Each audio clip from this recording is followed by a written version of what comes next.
We're good? Good morning. Welcome to the initial public hearing for the inquiry into budget estimates 2022 to 2023. I acknowledge the Gadigal people of the Eora Nation, who are the traditional custodians on the lands on which we're meeting today, and I pay my respects to elders past, present and emerging, and celebrate the diversity of Aboriginal peoples and their ongoing cultures and connections to the lands and waters of New South Wales. I also acknowledge and pay my respects to any Aboriginal and Torres Strait Islander people who are joining us today, or those who may be tuning in from outside of the Parliament. I welcome Minister Rob Stokes and accompanying officials to this hearing. Today the committee will examine the proposed expenditure for the portfolios of infrastructure, cities and active transport. Before we commence, I'd like to make some brief comments about the procedures for today's hearing. Today's hearing is being broadcast live via the Parliament's website. The proceedings are also being recorded and a transcript will be placed on the committee's website once it becomes available. In accordance with the broadcasting guidelines, media representatives are reminded that they must take responsibility for what they publish about the committee's proceedings. All witnesses in budget estimates have a right to procedural fairness according to the Procedural Fairness Resolution adopted by the House in 2018. There may be some questions that a witness could only answer if they have more time or with certain documents to hand. In these circumstances, and these circumstances only, witnesses are advised that they can take a question on notice and provide an answer within 21 days. If witnesses wish to hand up documents, they should do so through the committee staff. Minister, I remind you and the officers accompanying you that you are free to pass notes and refer directly to your advisors seated at the table behind you. And finally, could everyone please turn their mobile phones to silent for the duration of the hearing. All witnesses will be sworn prior to giving evidence. Minister Stokes, I remind you that you do not need to be sworn, as you've already sworn an oath to your office as a Member of Parliament. I'd also like to remind the following witnesses that you do not need to be sworn, as you've been sworn at an earlier budget estimates hearing before this committee, and that is Mr Rob Sharp and Ms Camilla Drover. For all other witnesses, I ask that you each in turn state your full name, position, title and agency, and swear either an oath or an affirmation. The words of both the oath and the affirmation are on the table on the cards in front of you, and I will begin with you, Ms Mildwater. Thank you. My name is Elizabeth Mari Mildwater, position Chief Executive, Greater Cities Commission. I solemnly, sincerely and truly declare and affirm that the evidence now about to be given by me shall be the truth, the whole truth and nothing but the truth. Thank you. Mr Draper. Thanks, Chair. Simon Kevin Draper, CEO of Infrastructure New South Wales. I solemnly, sincerely and truly declare and affirm that the evidence now about to be given by me shall be the truth, the whole truth and nothing but the truth. Thank you. I'll go to Ms Fishburn on the WebEx. Thank you. Kirsten Emma Fishburn, Deputy Secretary, Cities and Active Transport, Transport for New South Wales. I solemnly, sincerely and truly declare and affirm that the evidence now about to be given by me shall be the truth, the whole truth and nothing but the truth. Thank you. Ms Collin. Thank you. Benedict Collins, CEO of a transport asset holding entity of New South Wales. I solemnly, sincerely and truly declare and affirm that the evidence now about to be given by me shall be the truth, the whole truth and nothing but the truth. Thank you very much. It's pleasing to have a relatively small number of witnesses at this hearing. It's not been like that previously. Today's hearing will be conducted from 9:30am to 5:30pm, and we're joined by the Minister for the morning session only, which will run from 9:30 to 12:45pm, with a 15-minute break at 11am for morning tea. And in the afternoon, we'll hear from departmental witnesses from 2pm to 5:15pm, with a 15-minute break at 3:30pm. During these sessions, there will be questions from the opposition and crossbench members only, but if required, an additional 15 minutes is allocated at the end of the morning and afternoon sessions for government questions. Thank you for your attendance today, and we will begin with questions from the opposition. Mr Mookie. Good morning, Minister. It's good to see you. Likewise. And good morning to your officials too. Thank you for them taking the time to join us.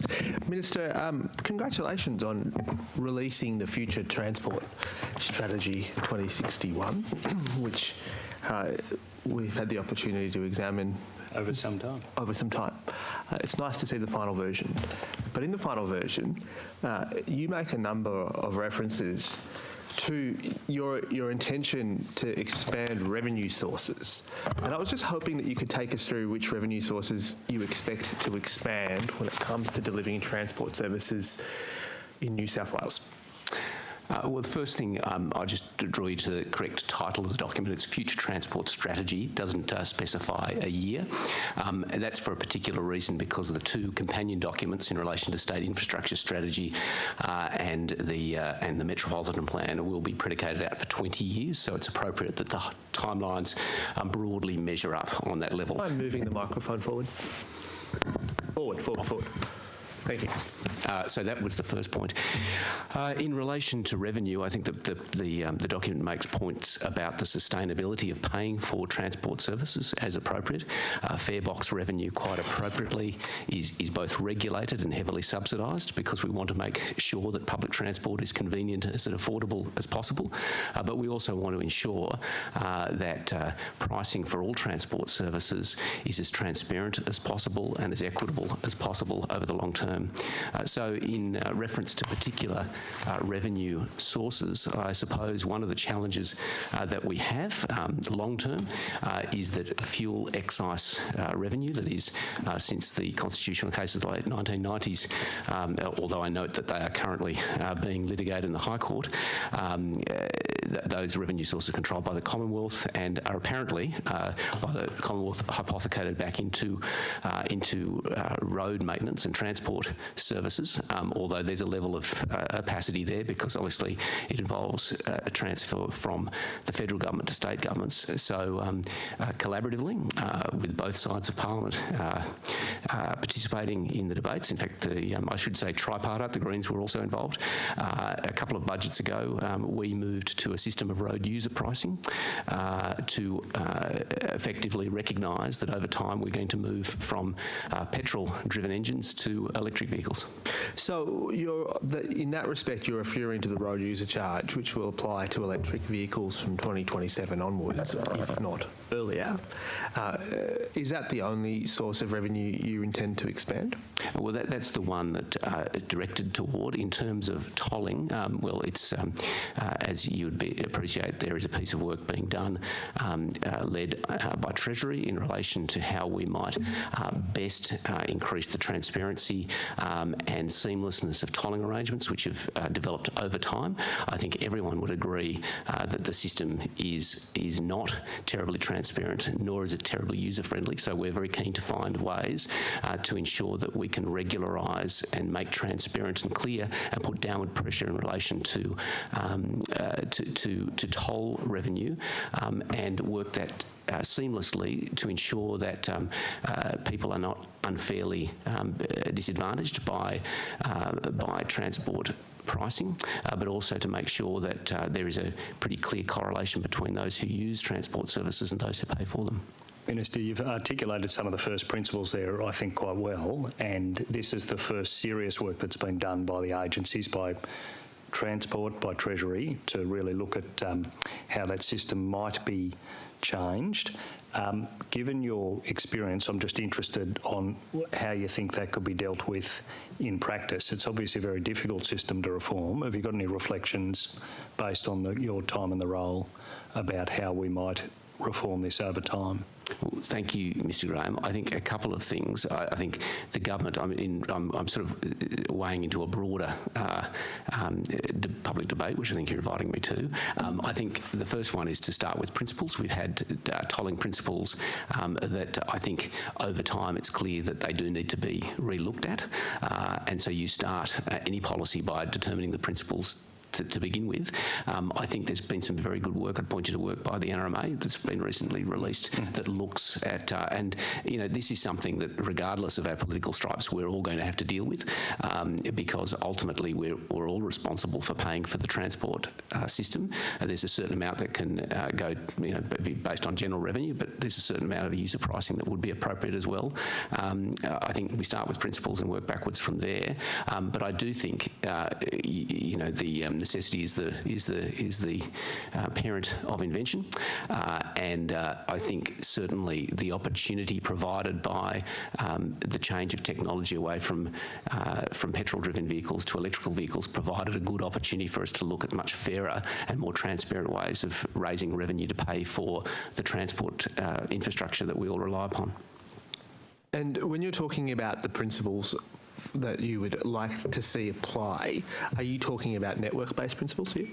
Well, I think it would not be appropriate for me to editorialise on work that's currently underway. No need to editorialise.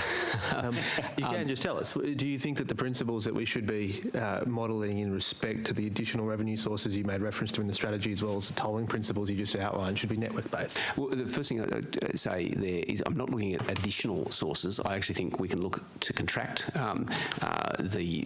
if we're making more efficient use of our transport assets, then we can look to actually to relieve pressure on motorists, which I think is ultimately the end goal. And a good example would be with the road user pricing at the moment. Fuel excise costs about more than $600 a year for motorists. The road user charging is looking to reduce that to around $315. So it's actually a reduction. But your document. There's no bones about it. Your document says expanding revenue sources. So expanding additional, you choose your own objective. Yeah, because others are contracting. Expanding. Because other revenue sources are contracting. So what I'm asking about is you made the reference there to farebox. Is it your intention to seek to recover more of the cost of using train services and bus services through higher fees that are paid at the farebox? Certainly not. In fact, the objective is to get more people using public transport, and that will increase farebox revenue. So what about a congestion charge? We've clearly ruled that out. You say that, though, Minister. I do. And but all your documents are describing everything you would need to have in place to apply a congestion charge. And this was picked up in the draft of this document. Certainly the same features that would be required to impose a congestion charge are still present in there. So when you say that you're ruling it out, the real reality is that you're setting yourself up to a position to apply it in some future date. That's correct, isn't it? No. And so why then are we still looking at this idea of sort of network-based, zoning-based systems and references to this being put into the strategy document that we found in its draft form and for which it hasn't substantially changed in its final form? I'm sorry, what's your question? My question is you're setting up for a congestion charge, aren't you? No. Okay. And you can guarantee you'll never introduce one? Yes. Can you rule out privatising further transport assets? Well, what are you referring to? Land. Let's start with land. Well, I announced just over the last few weeks, we're looking at using 24 hectares of land above Central Station, largely airspace, which will involve private investment. And are you as welcoming of private investment in the construction of future roads as you have been in the past? Well, I think we'll always partner with the private sector to deliver road infrastructure, rail infrastructure. We've always done that. We should look to wherever we can efficiently partner. I mean, remember our transport infrastructure program provides direct and indirect employment to more than 130,000 workers across New South Wales. And are you looking to partner with private operators when it comes to constructing, for example, the Western Harbour Tunnel and these projects that are coming up in the short Well, term? that will be a contracting process that I understand from Mr. Over will come up later this year. I'm just asking, you're the infrastructure minister, so you get to set the policy here. Yeah. And so, are you looking to partner with private partners to construct the Western Harbour Tunnel? Well, if you're asking whether we're going to try and set up some sort of nationalised entity to build roads, that's not our intention. Not your intention. Government. But can you build the Western Harbour Tunnel without private capital? We've always partnered. It's our practice to partner with contractors, with engineers, with specialists to provide the resources. We collaborate with the private sector. Are you going to let a private operator own it? Well, I've just said we collaborate with private operators to deliver public infrastructure. And I'm asking you, are you going to allow a private operator to own the Western Harbour Tunnel or have access to the concession for 40, 50, 60 years? No, I'm certainly not going to speculate on the nature of future contracts, but I can direct you in terms of more specificity to Ms. Drover. But I can just say that it's fully funded in any event. Minister, one of the things that the... Just one minute. Did you say it's fully funded in any event? What do you mean by that? Well, I've just been passed a note that there is no private funding required for Western Harbour Tunnel. So we're going to use debt and take the toll revenue ourselves, are we? I've answered your question. No, you haven't. Yes, I have. No, you haven't. Yes, I have. Try again. Oh, this This is my favourite estimates exchange so far. You've won the prize, Minister, already. I wanted to ask back to the future transport strategy. I'll drop the year. I note a number of the timelines have dropped out. We'll come back to that. But one of the things this strategy says is we can't build our way out of congestion. And look, in some ways, that's a common sense view that I agree with, Minister, and many cities have found that around the world. It's also the opposite of what we've been told over 12 years of this government, that if we keep building tolled motorways, that this will solve the city's congestion problems. How do you reconcile those two views? Well, that's never been my view. There were certainly elements of the radial motorway network in Sydney that had not been completed and that they require to be completed. I've got a copy of the 1948 Cumberland Plan on my wall, and it outlines the route of these missing links in our motorway network. So that work was outlined way back in the, I think it was Long-Term Transport Master Plan in 2012. A lot of those significant links have been completed. But it's also important to recognise that it's not just the big bits of infrastructure, but the little bits of infrastructure are equally just as important in making sure. And one of the real focuses of the future transport strategy is on what, it's not very metric, but the sort of first and last mile. So it's the connections between big bits of whether it's motorway infrastructure or public transport infrastructure, and where people. Yeah, I think those views are well spelled out in the strategy. But you'd agree with that view that other cities have found, and that's implemented in the strategy. You can't build your way out of congestion. That motorways, tolled motorways were going to solve that problem, were always overblown. Would you agree with that? Well, I don't think there was ever a direct claim that building more motorways would by itself solve congestion. Well, I direct you to 12 years of statements from your government, from other ministers in your government. Right from Western Sydney today. There is what the law of induced demand. So you do have to recognise that you've got to do both. This is a government that can walk and chew gum. Yes, you've got to build more bits of big infrastructure, but you've also got to recognise that by itself, you've also got to manage demand, and increasing supply is not the only way to manage demand. Thank you. I'll turn to another topic now, the topic of zero-emission buses and the government strategy in this area. How many zero-emission buses are planned to be purchased over coming financial years? Well, there was an appropriation as part of this year's budget. I can't remember the figure off the top of my head, but certainly I think we're going to double the number by next year. And the policy outlines, I think we'll get, there were some sort of bold targets put out by a former Transport Minister, which I congratulate him for, because it was good to, set a bold target. But I think on current trajectory, we're going to achieve sort of the zero-emission fleet across Greater Sydney by 2035, if my memory serves me correct. So that's our trajectory, and if we can speed it up. I'll come back to the bold target, but you've said we're going to double the number of buses off next a low year. Base, I think we're going for 100 to 200, I think, out of Western Sydney. They're being I want to ask, this is budget estimates, I want to ask about these specifics. So how many electric buses have we bought last financial year? I'll refer to the Secretary, but from memory I think we're going from 100 to 200 in the coming financial year. Correct. Yep, so 100 last financial year, 200 this financial year. What are we looking at in 23-24? For further specifics, I'll refer to the Secretary. There's a business case that's been finalised. As I mentioned in the prior budget estimates, it'll be the back end of this year.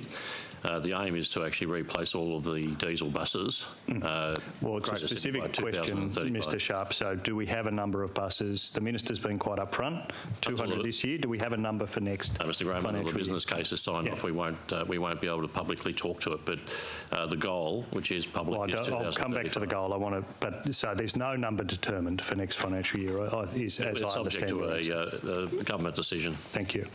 Minister, I will turn to the former Transport Minister, Minister Constance's bold goal to have 8,000 buses committed, turned electric by 2030.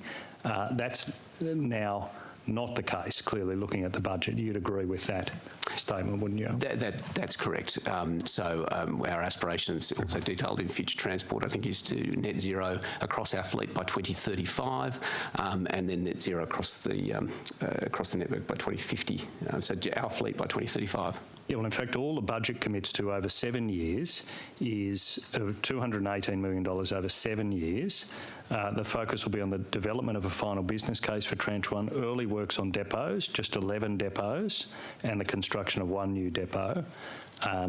This is initiating the procurement process of only 1,100 electric buses over the next 7 years. We're well short of Minister Constance's goal. Would you agree with that? Well, so I've already answered the question in relation to the goal for Greater Sydney now being 2035. Certainly my aspiration would be to do everything we can to get there even quicker than that. You know, in terms of further specificity, that'll be a matter to be determined by future ERC decision in relation to the final business case. Minister Elliott was more direct than you've just been. Perhaps that's characteristic of that minister, but this is what he said. There's no way in the world we're going to meet that timetable, so I don't know why he said it, referring to Minister Constance. Why did Minister Constance commit the government to this goal if there was no intention to fund it? Well, look, I'd choose a more charitable form of words. I certainly think, I mean, the whole point of committing to targets is to seek to reach them and then to, you know, I think it's Goethe who said, you know, build castles in the sky and then go about building foundations underneath them. That's exactly what we're doing with the final business case. And certainly in terms of particularly local manufacturing and local procurement, things where we are requiring, you know, to procure in large numbers like buses is something that we can work logically with local operators to do. There are some complications in relation to issues like batteries, issues like charging in stations. There always were, which is why it was a ridiculous statement by Minister Constance at the time. Well, if he had no path to get there. I'm certainly not going to criticise a former minister, but I certainly think he put out a bold goal. With no strategy. And we're now doing that strategic work. And it does appear that we're going to reach that target a little later than he suggested. But that's the nature of setting targets. You've got to work backwards to seek to reach them, and that's what we'll do. And if we can speed it up any further, I'll of course be very encouraging of those efforts. I mean, are we actually going, you'll only have done 1,100 buses after 7 years. Are we actually going to reach this 8,000 buses electrified by 2030? Why will it be any different given progress is so slow in the budget under the strategy the government's now moved to? Well, no, I don't necessarily agree with. I mean, we've certainly put out a clear target. We've now affirmed that in a policy document. We're going through those business case processes to determine how to reach there. Certainly, the early works are the more complex works in terms of ensuring that charging infrastructure is there. Obviously, it's going to start slow and it's going to pick up speed once we develop those economies of scale.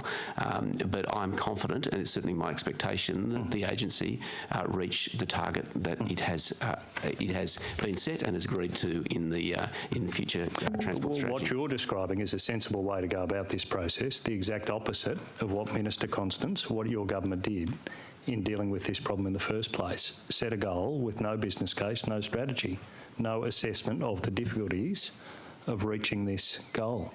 Well, would you agree with that? No, look, I think Minister Constance was a fine transport minister. I think he's left a great legacy in terms of transforming this state. Oh, now you're misleading. And I'm certainly not going to accept the invitation to criticise a former colleague. Minister, how much is it costing to procure each of these 200 electric buses in this financial year? I'll refer you to the Secretary.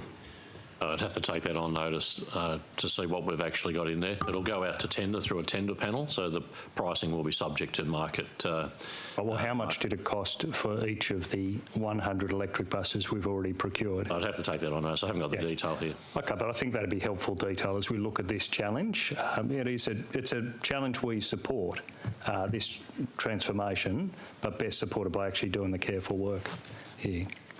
I might pass to my colleague. Minister, do you think you're going to hit your target of getting 50% electric vehicle procurement for Transport's own passenger fleet by 2026? That is certainly our commitment, and the advice is that we are going to achieve it. And I point you to, in fact, the FCAI today put out some target, that our policies in relation to EVs are now, I think, about 10%. Show us the money, Minister. Because you're going to hit the 50% I think about target. 10% of vehicle purchases across glad Australia you've got the confidence. are now either electric or hybrid. I'm glad you've got the confidence you're going to hit the target. And before I pass the chair, all I want to know is if you're confident you're going to hit 50% electric vehicle procurement target for passengers' own fleet. Where is the money for it? I'll refer you to the Secretary. This is the 218 million. Yes, I'll take on notice and revert this afternoon. Thank you. Minister, just before I ask my first question, I just wanted to correct you on something you said in response to one of the questions that the opposition asked. The Greens did not support the road user charge. In fact, we were very vocally against that's right. it. You didn't support electric vehicles. But we will come back to that. We did support the initiatives for electric vehicles, but we didn't support the tax. Well, hang on. You can't. How are you going to pay for the roads? These are questions to you, not to me, but I'm happy to have that discussion with you about the other ways that we can finance critical infrastructure in our state at a different time. Can I ask you, your government's ruling out a congestion charge. What do you mean when you say congestion charge? How would you define a congestion charge? How would I define a congestion charge? Well, I'd point you to examples in perhaps Singapore that was many years ago, or London more recently. So a zone-based? Which are zonal systems. So effectively, you if you like, have a fenced area, and inside that area, you pay a particular additional charge to enter that area. It's like turning public spaces into. Sure. So when you say that your government's ruling out a congestion charge, you mean you're ruling out a congestion zone? Well, I stand by what we've said. We're not introducing congestion charging. Okay, so a time of day charge that's based on when things are likely to be more congested. So, for example, on the toll roads at the moment, we have a higher toll on some toll roads during peak hours. Would you classify that as a congestion charge? Look, in terms of getting into the semantics of different types of road user charging, I'd prefer to take those questions on notice so I don't inadvertently mislead the committee. But I think a congestion tax is generally understood to be a spatial area where if you enter it, you get a particular charging regime, and that's what the government has specifically ruled out. Thank you. That's very useful because I don't think, certainly from the reports I've seen so far, that was not made clear. So, for example, on page 99 of the Future Transport Strategy, when you talk about, quote, transport will use advanced computing, including exploring quantum technology, artificial intelligence and machine learning, and then it goes on further to improve transport's response to congestion. Are we talking there then about having a variable toll or a variable road user charge based on congestion? So I'm just looking for the reference. Sorry, I'm on page 99 in the second column, 3 paragraphs down. Oh, I see. No, that's not a reference to charging. That's a reference to traffic management more broadly. So that's effectively using digital technology to identify where there are particular concerns in the network so that we can respond. I'd refer you to Minister Shah. To Mr. Shah. Yes, just before you do. So I think I'm familiar with that. So what you're saying there is really, for example, traffic light changes and opening up certain lanes and real-time information, going different ways on different lanes, etc. So on the page after that then, Minister, where we say in the second paragraph down, quote, there is an opportunity to reduce congestion and improve travel choices by exploring charges that are clearer, fairer, more efficient and more sustainable. What do we mean by that? Are we talking then about the possibility of having variable road user charge or variable tolls based on congestion? Well, I think this, I'd refer to the earlier conversation between myself and Mr. Graham. Certainly the examples I'd point out would be the work that Treasury is undertaking in relation to tolling across the city network, and also the EV policy, which I accept your admonition that the Greens did not support, but where, for example, as part of that policy, we've we've cut stamp duty and replaced it instead by with a road user charge. Respect, that's not my question. Just so that we can sort of fast forward, I guess. Where I'm getting to with this, and a lot of our objections to the road user charge and the way that it was brought in New South Wales, we're not opposed entirely to a road user charge, but this particular model we are opposed to. A lot of that was based on concerns with overseas models where variable amounts are being charged to drive on toll roads based on current congestion, time of day, as well as distance. Is that where we are headed in New South Wales when we talk about reducing congestion by exploring charges? Well, so no, a couple of things. I mean, so I take the point about EV. So I've mentioned that. I suppose the best thing I can point you to is the work that Treasury is currently leading in relation to the tolling regime, because as you correctly point out, there are a number of different and conflicting methodologies for tolling on the network. It's about trying to provide greater consistency and equity to the way in which that system operates. And I understand Treasury will, if Mr Sharp will correct me if I'm wrong, I understand that work's going to be complete by the end of the year.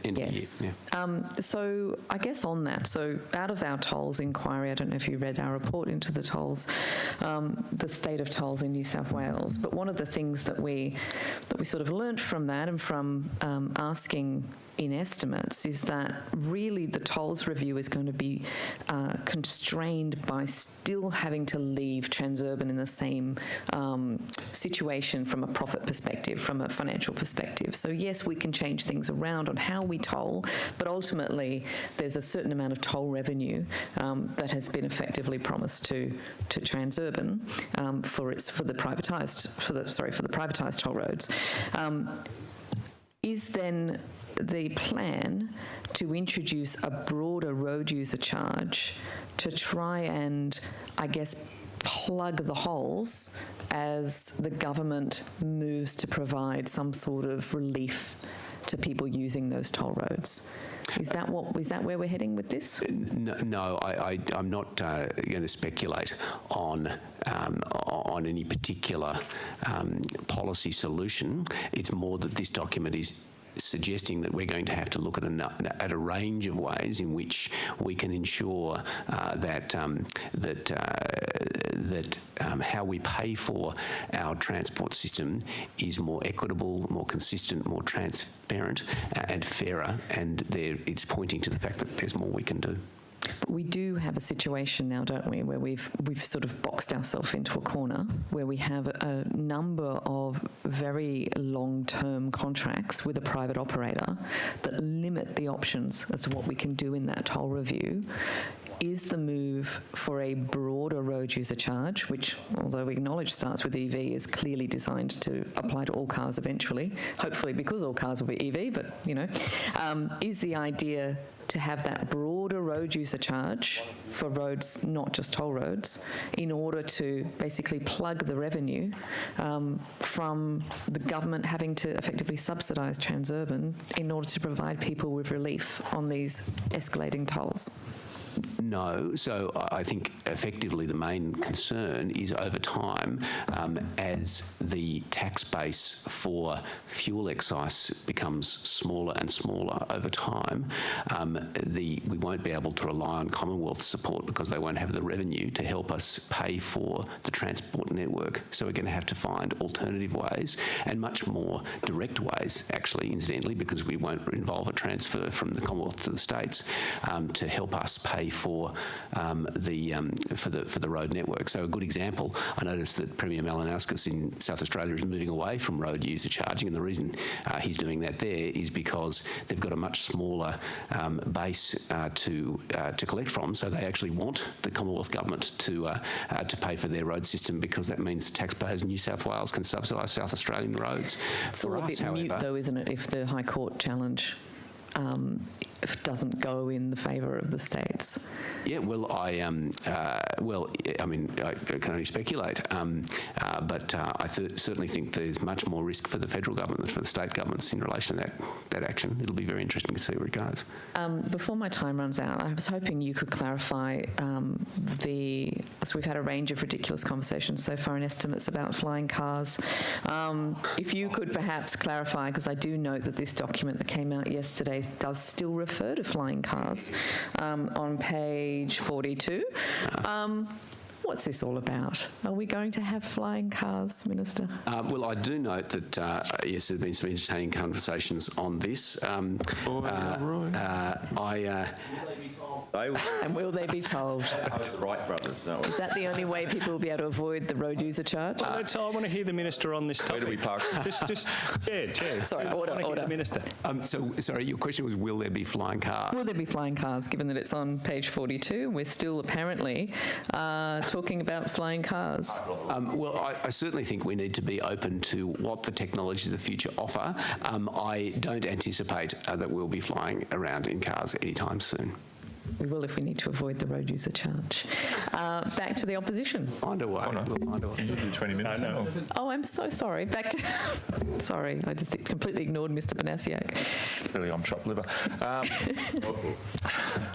Minister, welcome. I just wanted to ask some questions around the Kamay Ferry Wharves and obviously infrastructure in New South Wales' role in it. Obviously, it's a project that spans across many ministerial responsibilities, but when did you first become aware that the project had been approved? Well, that was the subject of a cabinet process. Okay, yeah, a date? Can you give me a date? Is that cabinet in confidence? Or? I can probably get you that on notice. I can't recall. It would have been... Mr Minister Elliott said he was made aware around the 21st of July. Does that sort of recollect with you? It could be. It's not a matter that I'm sort of directly familiar with, other than obviously knowing that the member for Cronulla is particularly animated about the issue. Yes. On the planning website, it was recorded at being an assessment stage right up until the morning of the 3rd of August, then quickly moved to determination and approved. Can you explain why there was a 2-week delay in, from what we understand, was the approval date around the 21st of July to telling the public it was approved? Why does it take 2 weeks to notify public? Is this in relation to the planning consent? Well, the approval. Like, it was apparently you signed off on the 21st of July and then you don't tell the public for 2 weeks. I'd imagine that that's a matter for the planning minister. I'm just trying to hazard a guess whether you would know. Excuse me if I just refer. Yeah, sure.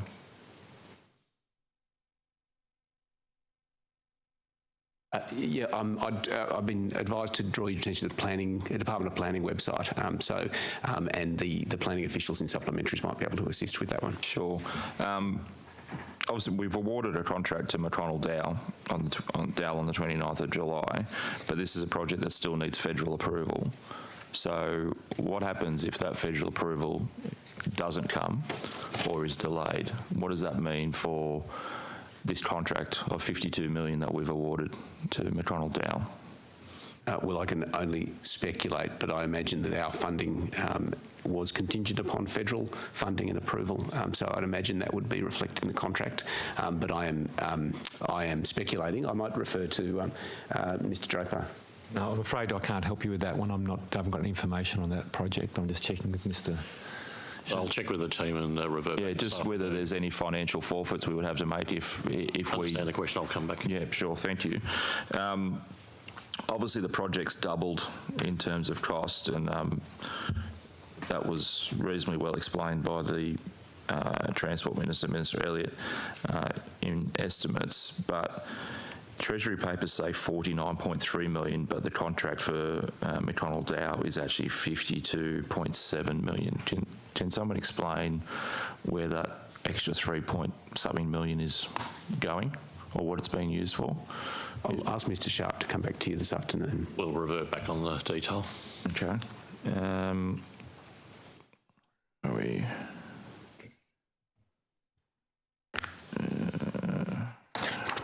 Can I just go to the, I guess, the environmental conditions is quite substantial, and obviously that's caused a blowout in cost. Did that change your view, Minister, of the project in terms of the substantial number of conditions being put on it, and whether it was still a worthwhile project, or you would still rate it as a Tier 3 project?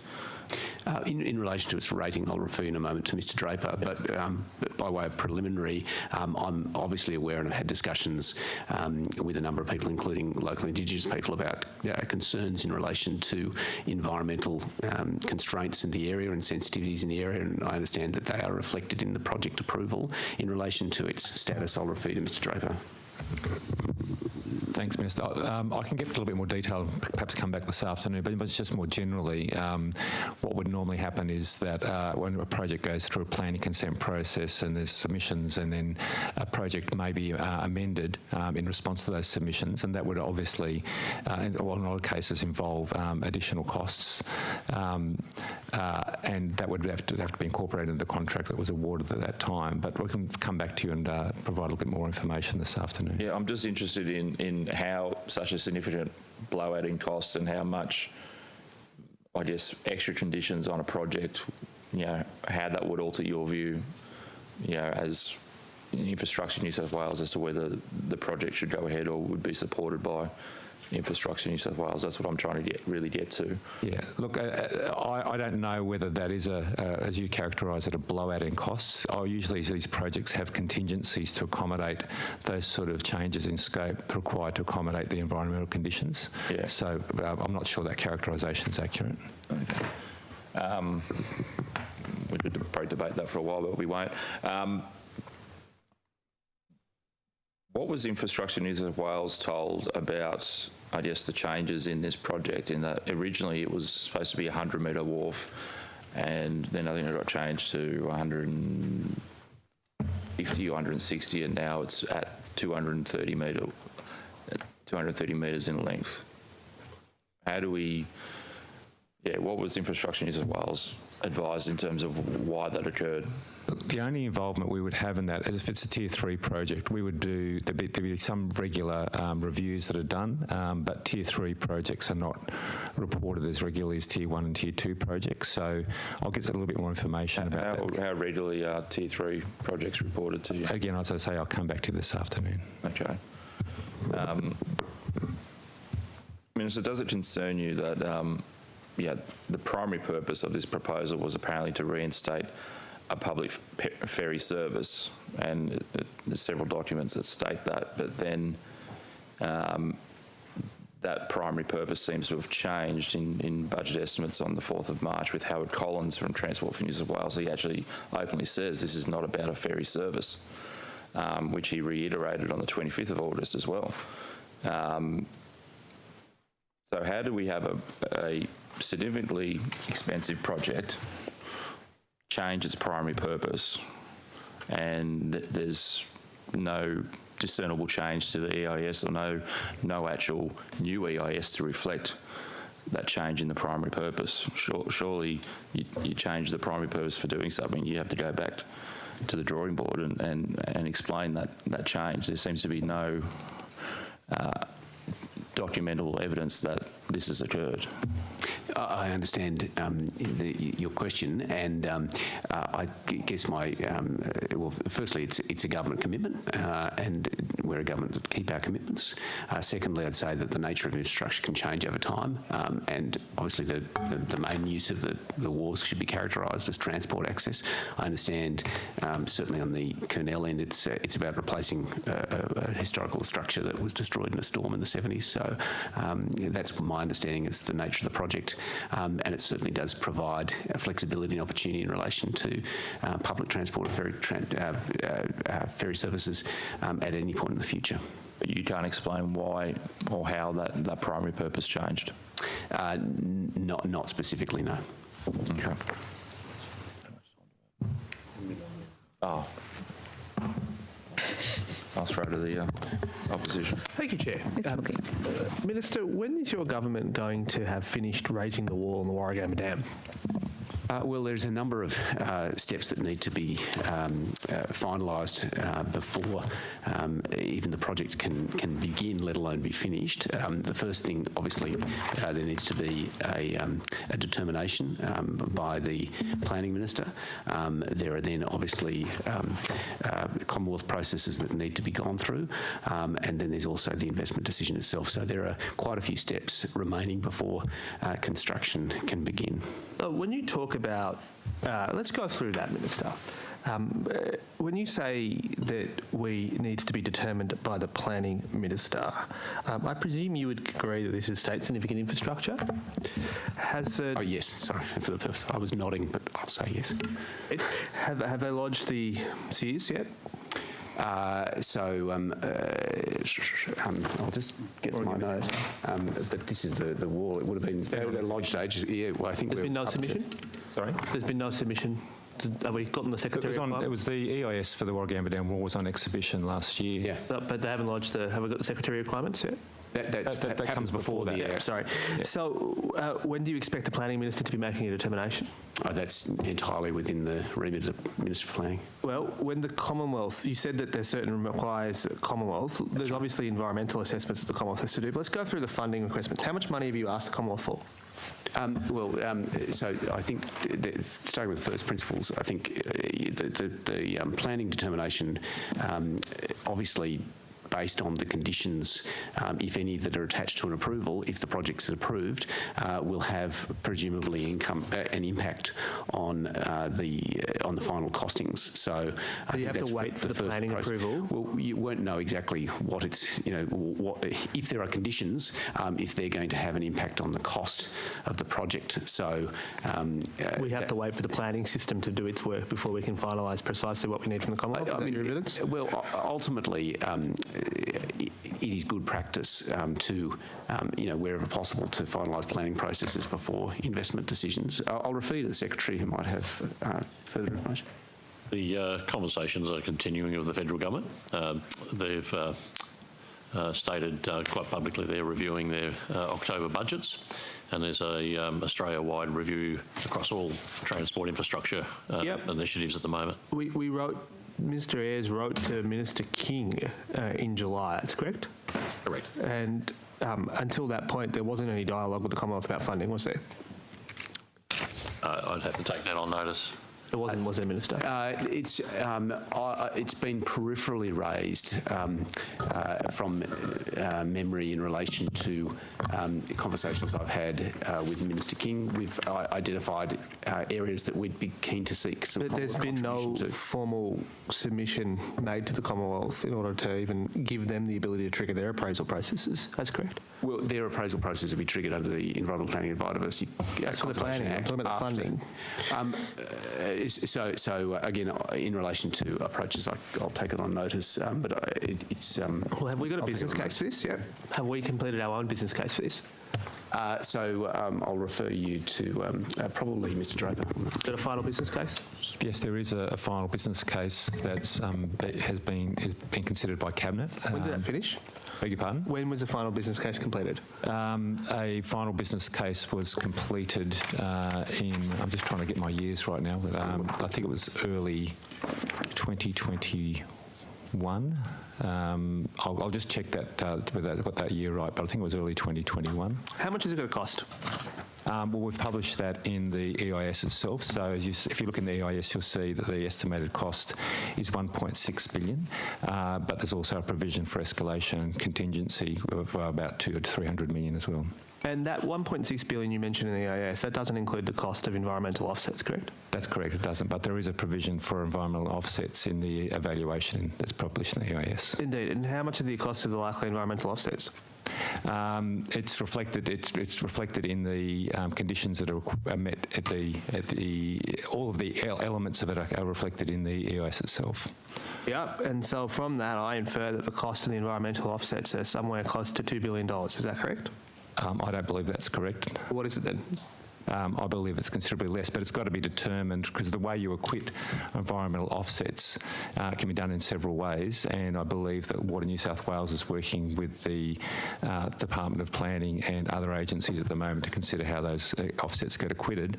But before we get to that point, there's also a calculation that has to be done on the final biodiversity offsets that are required. Indeed, but there's no way this is going to come less than $2 billion, is it correct, Minister? Do you mean the total cost of the project? Yep, including the offsets. They're coming for less than $2 billion, correct? Well, we've already said that the cost estimate published in the EIS is 1.6, and we've allowed another up to 300 million in... What, nearing $3 billion for this project? Sorry? Is it going to be close to $3 billion, Minister? No. Well, what are we expecting all the costs to be? Well, we've got 1.6, we've got a $300 million contingency, we don't know what the cost of the offsets are. So we're somewhere between 2 and 3, are we? Well, the baseline cost that we've published in the EIS is close to $2 billion. It's under $2 billion, but there will be an allowance for biodiversity offsets on top of that. So to provide further specificity on the basis of the note I've been provided, the end of project cost is estimated between 1.85 to 1.95 billion, which includes inflation and escalation costs to 27-28. And not environmental offsets. This is the issue we find with your government's infrastructure projects, is that what you say is the cost doesn't necessarily describe the full costs that are incurred by the project. We have your Auditor General. The Auditor General has pointed out multiple instances in which your government transfers certain costs that should be attributed to a project to other line items of the budget. Hence, I'm just going to ask, what do we think the environmental offsets are? Because that's the biggest unbudgeted cost for. Oh, well, I think on the basis of what Mr. Draper said, it's not. It wouldn't be possible to provide a figure with any specificity. What I can say, though, is that the avoided costs in terms of flood damage are vast. And a single flood, for example, a similar size to the 2011 Brisbane flood, the dam raising, I'm advised, may reduce the damages bill in the Hawkesbury and Nepean by more than $2.5 billion. I take your point, Minister. I take your point. But then if you're going to be arguing for avoided costs, from when will we be avoiding these costs? So when will this wall go up? Well, again, I've outlined the process. This is a long-term project. It will take several years to complete. We've started that process. Will the wall be raised by the end of this decade? Well, again, what I will refer you to, that the end of project cost, including inflation and escalation cost to 27-28, is between 1.85 and 1.95. But you're you're the infrastructure minister. It's not that complicated a question. No, like you've got 8 years. Do you think that? And I've just provided you an answer. And I'm just asking you another question. But given I'm asking you, do you think that the wall will be raised by the end of the decade? Given you've got 8 years to fulfil that deadline. Is that reasonable? Well, that's certainly the government's intention. However, the only reason I'm hedging a little bit is because there's a couple of regulatory processes that quite appropriately provide discretion to make a range of decisions. So I can't provide any particular specificity because I don't know what the outcome of those processes will be. Minister, can you point to me in the budget where your government has set aside the $2 billion for the Warragamba Dam wall? I'll refer you to Mr. Draper in relation to this one. So the project has not yet been funded, so the government hasn't made an investment decision pending the planning consent process, so you wouldn't expect to see it in the budget. So there's no money in the budget for it currently because you haven't made a final investment decision. Is that fair, Minister? Well, we've already answered that question. No, I'm trying to understand that I understood the answer appropriately. So we haven't we haven't made a final investment decision. So there's no money put aside in the budget for this? Well, there hasn't been a final investment decision. Therefore, there is no money. You haven't made final investment decisions on Parramatta Light Rail Stage 2. You haven't made final investment decisions on projects like the Northern Beaches Link. Yet there is money being put aside to do under works. I'm asking, therefore, that you haven't put a cent aside for the Warragamba Dam wall raising in this budget, best we can see. Is that fair? Well, that's not correct in terms of we've already been doing a range of regulatory works that I've already outlined in terms of the planning approval, the EIS. I'd refer you, I mean, this is straying out of my, the portfolios for which I'm responsible. I'd imagine this would be in Water New South Wales as the proponent agency would be funding those costs associated with the planning works. See, I looked at theirs and they haven't got a budget increase to reflect the $2 billion, nothing like it. And ultimately, though, that $2 billion that will cost to raise the wall needs to be recovered from water users. That's your understanding? Again, an investment decision has not been made. I didn't ask for an investment decision has been made. I'm asking you that under the IPARC guidelines, the $2 billion that Water New South Wales will have to spend to raise the wall in Warragamba will have to be recovered from water users. That's your understanding correct? Well, no, I understand that the Premier has already made it clear that we will be, our commitment to this project will also require some support from the federal government as well. No, that's not the question. The question is, you're going to need to raise water prices to recover the cost of the $2 billion, will you? Won't you? No, you're required to under IPART. Unless you're telling me that you're going to override IPART, you are required to hike water prices to recover the $2 billion. It doesn't matter whether you get the money or the feds get the money. If you spend the money, no, you're speculating on an investment decision that has not yet been made. Well, but see, the reason I'm speculating on this is because your government has been out saying we're building the wall. The Premier has said he's building the wall.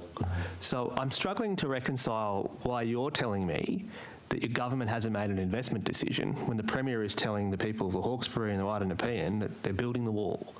So is it the case that you're telling the public one thing where in fact your government hasn't decided to do anything? No, I'm just simply outlining the process and the stages of the process. Mr Draper has indicated he may have further information in relation to the pricing issue. Yeah, look, Mr Mookie, just to clarify, when we say that we haven't made an investment decision, it's common practice that if an investment decision hasn't been made, it doesn't get into the budget. You referred to a few projects. Investment decisions have been made in relation to those projects, and that's why they've ended up in the budget. To the elements that are in the budget, there's been an investment decision. As to the pricing and the IPART practices, the way that IPART works is they look at the efficient costs of delivering more projects that benefit water users. This is a flood mitigation project, so the beneficiaries of that project are much more widespread, and that's why there's the approach has been to have a wider range Thank of you for that, funding. Mr Draper. Minister, I might turn to another topic. You announced very recently that your government was dropping plans for an Indigenous cultural centre at Barangaroo. Are you aware of concerns from Indigenous Australians who they say feel heartbroken about that announcement?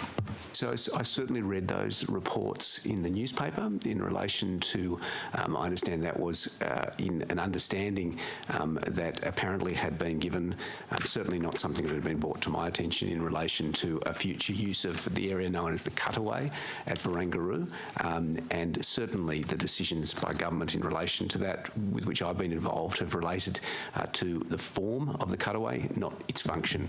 There's still a great deal of flexibility in relation to function, but given it's such an important architectural space for the future of the city, it was determined that it was appropriate to invest in ensuring that it was in its form, because we've been struggling to find uses given the cavernous nature and sort of unformed nature of it.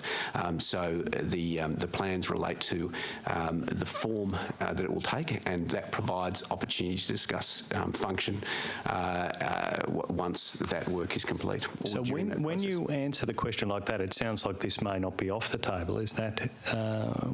Certainly no decisions have been made in relation to its final use. But the real focus, and in fact, I should note the feedback of former Prime Minister Keating in relation to this site. It's an area, as you'd appreciate, that he's got a close interest in, and certainly he's used a lot of his post-political career to help the public in forming a vision for Barangaroo.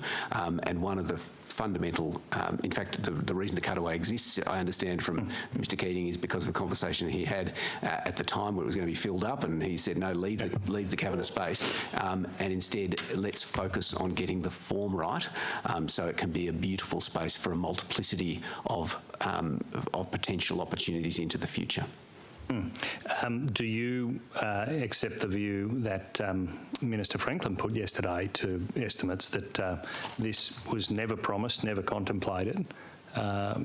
He seemed confused about Premier Baird's earlier statements on this issue back in 2014 and 2016. So certainly, I was dismayed to see the feelings of the Metropolitan Aboriginal Land Council in relation to this matter. Certainly, I can really only speak for myself and the matters that I was aware of. I was not aware of any undertaking that had been made in relation to any future use of that space. But there's been significant work done on this, Minister. It didn't come out of the blue, this idea. Significant work done by people such as Wesley Enoch, Rhoda Roberts, work done about potential uses for the space, the idea of having a 500 or 600 place space for dance troupes to perhaps welcome guests from around the country, around the world, to Sydney in this space so they can experience Indigenous culture, a cafe, a restaurant, a series of other workshop spaces. This work was done over a considerable amount of time. Were you unaware of that work? Yeah, so the short answer is yes, and the longer answer is in terms of decisions of government, I'm certainly not aware of any decision of government that have been made in relation to this work that was done on the concept designs was never brought to your attention before that announcement was made. No. That's your evidence? No, I'm aware that there may well have been speculation of a variety of uses, but certainly nothing formal was ever brought to my attention. I realise this is moving out of your portfolio, but I do think it's appropriate, given your infrastructure role, to put it to you. The proposal now is for an Indigenous centre at the Museum of Sydney, the site of the first government house in Sydney. That's a very significant change in use for that site. Up till now, it's been the site of rolling exhibitions on a range of topics. If it's about anything, it's almost a temple to Arthur Phillip. Do you believe Indigenous Australians will feel welcome if that's the site of the Indigenous Cultural Centre in Sydney? Well, look, it's really not. My opinion here is not really instructive. It's really the opinion of Indigenous Australians and listening to them in relation to their desires and aspirations. But I'm asking about your government's decision. You did ask about my view, and my view is not important here. I think you're asking me about, the attitude of Aboriginal Australians. That really is a matter for them, and we need to listen very carefully to their views. We have a very, very capable and competent and passionate minister in Mr. Franklin. And in making that decision, can you give us some assurance that the government, in making that government decision, can you give us some assurance that the government has listened to the views of Indigenous Australians before making that decision? This is straying out of my portfolio responsibilities, but I have no doubt that that would be the case because Mr. Franklin is an extremely hardworking and diligent and committed and active listening minister. In relation to the cutaway space, given it's now being developed as an arts, entertainment, catering venue, can you give us some assurance that it will be used and developed in an appropriate way? It won't become some it almost sounded like some new wedding venue, that it won't be operated by a third-party contractor on behalf of the government, that it will actually live up to the promise of the Barangaroo headland. The short answer is yes. That's precisely. We'd want to see it used for the greatest benefit for the greatest number of people, to be cognizant of its history and its role as a civic space for all Australians. And certainly we have an agency in terms of placemaking New South Wales that is well equipped to assist in how best to use that space. But they will be decisions over time. Minister, talking about Barangaroo, the Barangaroo Central Development, what's the affordable housing and social housing and diverse housing target that's been put on that residential tower? That is modification 9, I think it is, in relation to the original Part 3A determination for the area. So that particular application, or rezoning application, is the result of a contractual arrangement between the rights holder and Infrastructure New South Wales. So that's not a matter that I've had any direct involvement for because it's been a result of contractual arrangements. So I'd refer you to Mr. Draper. Sure. Mr. Draper, what's the affordable housing target in respect to that contract variation that's taken place at Barangaroo Central? There's not a contract variation, but there's a planning consent process. Oh, sorry, yes, forgive me. So I think the affordable housing obligations are embedded in the contracts, not in the planning consent processes that they go through. I haven't got those numbers, but I'll see if I can get them for you this afternoon. Well, are we building? We are actually building affordable housing there? Their obligations can be, I think, acquitted by providing affordable housing either on site or in other locations. I'll have to check that. Yes, but there's a lot turns on that distinction. Have you made a decision as to whether you're going to accept the right to build it there or elsewhere? I'll have to go and check that for you and come back this afternoon. What other sites are being contemplated in lieu of building it there? Again, I'll check it for you this afternoon. Well, Minister, this is your agency that's delivering this, isn't it? Well, it's, yes, the agency is the... And so you're telling me you're not across this? You haven't been briefed on it? No, I'm not. No, I'm not saying that. Okay. You have spoken about the need for housing targets of this type in the locations of which we're describing. So what steps have you taken to ensure that there will be affordable housing in Barangaroo Central? In relation to this particular rezoning application, I do not have any capacity to step in. Yes, but you can tell Mr Draper. So I'm asking you... No, I can't, actually. I understand... Who can? I understand that there was a contractual arrangement between I think it's Aqualand is the proponent that we're engaged with in relation to Barangaroo Central. I understand, predating my time, that there was a contract in relation to the nature of the application that would be submitted. But Mr Draper has the power to unilaterally agree to take whatever, to agree to outcome at Aqualand free of government policy. Is that what you're saying? No, and... who can tell Mr Draper if you can't? No, well, I'm just telling you the status of where things are at. And I'm asking you as a minister, yes. How are you going to ensure that we're getting affordable housing in Barangaroo Central, if not through this process? Well, in relation to Barangaroo Central, as I said, I am my capacity is the planning process there is a result of a contract that predates my time. Okay. Moving to something different, I understand that after the WestConnex project is completed, there's going to be quite a different feel on the roads in the inner west, and particularly that it's expected, the government's predicted that up to 50% of traffic will be removed from Victoria Road in Rozelle. Is that your understanding? Yes. Yeah. Are you aware that there's significant support from the local business community and local residents in that area to reduce the number of traffic lanes on Victoria Road? Yes, I'm very well aware.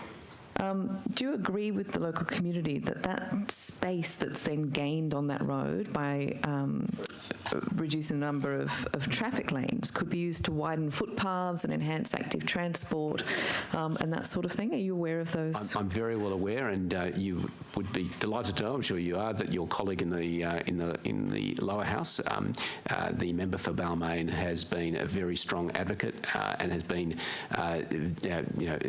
pushing very strongly on behalf of local residents and the business community in the community he serves to see the opportunities that will be unlocked by the reduction in traffic volumes along Victoria Road, and we're very keen to explore them with him, and I have directed the agency in that regard. It certainly sounds quite compelling. Will you commit to reducing the number of traffic lanes on Victoria Road after WestConnex is opened? That work is certainly underway, and that is certainly the aspiration. I don't want to make any commitment to a final outcome because we're going through those processes at the moment, but I have directed the agency to look at ways in which we can achieve the sorts of transformative change in that part of Sydney that the local community would like to see. Why won't you commit to doing that? Are you saying that it's a... We're committed to doing the work. I just can't commit to a final outcome at this point because the work is not complete. Okay, but the work has been started and we are in train. That's right. We're collaborating very strongly to understand what might be possible there. The opportunity, if not taken pretty much immediately will be lost because you've got to act on these changes at the time. That's precisely the time to look at changing traffic patterns when you have a new piece of infrastructure. And there was a great piece of work recently done by the Committee for Sydney in looking at parking arrangements through the city, and this was specifically called out as one of the areas that might be ripe for transformative change because of this new piece of infrastructure. It'll change travel patterns along Victoria Road. There'll be an opportunity or a window to bring about some transformation, and we don't want to miss it.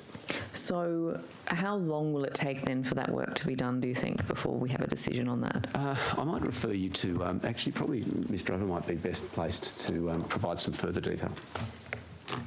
Yes, look, the work is certainly underway, and the fact that we're no longer using the former Tigers site for the tunnelling for the Western Harbour Tunnel also presents another opportunity to expedite that work, because the original scheme was to use that site for the full construction of Western Harbour Tunnel, so that's now gone. So we will expedite that work. So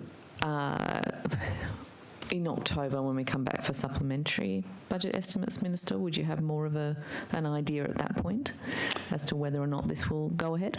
Yes, we're particularly looking at the public transport opportunities along that corridor as well, so that work is well underway. Okay. All right. Thank you. Minister, I understand in April of this year, the legislation governing Tahi was transferred to you. Why did that happen in April? I mean, allocation of acts is a matter for the Premier. You were made the Minister for Infrastructure in December. It took 4 months for the decision to be made to give the responsibility for Tahi to you. Was it made as a result of being the Minister for Infrastructure, or was it unrelated to that? Look, I'd be speculating because these are obviously decisions above my pay grade. But I would, in terms of speculation, I'd imagine that it is consistent with other parts of other parts of my ministerial responsibilities in terms of looking at city shaping opportunities, and so it's not inconsistent with the other parts of my portfolio. I can only hazard that was perhaps the reason. So there was no discussion had with you before that occurred? I was certainly notified, and I expressed no. I'm very happy to be responsible for Tahi. I actually I think it's safe to say that I think the current certainly the Transport Minister did not resist any efforts by the Premier to relieve him of that responsibility. Very diplomatic. Do you view it as a hospital pass, Minister? Not at all. No. I think there are. I know the opposition has a certain view on Tahi. A view that the Greens share in this instance. But I think actually I think my experience has been my experience of Tahi is they're a wonderful group of people. They're incredibly well. Nobody is just so we're very clear. Yeah. No one's casting aspersions on the individuals in Tahi. We're talking about the structure itself. Well, I think when you compare it, I mean, there's always going to be challenges about how you manage rail assets, and you're always going to have some sort of entity to ensure that rail assets can be used effectively and in the best interests of the community. That's always going to be a fraught and disputed area, and you look at any jurisdiction around the world and they have similar challenges in how best to govern transport assets. So given how much Tahi was in the news last year, given the Auditor General's scathing report into the accounts and the process surrounding finally signing off those accounts, given the interest that the Upper House has had in Tahi and the fact that we had an entire inquiry into it, were you not at all concerned when it was passed to you out of the blue? And genuinely on this, I think the opportunity to be in public office is to take challenges and to look for exciting opportunities. If you, the bigger the risk, the bigger the reward. And I think there are incredible opportunities with using our transport assets effectively in the best interest of the community. I view these things as wonderful challenges. Ultimately, we're responsible as a government to use the resources of the state to best meet the needs of the community. We're not here for necessarily a comfortable life. We're here to transform people's lives into the future. And when you received the notification that you were going to be responsible for Tahi, what steps did you take to understand the risks involved and work out how you might do things differently? Well, the first thing, I think a lot of the criticism, frankly, directed at the agency has not been so much directed at Tahi. It's actually been directed at the way in which it was established through Treasury. Yeah, highly critical. I think in one sense,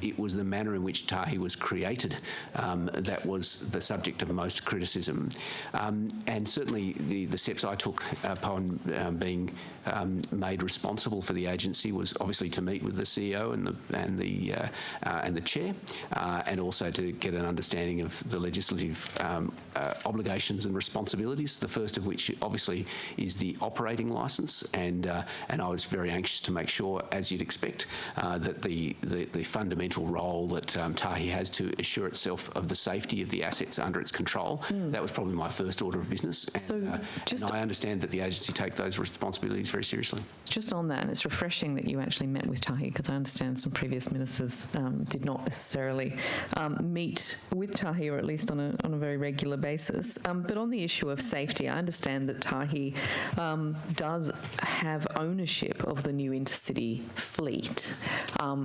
Have you been involved, Minister, in the discussions in relation to the safety upgrades on that fleet?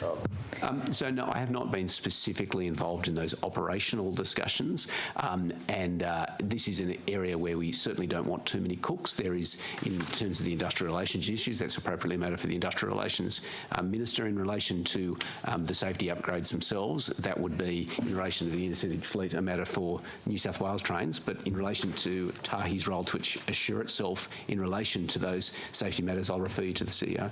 If I could ask you, Ms Collin, has provision already been made in Tahi's accounts for the cost of that upgrade?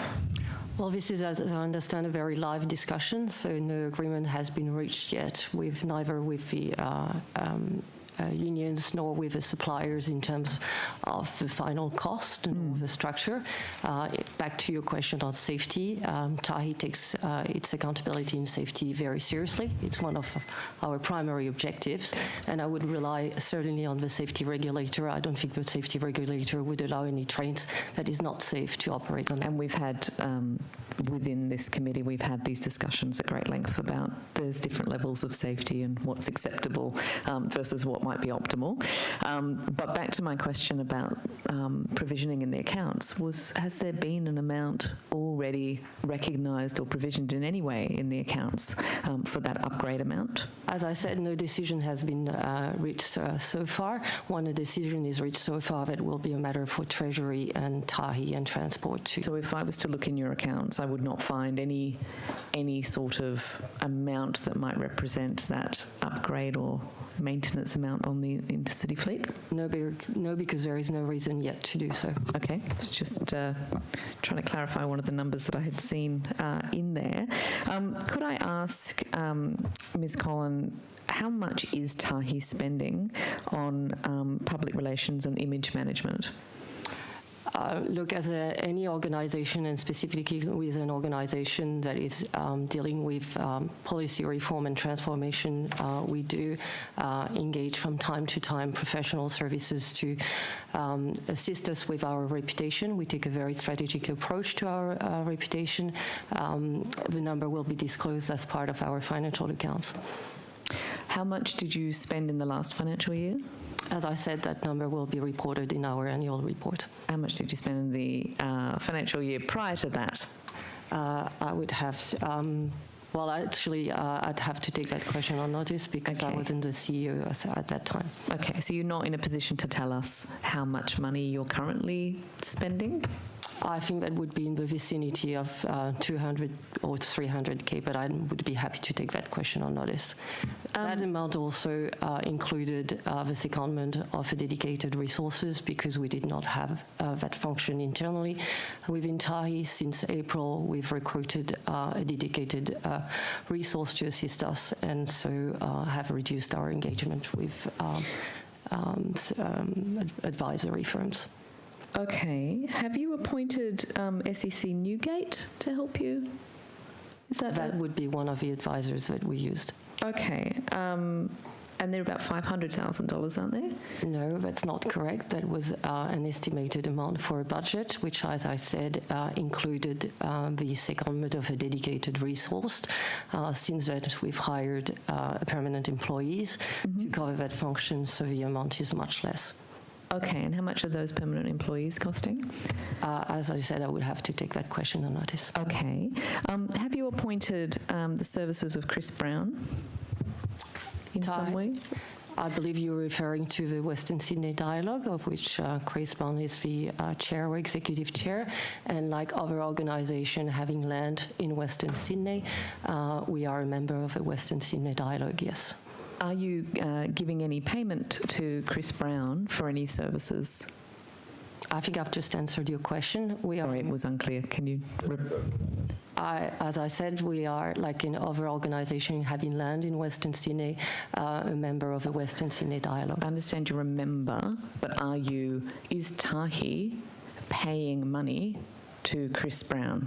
I think I've just answered your question. We are paying a membership to the Western Sydney Dialogue. How much is the membership? I would have to take that question on notice. So other than that membership amount, you are not giving any money directly to Chris Brown or affiliates or any kind of company set up by Chris Brown? No, we're not. Okay.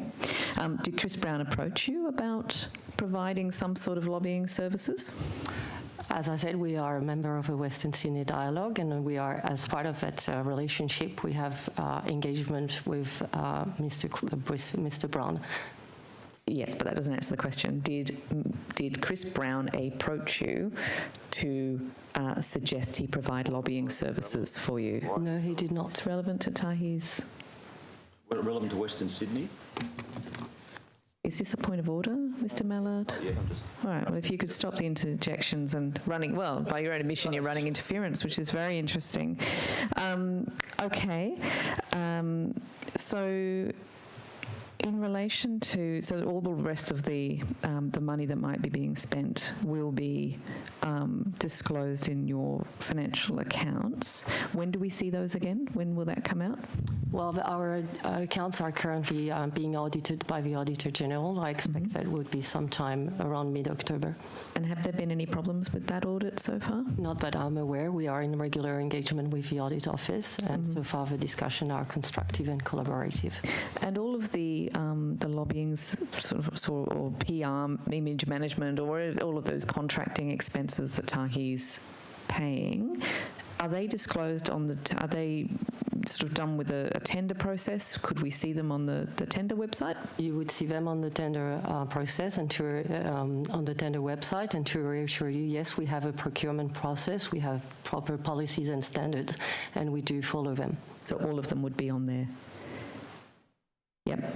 Okay. In relation to the new premises that TAHI is at, you've entered into that new lease? In March. And how much was that lease? I think it's around $1 million a year, and that includes also the fit out for our office. We had to move from 470 Pitt Street to 130 Pitt Street, and that was because the previous office, first of all, couldn't cater with the number of people of the TAHI's organization, but also when the previous move was made, it was very much on the understanding that that move was only going to be temporary, because those offices were requested for the work that we are currently considering for the Sydney Terminal building. So the $3 million disclosed on the contract register then is for the 3 on the tender register is for the 3 years. Correct. Do you pay that up front, or is that just the amount that's locked in? That's an amount that is locked in and that we paid, I would assume, in quarterly arrears. Yeah. Did you want to jump in? No. Okay, very good. If I could then go to, I wanted just to quickly ask you about rail trails, and I will ask Ms. Collin actually in relation to, because I understand Tahi owns the unused rail corridors, is that correct? Correct. Are there plans to activate those assets in a way that's not limited just to rail trails? Well, we always look at opportunities to use our assets in a better way, in particular unused assets, and where there is an opportunity to partner with the communities and to promote active transports and regional tourism. So to answer your question, yes, we have identified a number of non-operational rail lines that we can use under the revised framework to convert those non-operational rail lines in railways. And when that happens, what does that do for your balance sheet? So presumably at the moment, the maintenance of those assets sits with Tahi and is an expense, but you've got the benefit of the assets sitting there. So, on the profit and loss, it will come as an expense every year, but you've got the assets sitting there on the balance sheet. If one of those areas was then turned into a rail trail and under the control of council, what does that do to your finances? Presumably it then takes away the expense of the maintenance. There is a provision for expenses, but that covers not one particular land, but a whole stocks of provision land. So I would expect the impact on our balance sheet would be fairly minimal. Sure, okay, but that would be the impact. That would be a consideration to discuss with the maintainer of the Country Rail Network. Okay, but the asset would stay the same regardless of the lease? It would depend on the arrangement that we enter into with the city councils. Okay. And are there any current plans to turn any of those disused rail corridors or associated land? Is there any plans to, I guess, use them for things unrelated to rail trails? You mean the railway corridors? Yeah, so for example, the current legislation now allows a road to be built over or a shop to be leased on the side. Is that a current plan for I think Tahi? we would look at opportunities for activation. As I mentioned, there could be an opportunity for railways, active public transport, or a short pop-up activation, relocation of community centres and art centres and precincts. So I think we would use a holistic approach to how we can better use these assets for the benefits of a community. Yeah, okay. So there is that sort of idea of like a, sort of transport hubs and things being built there. Absolutely. Okay, that's what I suspected and was told was not the case, so that's very useful. I've only got 2 seconds, so I'm going to hand over. Thank you. Why don't we have a break? Oh, yes, it's tea time. If we don't have tea time, Mr. Mallard will get very cranky. Little lunch. Okay, we will have a slightly longer 2-minute extra, and we'll be back at 11:15. Thank you.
Okay, and we're back, and we'll begin again with questions from the opposition. Thank you, Chair, and thanks, Minister. I was pleased to hear your comments about Victoria Road and the potential there for that site. How can we believe those commitments, though, given as Planning Minister you provided a condition on approval of WestConnex that at least 2 lanes of Parramatta Road from Burwood to Haberfield are to be solely dedicated for the use of public transport, and that hasn't happened? When will that happen? I'll refer you in a moment to probably Ms. Drover or Mr. Sharp in relation to that, but I'll make a preliminary comment first. A couple of things. First, that was a condition. It was in discussion with the agency determined not to put a time on it.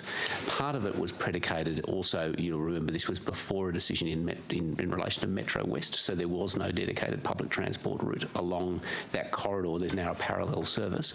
That is not to say, however, that commitment and condition doesn't remain on foot, and in relation to its fulfilment I'll refer you to Mr. Sharp. Well, we might come back to Mr. Sharp and the officials, because we actually discussed it a fair bit with the officials, and we'll do so again today. But Minister, are you happy? I'm on that condition now back quite some time ago. When do you want to actually see that dealt with, delivered? So I understand that is currently being developed, and I'll refer you either this afternoon. I don't want to ask about implementation. That is a matter for the officials. I'm asking you. You were the Planning Minister who put this condition on. And it's my expectation. When do you want to see it delivered? I want to see it delivered as soon as practically possible, and I understand that work toward implementation is currently underway. I'll ask about the hydrogen train trial. The future transport strategy says the assessment of the feasibility of trialling a hydrogen train is a long-term need for the state. That's correct, isn't it? That's part of the document, yes. Then why was a trial which was ready to be approved scrapped on April the 12th of this year? I'm not aware of that, so I'll refer to Mr. Sharp. Mr. Sharp? Yes, we have a number of trials planned. We can't do them all. The hydrogen trial is one that we will continue with. At the moment, our prioritisation has actually been around electric. The hydrogen industry is developing rapidly. We meet with the suppliers regularly.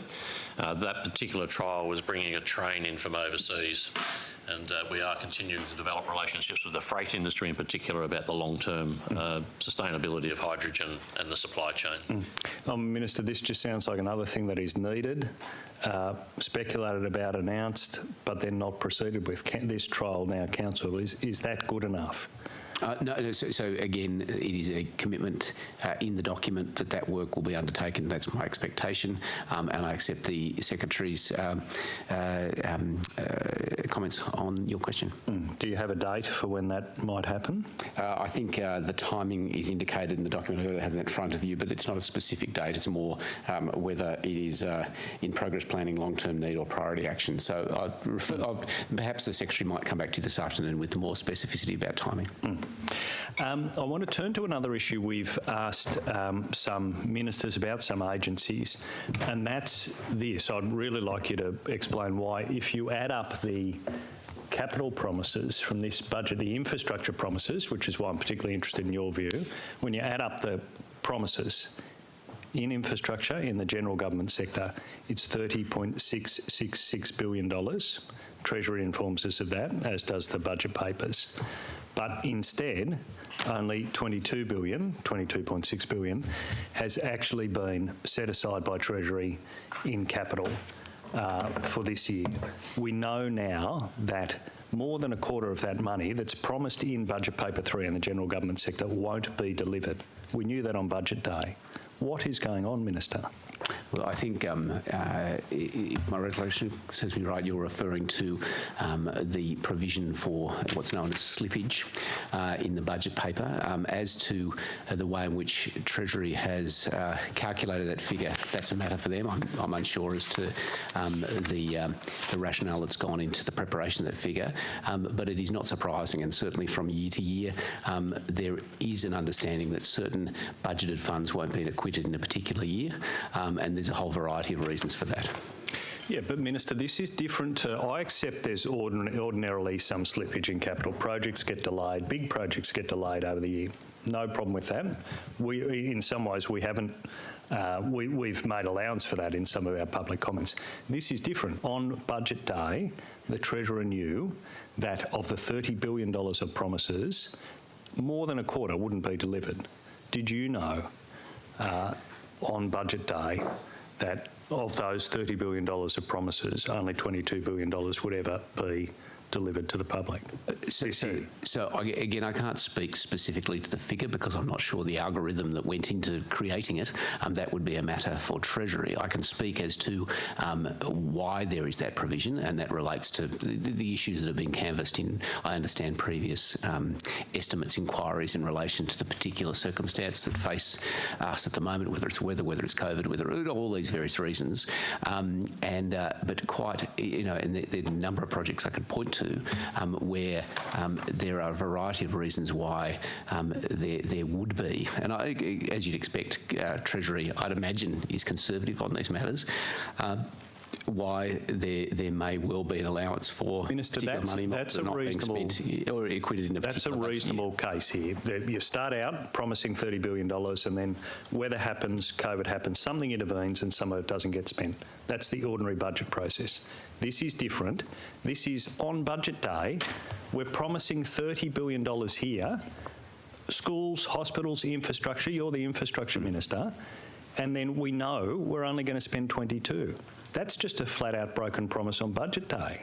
That's different to the ordinary process of capital being, not all the capital being delayed as weather intervenes. Well, I don't accept your characterisation of the note in the budget papers, but as to the rationale behind it or the way in which that figure was arrived at, I would have to refer you to Treasury.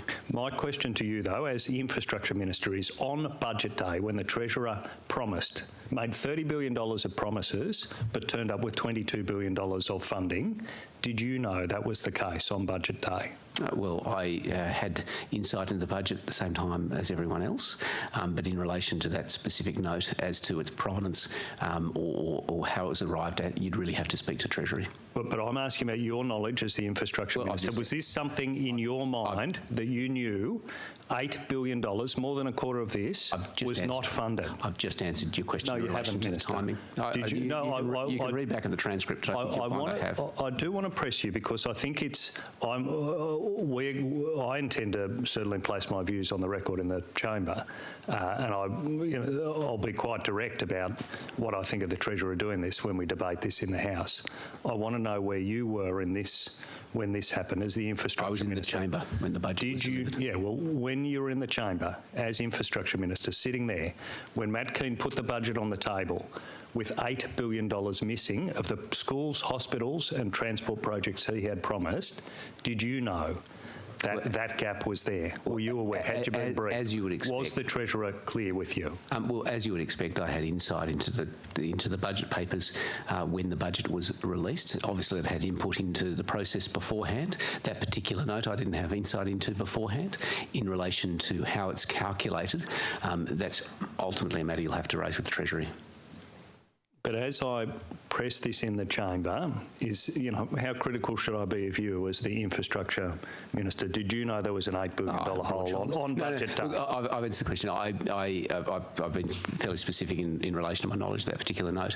But in terms of how it was calculated, I direct you to Treasury. But Minister, you accept it. It's highly misleading and deceptive conduct, isn't it?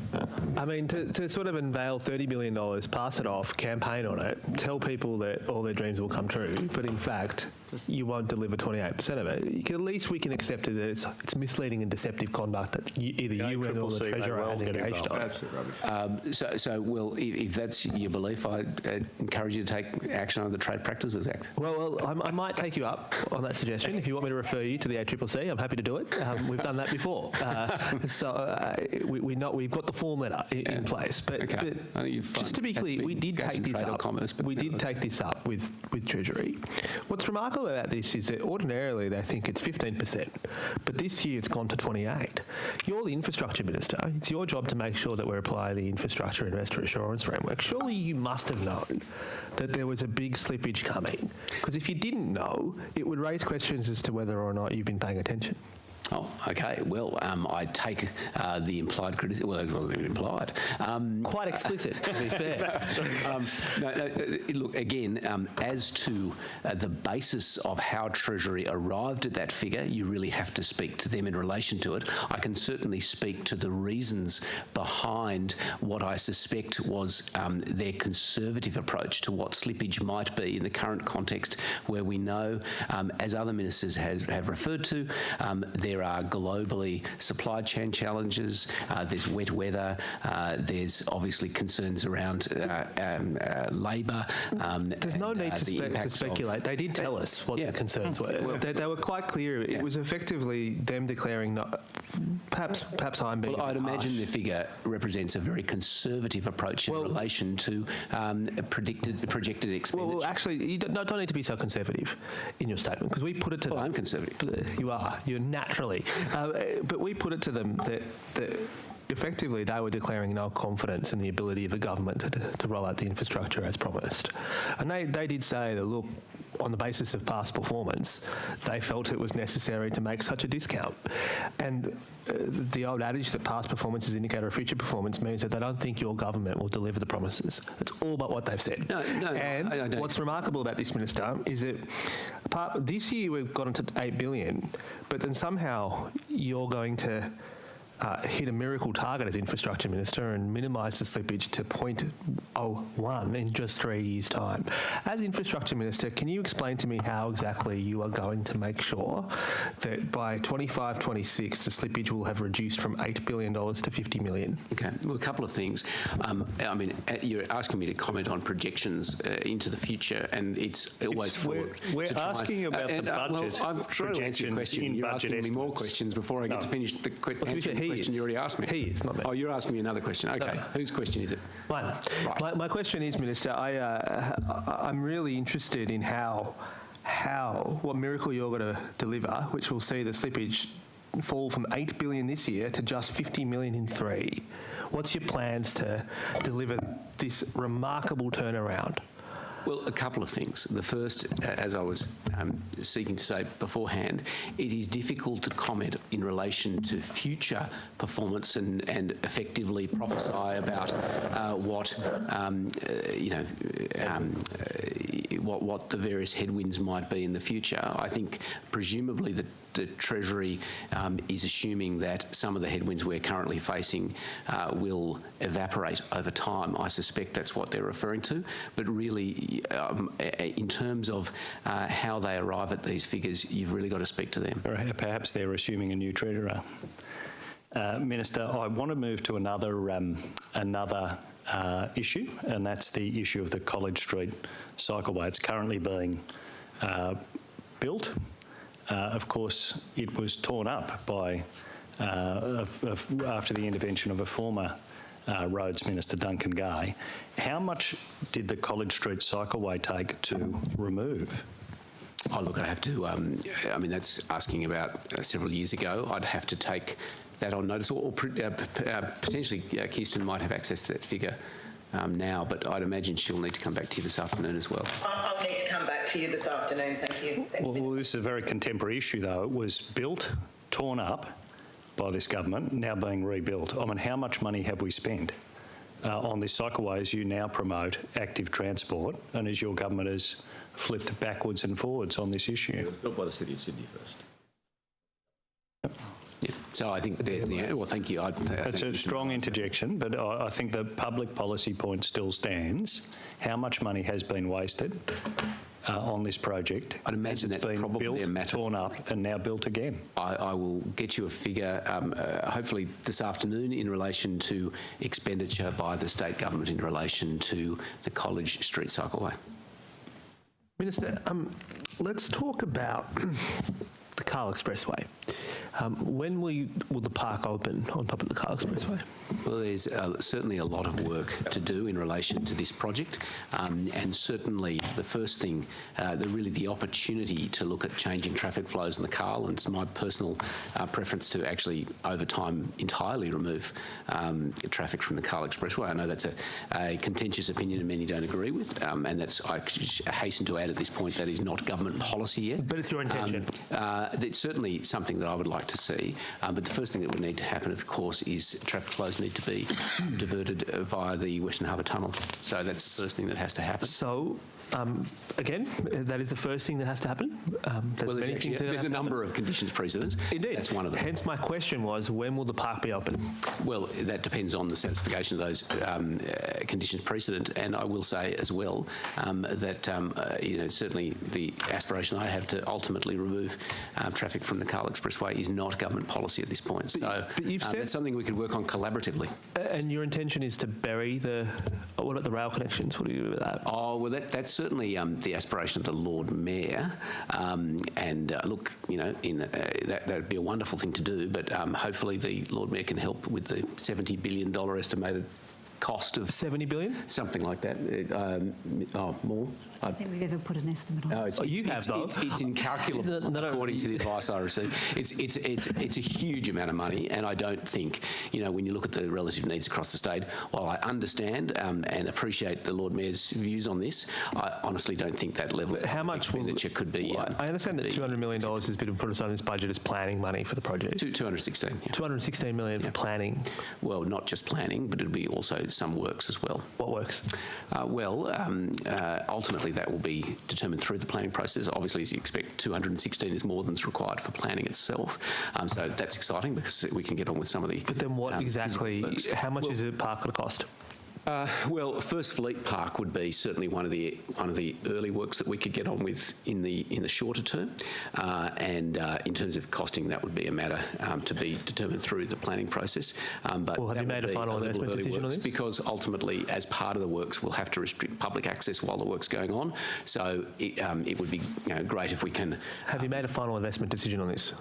So in relation to there's a budget commitment in relation to 116 million. Planning. In relation to the next steps, I'll refer you to Ms. Draper. Yeah, so we've got the 216 million. That does give us planning work and the planning approvals. It's also site investigations, completion of the design, and is some early works as well, as the Minister said. So it is the First Fleet Park upgrade, and we're also looking at what other enabling early works can also be undertaken for that budget. Helpful, Ms. Draper, but not my question, Minister. My question was... When the park would be delivered? No, I asked you whether you made a final investment decision. Oh, on that, in relation to what specifically? The whole thing? No, of course, the money relates to doing the planning work. Have we done a business case? I'll refer to Ms. Draper. So we'll complete that work, and that will firm up the... There's no business case? Well, we're about to go to stage 3 of the process. That work will be undertaken, as I just outlined, and then government will make a decision to actually go to proceed to the next stage, which is the delivery of the works. Helpful, Ms. Draper, again. So no business case at this point, Mr. I think Ms. Draper's... There's no final business case in place? That work is currently underway. So the answer to your question is yes. Okay. So when's the final business case meant to be finished? I'll refer to Ms. Draper. We will come back to government when that work is complete. Well, Minister, in the absence of a final business case, we get no idea what it's going to cost, do you? What are you referring to when you're saying you've got no idea what it will cost? What's the it? Well, whatever it is you're intending to do. It's a very good question. Usually a business case defines what the it is. So it's it's well, hence the question, $216 million to do precisely what? Yeah, so you're... Well, I was answering the question in relation, and I think Ms. Draper did an admirable job in providing the details in relation to the $216 million. Your original question asked in relation to the park on the Carl Expressway. Obviously that work hasn't been done and can't be done until this business... So just in terms of the dramatisation that you put on television, do you know what that will cost? Well, that is the work that is currently underway. That is the work that's being funded right now. So right now, the $216 million, your government has decided to provide that funding despite, for example, not yet completing the Parramatta Light Rail Stage 2, despite promising it in 3 elections. Like, why? I'm struggling to understand, Minister, how it is possible that you decided to spend $216 million on this when you haven't got a final business case, when you have projects that do have final business cases that are not funded. Well, I think I think a couple of things here. There was capacity to do both of those projects, and so that was the decision that was taken by government to progress both of them. We didn't have to make a choice of one or the other. Minister, given you're the Cities Minister, why has your government announced a Cbd Voucher Program, then failed to deliver it, failed to mention it, and has now cancelled it?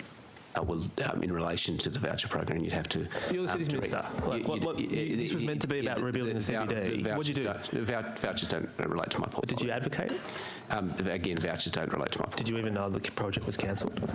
Again, I literally, in relation to that question, have to direct it to the relevant portfolio minister. Thank you. Minister, is Tahi now responsible for the work sites where the ETU actions are being undertaken in relation to refusing to work on work sites that don't provide separate, clean and hygienic toilets? The ETU have got challenges relating to pretty much every work site, so it's difficult to be more specific, but I'll... There's a particular action that's been ongoing for some time in relation to the ETU working on train facility work sites where they haven't had sufficient toilets for women. Is that now the responsibility of Tahi? Tahi is the asset owner of the train stations and the rolling stock fleets in New South Wales, but our operating license prevents us from being the operator and nor the maintainer, so if that's okay, I'll refer the question to the Secretary. Thank you. I guess where I'm going is, does this fall within Minister Stokes's responsibilities now? The actual projects themselves, as they get delivered, the facilities on there are the responsibility of the project deliverer. So that could be, for example, the contractor that we've contracted. Yep. So it depends on the nature. If it's a maintenance-related item, it sits with transport. If it was a new railway station, the asset would sit with Tahi, but the contractor would be responsible for that. So I'm very familiar with this issue. The rail agencies certainly see it as an issue, and we're happy to work with the ETU on addressing it. It is a legacy infrastructure issue. There's not an immediate fix, but we are all aligned on addressing the issue. How much have we now spent on the portaloos that were brought in? I'd have to take on notice, and it'd be spread across multiple projects, so it would take a little while to ascertain that number. And I know when I asked about this, it must have been a year ago now, the number was huge. Every week we were spending tens of thousands, so I imagine that's not got much better. Minister, what have you been doing to try and resolve that dispute? So thank you. In relation to this, I am aware of, so that's why I was getting some more information. I'm certainly aware of the legacy issue that we're dealing with in relation to access to appropriate toilet facilities, and it's my expectation that the agency fulfills its legislative responsibilities. I'm also aware that there's a code of practice that on managing the work environment facilities that was adopted in August 2019, and it's my expectation that the agency do everything it can to meet its responsibilities. As the Secretary's indicated, that work is underway, but it's not capable of immediate resolution. Will you commit to not grant any further tender contracts to any construction company that's not prepared to put in place adequate toileting facilities for all genders? I'm very happy to make that commitment on the basis of, I'll just get some immediate advice. It is certainly within our capability to do that, and it's one of the many levers we're looking to try and address the issue. So from my perspective, barring some particular issue on a particular site, philosophically I'm very aligned with that question. Okay, so you are committing that that's to the extent possible? Yes. That the government will not be doing that in relation to projects you're responsible for? That's right, and I've got immediate advice of the Secretary on that point that he's happy to accept that. Excellent. And will you work with Safe Work to ensure compliance with standards? Of course. We work with Safe Work now. The question is a contractual one initially, and as we've just committed, we're very happy to continue to address that issue. Thank you. Minister, we hear a lot about how there's a slowdown in the pipeline of construction projects in New South Wales because we simply have so much construction and not enough workers. I understand that the number of women in construction is quite low. It's 2% or something, if I recall correctly. The fact that we, a huge amount of work sites don't have toilets for women, and there's a bunch of other reasons why women are sort of either not going into the trade or actually going in and then saying it's not for them. Do you have any plans in place to try and increase the number of women in the construction workforce in order to ensure that we sort of have more ready access to work as we go through? Yes, we do, and as part of the budget, $20.2 million was provided over the next 3 years to support programs with a target to triple the number of women involved in the construction industry by 2030. Tripling sounds impressive until you realise that's only to 15%, but nevertheless you have to start somewhere. And I wanted to actually call out particularly the work of Alison Morrams in this regard, a leader in the construction industry who's been a wonderful advocate frankly, for both men and women on work sites, but for a level of decency and access to everyone who works on work sites. But particularly the programs that we're looking to sponsor would be those where we can partner with industry associations, in particular the Civil Contractors Association springs to mind as one organisation that's put ideas to government. Obviously they'll have to go through an appropriate tender process to see if theirs is the appropriate program, but in which we're going to try and leverage support out of those industry associations to see what we can do collaboratively to increase female participation. And that's certainly encouraging, but do you think it's possible really to make the kind of swift progress that we need to make without some sort of quotas or mandatory obligations on these companies to actually be involving women and providing the right facilities for women? I certainly I don't want to freelance here too much. Certainly we have put forward our commitments in the budget process, and our first instinct is to do it collaboratively, and I think there is a willingness by industry. I don't think the issue in relation to quotas is actually something that need to be considered at this stage. I think there's actually a great level of willingness within the industry to see what we can do to remove obstacles to encourage a greater female participation in construction jobs. But certainly, personally, I think it's a really important thing for society to see a greater gender balance in the construction workforce. So if these interventions aren't successful, then of course we should look at more direct means, but I don't think that will be necessary. I get a real sense from industry that they are looking eagerly to partner with us to find ways in which we can change both workplace practice and culture to incentivise more women to get involved in the construction industry. Thank you. Can I just add to that? Sorry. Under the Industry Skills Legacy Program, we do need to report the number of women on our projects, and there are targets. We're very pleased to say that many of our industry partners are exceeding those targets quite significantly. There are targets for a whole range of different types of workers, but particularly women.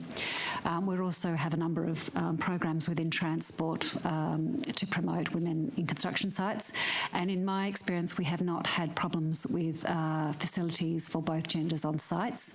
I make a personal point of always investigating them when I am on site myself, but obviously if we have any concerns in that space, we always address them, but I haven't had any problems with facilities to date.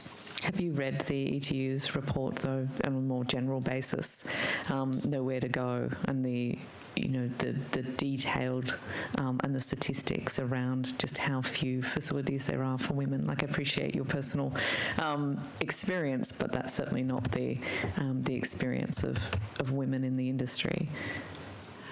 Look, I haven't read that report, but I'm most open to reading that report and understanding their concerns and addressing them as well. Thank you. Minister, in relation to streetlights, I won't go over my objections to street lighting being included as some sort of women's budget item, but I do note that in the future strategy document on page 49, there is talk there about new technologies such as smart CCTV, giving us the ability to alert security to threatening behaviour on the streets or in transport locations. Can you tell me what that's about? Are we talking about monitoring people in sort of real time and then, I don't know, like somehow filtering that with AI? I'll make a preliminary comment and then revert to the Secretary. Firstly, I don't think, in relation to talking about street lighting, I don't think you can simplify, and I don't think you're seeking to, but I don't think you can simplify, and I'd agree with the previous question, women's safety is not about street lighting, but it is about wayfinding more generally, it is about appropriate landscaping, it is about ensuring that the way and this is certainly the feedback we've had in relation to Parramatta Station, for one example. Some early work there has been, it's about feeling safe as well. It's safety for everybody. It's safety for everybody, precisely. And so CCTV can be an element of that. In relation to the specifics, I will refer you to Mr. Sharp. Yes, it is AI enabled. So this is actually about the time it takes from when something might be occurring to actually get security or the police involved, and that time can be quite extended at the moment. So if you're on a train, for example, you've got to hit a duress button and then it goes through to the operations centre. We've used AI, for example, on people wearing masks on railway platforms. So the technology can look for behaviours, and we can then bring the operational teams and support in. So this is about time frames for alerting of a potential security matter. So let me get this straight. So does the AI automatically pick up a certain behaviour, and then it's a real person then intervenes at that point to have a look at the footage, or what's happening? Yes, that's right. So we have an operational centre. So the CCTV has a linkage back into our operational centres, and then there's real people who actually look at footage. But as you can imagine, transport is statewide, so CCTV has a role in the future in terms of being able to respond more quickly to potential events. I'll come back to this after my colleague, Mr. Panasiak. Thank you. Does Infrastructure New South Wales intend to do any reviews as to the risk impediments on delivering the camo ferries, given the now complex and onerous, expensive conditions of approval? All projects that are funded by the state over $10 million are subject to our assurance program. So they go through reviews at various stages. And I did undertake to come back this afternoon with a bit more information about where that one's at. And I'm happy to do that. I'll just get that at lunchtime. So that's a standard routine practice that we undertake. And then we usually report the results of that to Cabinet. Okay. My understanding of one of the conditions of approval, which is E13, where it says it has to be a year to monitor and assess the marine biodiversity, my understanding that would mean that the project wouldn't actually be able to begin until July 2023. Is that your understanding, Mr. Draper? Which I'm not familiar enough with that project to be able to comment on that. Perhaps on notice, did you find out whether that is the case, that construction won't be able to begin until a year after a year of monitoring, and then what does that mean for the projected completion date, which was the 3rd of May 2024? Yeah, I'll see if I can find out at lunchtime whether that's a condition that's required to be met prior to construction commencing, or whether it's a post-construction. My understanding, it is prior to construction.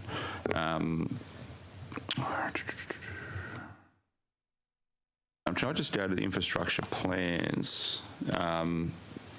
In the 2022-23 infrastructure plan, this project there is no mention of this project. Is that because of the fact that it was originally under the 50 million, but now it obviously is above? I know it was mentioned in the previous infrastructure plan in 2018-19. If it's, you're talking about the infrastructure strategy, the one that was released in May, yeah. So if it had been commenced since that plan, there would be no reason for us to comment on that in the state infrastructure strategy, because we're usually making recommendations to government about which projects to advance. If that had moved in the meantime, there'd be no particular reason to comment upon it. Okay. And Minister, what level of oversight? I'm looking at the infrastructure plan. There's obviously a swath of projects, and across all different sectors, obviously a lot of transport. What level of oversight as Minister do you have on those projects, or are you just the overlord of this infrastructure plan, and then the various other relevant ministers have the oversight? I'm just wondering what level of accountability and oversight do you have on those projects? Because there's special activation precincts, there's projects about improving freight, there's fast rail, and obviously they cut across. I'm sorry, I thought we were talking about Kamei Wharf. Sorry, we moved on. No, we've moved on from that, yeah. So just more broadly, across the infrastructure. Yeah, on the infrastructure plan, like how involved, what level of oversight do you have on all these projects? Is it they cut across a wave of different ministries? I'm just like, do you have the ultimate oversight or decision making regarding these projects? So there's two levels. The first is my role as the chair of the Cabinet Infrastructure Committee. So the infrastructure plans of various agencies need to go through that particular committee for decision, and then those decisions may well then go through a further expenditure review process, but that's one level. The next level is in relation to the assurance process itself, which is administered by Infrastructure New South Wales, which is one of the acts for which I am responsible. Okay. So looking at the... on top of that, INSW has PNSW, which is Projects New South Wales, which is responsible for certain projects which wouldn't ordinarily have a particular home. So for agencies, for example, that might not do a great many projects, there's a particular level of capacity within INSW where they deliver those projects on behalf of other agencies. So perhaps on notice, could you give us an example of some of those projects? I can answer now. So would include Sydney Modern, Powerhouse, would be a couple of those projects. Okay. As part of the future transport strategy, the old chestnut fast rail gets a mention. Are we going to see fast rail before we see flying cars? Something that gets bandied around every election time. There's a monorail coming to town or a fast rail coming to town. Well, they've outdone when are we going to see this fast rail? I can fully understand the line rail, the scepticism in relation to past commitments around fast rail, but I can say that this government is actually starting to invest real dollars into these projects. For example, we've already put, and admittedly it's contingent on matching funds from the federal government, but some money in relation to a first stage or a precondition toward fast rail, which is the track between, I think it's Wyong and Tuggerah. There was a commitment to earlier this year. We've got an allocation in this year's budget of about 95 million to continue with the planning work. Obviously, this is an incredibly complex piece of work, and we also have to be mindful about the amount that is shared in relation to some of that early work, because obviously once particular routes become more specific, that may have an impact in relation to property prices and so forth in the vicinity of those areas. So it is an incredibly complex piece of work, but that work is underway right now.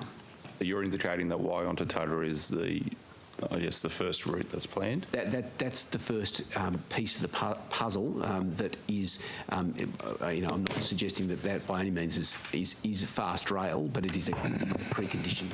But it is part of the corridor that will need to be upgraded in order to enable it. That's a $500 million commitment. That's on the basis of matching dollars from the Commonwealth, the Prime Minister, Mr Albanese, has suggested that this is an area that he wants to invest serious dollars in, and we are doing the planning work right now to enable that investment to be made, and we recognise that it will involve both state and federal contributions. When is it envisaged that upgrade works for that route that you mentioned, Untitled will be complete? So the commitment was made earlier this year in relation to the funding. I'd perhaps refer to Ms Drover in relation to the status of works. Yeah, so we have got $95 million in this financial year in the budget for the works. Again, it's developing the planning, so it's site investigations, early planning work, engagement with community, and also industry about how we might take forward the delivery of the program. So $95 million just for planning?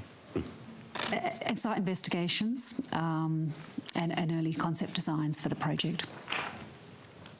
Expensive consultation meetings. How long do I have? You're 2 minutes. Oh, you don't think? Oh, yeah, I'll take it. Yep. Thank you. So just back then to this use of smart CCTV. What are we doing then to ensure that there's not a misuse of that technology? Because I understand in other countries there's a brake has been put on a lot of that technology until regulation is put in place. What are we doing here in New South Wales?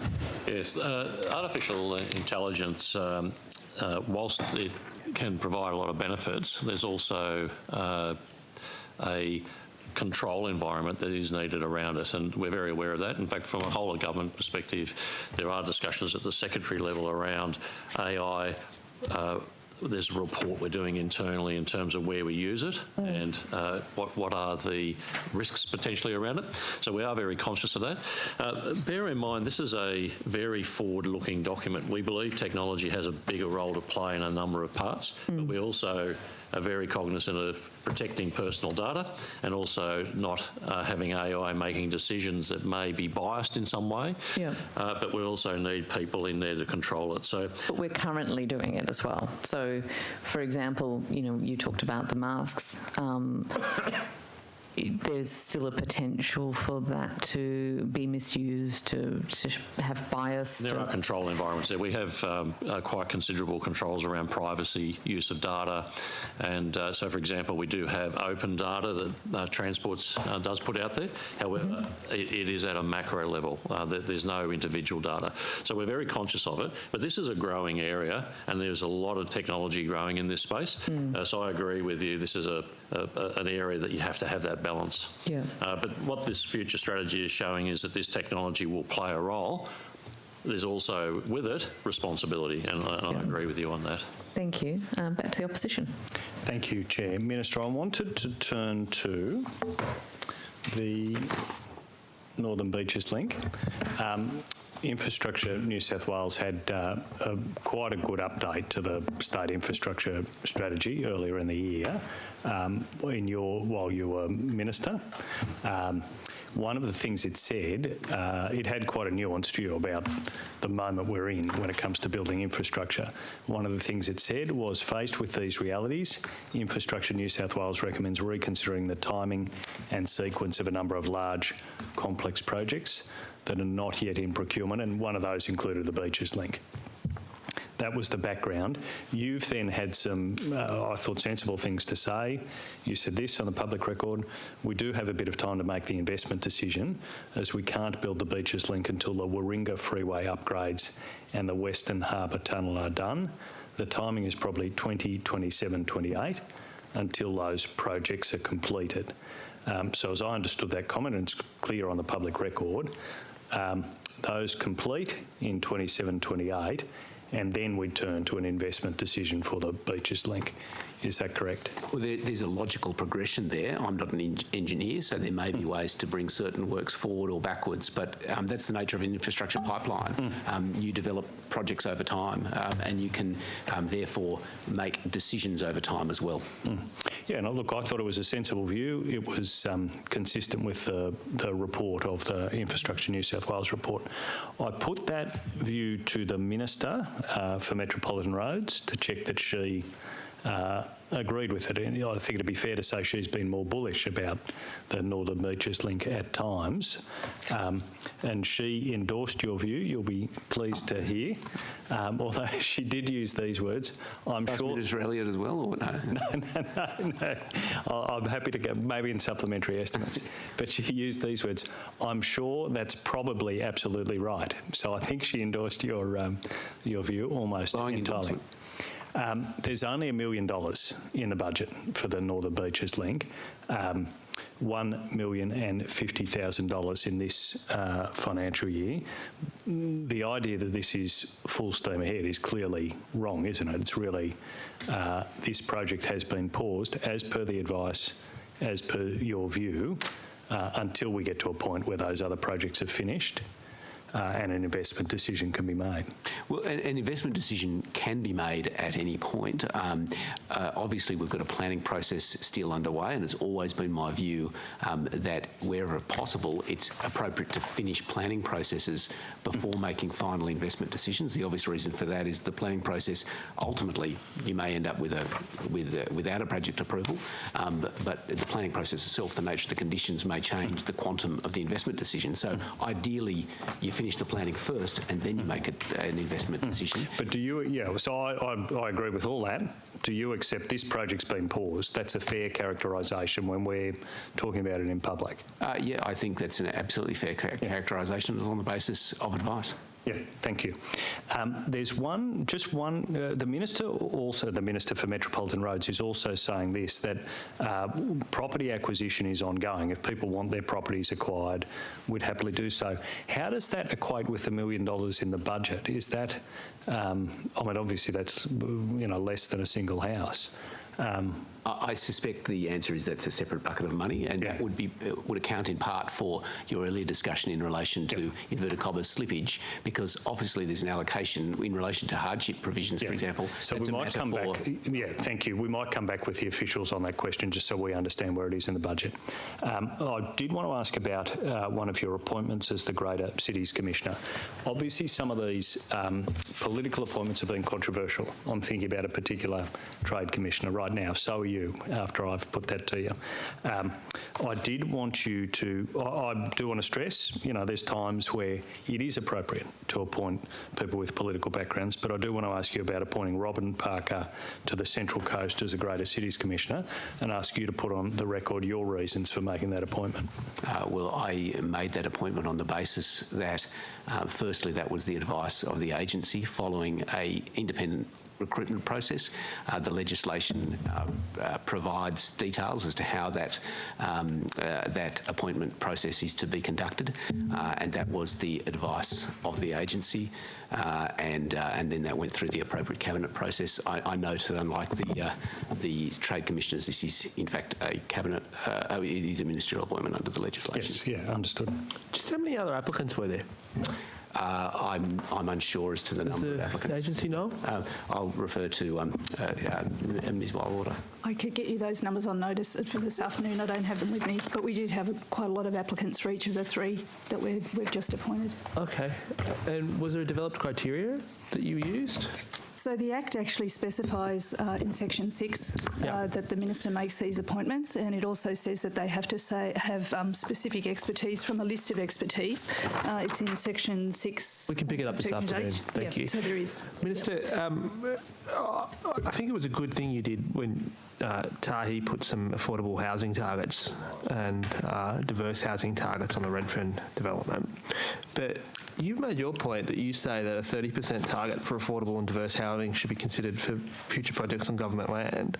Why didn't you insist that Tahi reach the 30% threshold?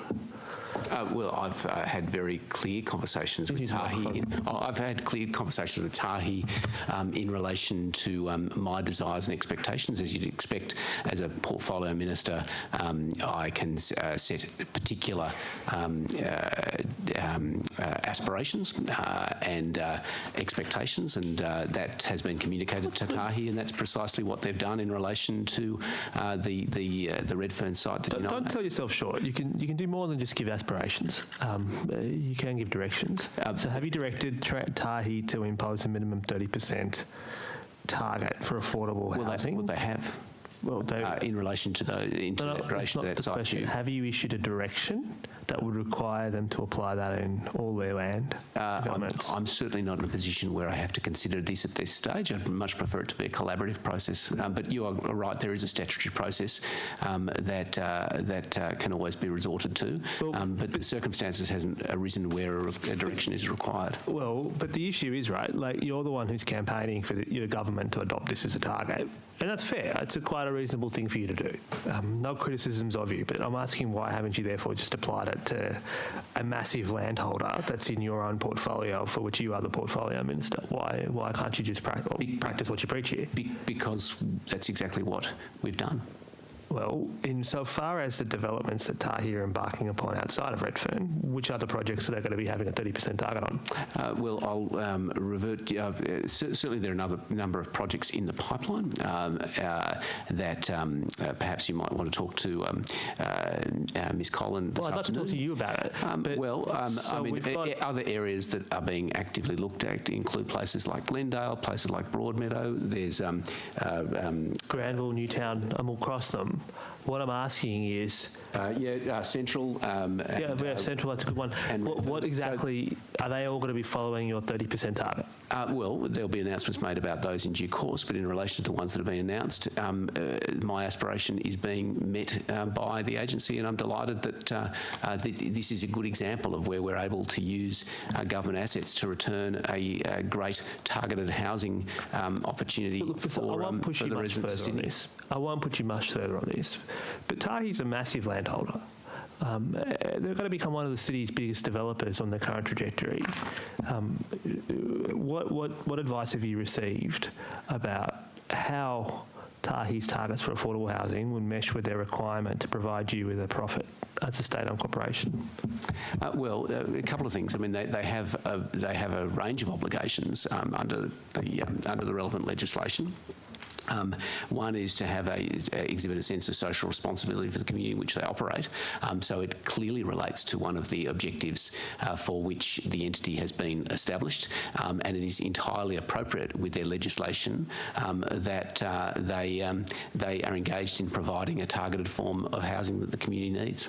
Minister, we've put this question to other ministers, but you're the infrastructure minister, you're in charge. You seem to have had the most impact on the future transport strategy, so it's only fair that we put this to you as well.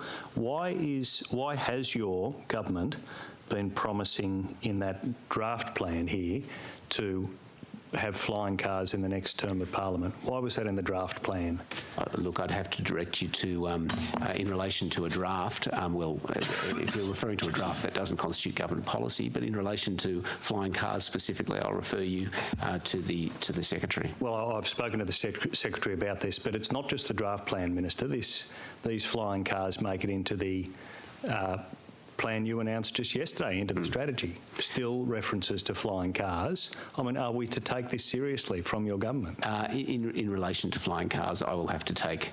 I'll point you to the Secretary. This is now government policy. Your strategy, flying cars, funded by John Barangaroo, promised in the next term of Parliament in the draft. Are we to take this seriously? I understand that there was a grant relating to some project out in Narromine. That was not a matter that I had anything to do with, but you'd have to refer that to the responsible minister. In relation to aspirations about flying vehicles, I'll refer you to the Secretary. You can understand why we're concerned. John Barangaroo, $1 million in Narromine, flying cars. You can understand our concerns here, Minister. Should we take your government's future transport strategy seriously when it makes these claims about what might be possible? Well, yes, I think you need to read the document in its totality. I have read the document, context. Minister. And I stand Page by... 42, page 18, it refers to another date, 2030. Perhaps you've slipped this slightly backwards from the promise about it being in the next term of Parliament. It now looks like it's perhaps not next term, but the term after, a reference there to that date. When will these cars be available? So in relation to your reference, I think you're overstating the reference on page 42. There's a reference to emerging technologies such as electric or hydrogen aircraft and electric vertical takeoff and landing aircraft. I don't see how you're characterising that as a flying car. Well, this is exactly the project. This is referring to exactly the project that John Barangaroo funded in Narromine. You're saying that there are claims about flying cars. I don't read that into the document. This was headed. This was a press release headed on the 4th of July 2020, flying cars to the outback. Labor opposed electric cars, so let's... this is your government's claim, your Deputy Premier's claim. Yeah, well, ultimately, you're asking me about a budget allocation in a different portfolio. I'm asking you about your strategy. Will we have flying cars in the next term of Parliament? Well, that's not what this document suggests. No, it suggests perhaps it's not a claim that the document makes. And I think draft strategy. I think you're being a little bit mischievous in trying to read that into the document. We get that $1 million back. Well, this is your strategy, Minister. I'm simply want to ask. Your question is mischievous. That's not what the document Minister, suggests. you can understand what we're asking when it's hard to run a train on time. You've got a duck on the ferries. The trams didn't work at all in your time as Transport Minister. Are we really going to have flying cars in the next term of Parliament? I admit that I was a catastrophic Transport Minister when it came to the performance of trams. That's fair. That was but look, in relation to the claims that you're making in relation to what this document says, I just don't read that into the document. Minister, what's the Regional Project Development and Delivery Fund? I'm sorry, what's the... Regional Project Development and Delivery Fund. I'll refer you to the Secretary. No, I'm not sure you can. It's not in his portfolio, it's in yours. Do you know what it is? I'm sorry, we'll ask the question again. The Regional Project Development and Delivery Fund. What is it? In relation to a specific fund, I'll direct you to the Secretary. Do we know? No, I'd have to take on notice that exact wording, and I'll come back to you this afternoon on it. Is Mr Draper know? Well, Minister, you're the Infrastructure Minister. You allocated $5.7 million as a new Restart New South Wales commitment to the Regional Project Development and Delivery Fund. In order for you to have done that, it has to satisfy legislative criteria, which I'm very interested in how a development fund can satisfy the criteria of the Restart Act. So I'm going to ask you again, given that you've allocated $5.7 million in this year's budget as Infrastructure Minister from Restart New South Wales, do you have any idea what this is? So I'll have to take your question on notice. Okay. How is it possible that a regional delivery fund that's not a specific project can satisfy the requirement of a benefit cost ratio of above 1 in order to attract restart funding? So again, I'm not aware of the allocation you're referring to. It's on page 4-2 of the budget paper. It's there in black and white that we've put this in it. You've got no idea what this is. So can I take advice for a moment? I'm not actually even sure that this necessarily relates to my portfolio. Your infrastructure, it's Restart. I'm advised it's a matter for Treasury. Did you have any way in this? No. Okay. Can I ask you about the Greater City Commission housing targets? When are we expecting the housing targets to be established for districts outside the 6 cities region? So I'll refer you to the CEO of the Greater City Commission, or Greater Cities Commission rather. Yeah, thank you. We will be producing the city plans for the 3 cities outside the Greater Sydney region in 2024, and they will set the housing targets for those cities. So when would you expect those targets to actually be set? After 23-24, did I say, or after that period in time? No, they'll be in those plans that are issued in 2024. Okay, so we'll have it done by then. And have we started the work of working with the affected LGAs about them? So those, not with the LGAs, so those 3 cities are just in the early stages of getting and implementing their plans that have been done by the Department of Planning and Environment. So those plans will come into effect where they haven't yet and stay in effect until our plans come into effect in 2024. So no, we haven't started work on those plans given the lead time and that they've just finished planning for the cities now. I can make a comment in relation to it as well. So there's obviously the statutory planning process that's gone through the legislative processes, which is locked, the dates are locked in the legislation. But I can say, you know, the conversations I've had to date with the local government in those areas, there's a very different dynamic in relation to provision of housing in those areas. I think it's safe to say there's more, you know, I think there's sort of housing targets or focusing on housing delivery is something that's accepted with alacrity in some of those areas in ways it's not so much in parts of Sydney.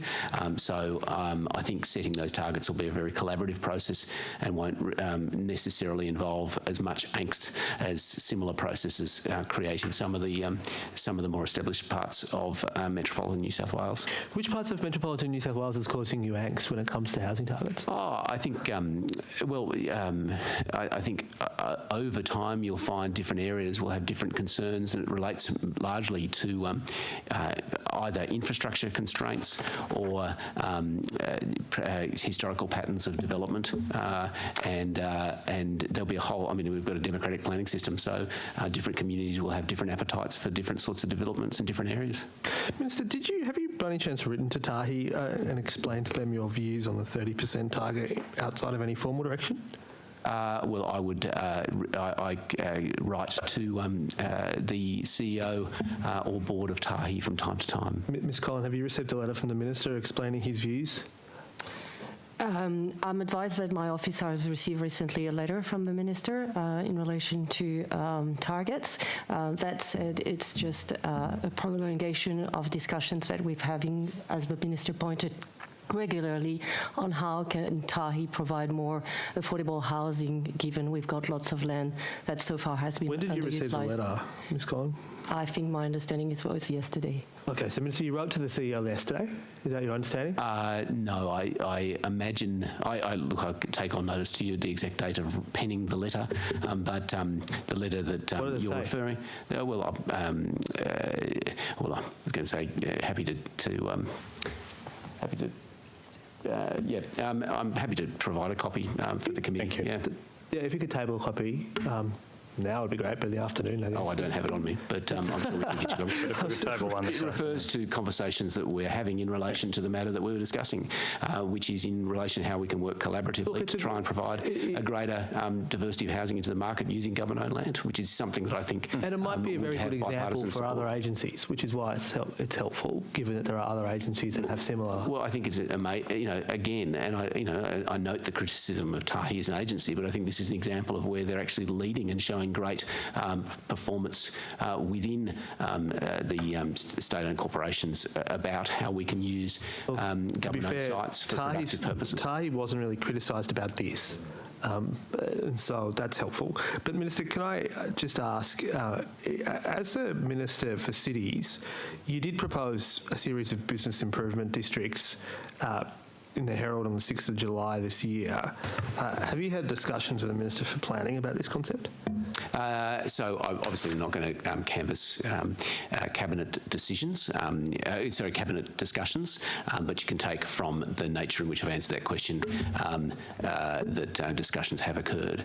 I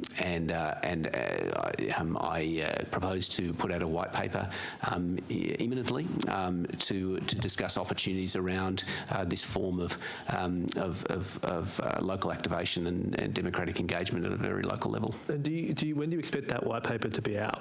Imminently, so I'm not sure, but in the next, I imagine a couple of weeks. Yeah, a couple of weeks.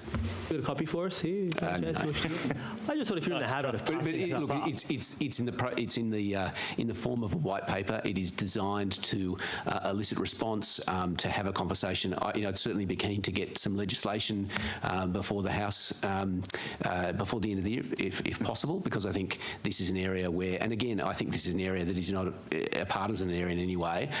It's just, if you like, a sort of strata for the street, ways in which businesses and community can engage to try and build on some of the lessons we've learnt in the pandemic about street activation, alfresco dining, all those sorts of things. But you are hoping to see whether there's some form of legislation that could be possibly introduced into the Parliament sometime this year? Well, yeah, obviously we're in the process of politics to see what's possible in terms of transforming our society. So the best time to start is now. The best time to start is always yesterday. Of course. Now is the second best time. Yes. Minister, speaking of starting things yesterday, as you'll no doubt be aware, New South Wales is the only state in Australia not to have a climate change adaptation plan. We have, for our state assets, we have been promised this for the last 6 years. It's yet to eventuate. Obviously, transport and our transport infrastructure is particularly vulnerable to climate shocks and the impacts of climate change. Since you took over as Infrastructure Minister, what have you been doing to advance that work? Well, a couple of things. I mean, firstly, there's two elements in relation to climate change response. One is in mitigating anthropogenic sources of global warming, but the other is also in adapting to the level of climate change that is already baked in no matter what we do. And that's broadly referred to as climate resilience. I'd point you to the parts of future transport from page 58 onwards that talks a lot about how to introduce resilience into those assets, and also to recognise that there may be things that we haven't planned for that we need to be aware of. A good example would be the CEO of Crossrail was out here recently from the UK, the former CEO, and where they had temperatures of 41 degrees in London, their assets were not built to withstand those sorts of temperatures. So that's a sort of example of the risks that we might be looking to in the future. The other area I'd point you to is new procurement practices that we are actively investigating within Infrastructure New South Wales in ways in which we can incentivise a less carbon intensivity in our infrastructure projects. I'm very well aware that one of the great contributions toward anthropocentric carbon emissions is in infrastructure projects themselves. So if we can reduce the amount of embodied energy used, it's one thing for our transport sector to decarbonise by offtake agreements. It's another thing to use to exercise thrift in our use of resources to build the infrastructure of the future. And the added incentive as part of this is the less steel and less concrete we use, ultimately the more money we'll save as well, so the more infrastructure projects we'll be able to pay for. And we'll come to that, but Minister, yes, absolutely agree. There's prevention, and then there's adaptation and mitigation.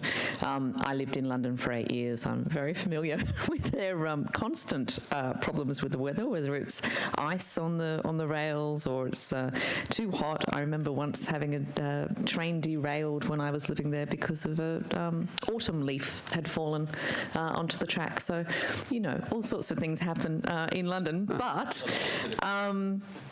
in New South Wales, how are you able to adapt our transport system when we haven't even done the audit to work out what needs to be done? Well, I think it's a case of walking and chewing gum at the same time. We do know the sorts of things that need to be done. In relation to an adaptation strategy specifically, I'll refer to the minister, I keep calling you the minister, I wonder, to the I can tell who the real boss is. Refer to the Secretary in a moment. But just by way of introduction, in terms of our place-based initiatives around canopy trees, I mean, that's something that's in there as well in relation to adaptation. It's just a simple measure, but a very important one, to use natural systems themselves to support adapting to new climate realities. But there's a number of measures pointed to in future transport. I'd also refer you to the State Infrastructure Strategy introduced earlier this year that also pointed to similar initiatives. In relation to the adaptation strategy itself, I'll refer you to the Secretary. And I will come to the Secretary in just a moment. But Minister, my questioning is around the fact that New South Wales is 6 years late in having an adaptation plan. we have, for example, on the Central Coast, there are bits of the rail line going through Gosford that we know with a certain level of sea level rise are going to be completely underwater. Where is the work to have looked at all of our assets, worked out what needs to be adapted and changed in order to reduce the risks going forward, and how long is it going to take before we actually know the extent of the work that needs to be done So with the transport in infrastructure? relation to the risk register and particularly in light of climate change risk, I'll refer you to the Secretary. Thank you, Minister.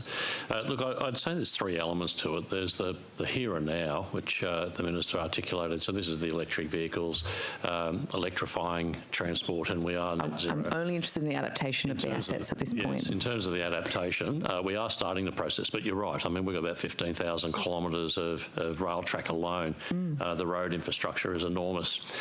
Where we have focused at the moment is in the immediate flood areas, so particularly up in the northern part of New South Wales. So there's extensive work underway there with the local councils around, we're tagging it Build Back Better, but it's basically looking at what is that sustainability threshold that's going to be needed. You're doing it area by area? At the moment, that's the start of it, but this will be a journey. We've highlighted in the strategy that this is a key area for us, but no, we're not there. We haven't actually completed a full adaptation across all of our assets. Yeah. Minister, this is work that should have been done a long time ago, though, isn't it? Well, it's work that needs to be done constantly, and that's an example why, for example, when I was Planning Minister, for one example, in the Secretary's environmental assessment requirements for projects, we introduced requirements around considering future climate change risk so that projects we build now are resilient to these risks. In relation to retrofitting existing infrastructure, obviously that's a vast piece of work, and I think the Secretary's spoken to it.